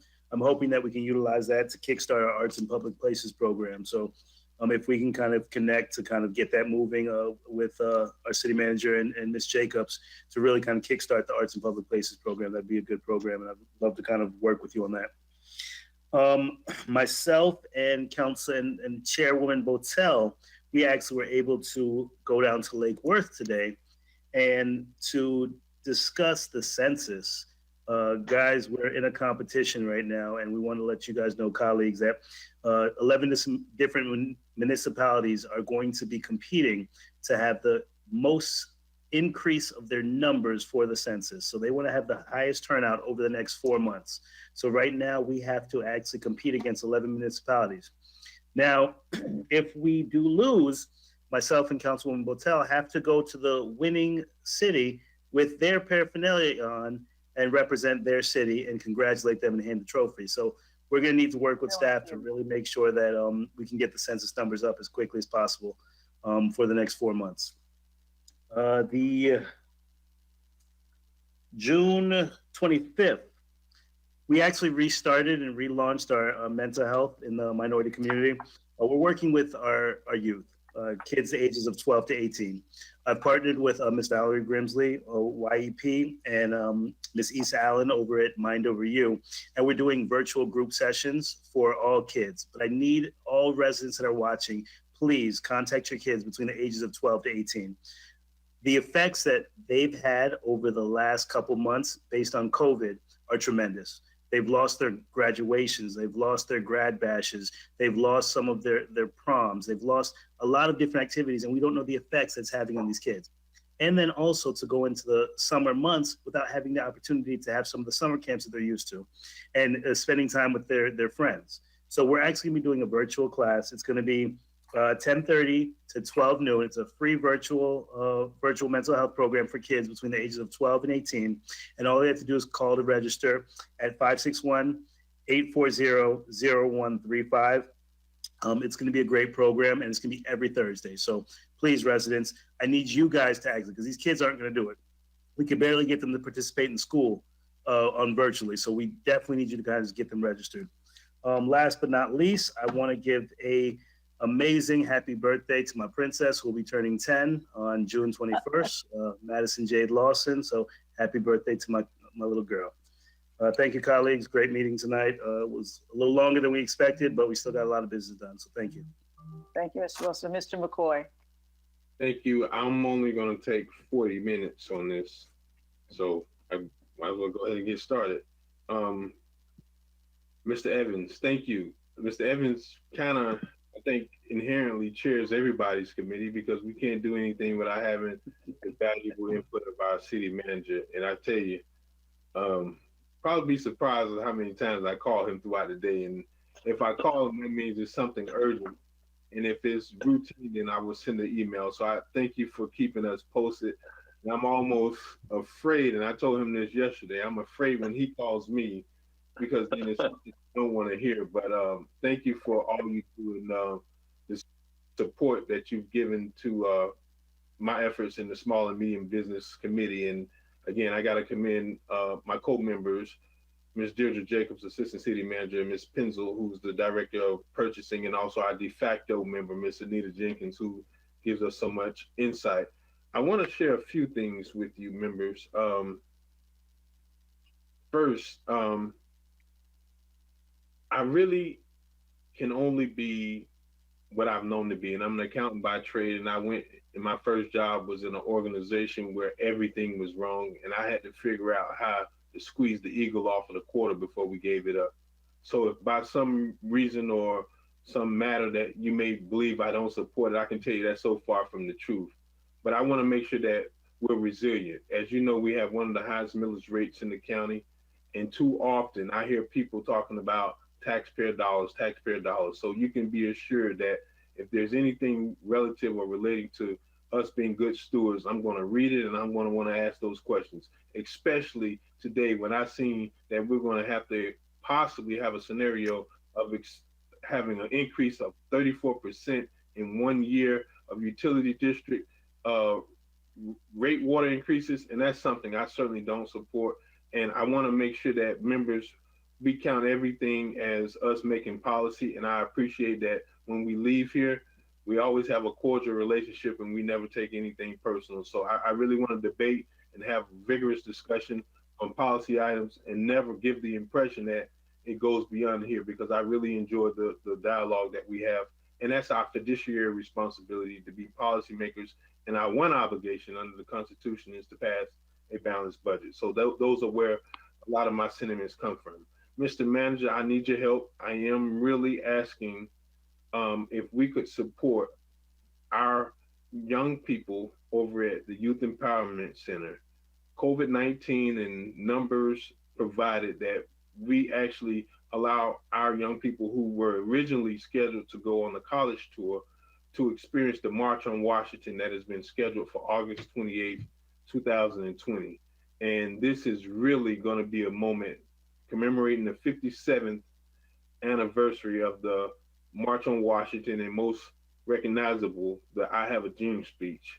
And I really would love to see them have that opportunity. Not to mention that a number of us as members of this body had set aside community benefits and other funds. They bought uniforms and they did a number of different things in preparation to going on this college tour. And as we all know that didn't happen because of COVID-19, we really got shut down. But I really would like to see that we can make some plans and coordinate with Ms. Grimsley and the Youth Empowerment Department to make that work. Because I'm gonna tell you, that's gonna be one that we can all remember for years to come, the March on Washington. And Councilwoman Lanier, if there's ever a better time, like you said, now is the time. And I certainly respect what it is that you and Councilman Lawson had brought up. But I also want to segue that into the point of, I would hope, and it's my sincerest hope, that when we start the budget discussions, it doesn't include us furloughing or laying off any employees, because we've already exceeded well over our budget amount in salaries and other related expenses. And I don't want us to be able to have a fireworks display or be able to go and give out money to businesses if we got to turn around and lay off 10 or 15% of our workforce. Those are the people that keeps us working. And I said it already tonight, police, fire, and our water utility department are 24-hour operations. So let's just be mindful from a fiscal or fiduciary responsibility standpoint that we are keeping our taxpayers in mind. And I would hate for us to get in a situation where, you know, we have some sort of budget crunch and we have to face those shortfalls. So lastly, I want us to take the personal privilege to wish Councilman Lawson, Mayor Felder, and also our city manager a happy Father's Day, and to all our city employees and all our members of our community that are fathers, and the mothers that are sometimes fathers, a happy Father's Day. So thank you all, and I bid you a good night and good well, and we'll see you next week. Thank you so much. Thank you, Mr. McCoy. I'll be very brief. I wanted to thank Marcia Noel and Dr. Wibby, Jean Wibby, for being my colleagues on the marine industry committee, as well as the hospitality and tourism. I won't report on what we've been doing, but we've been busy. And I also want to wish people a happy Father's Day. And can we have a motion to adjourn? So moved from the mayor. And a second. Anybody object? No. In that case, have a good evening. Good night.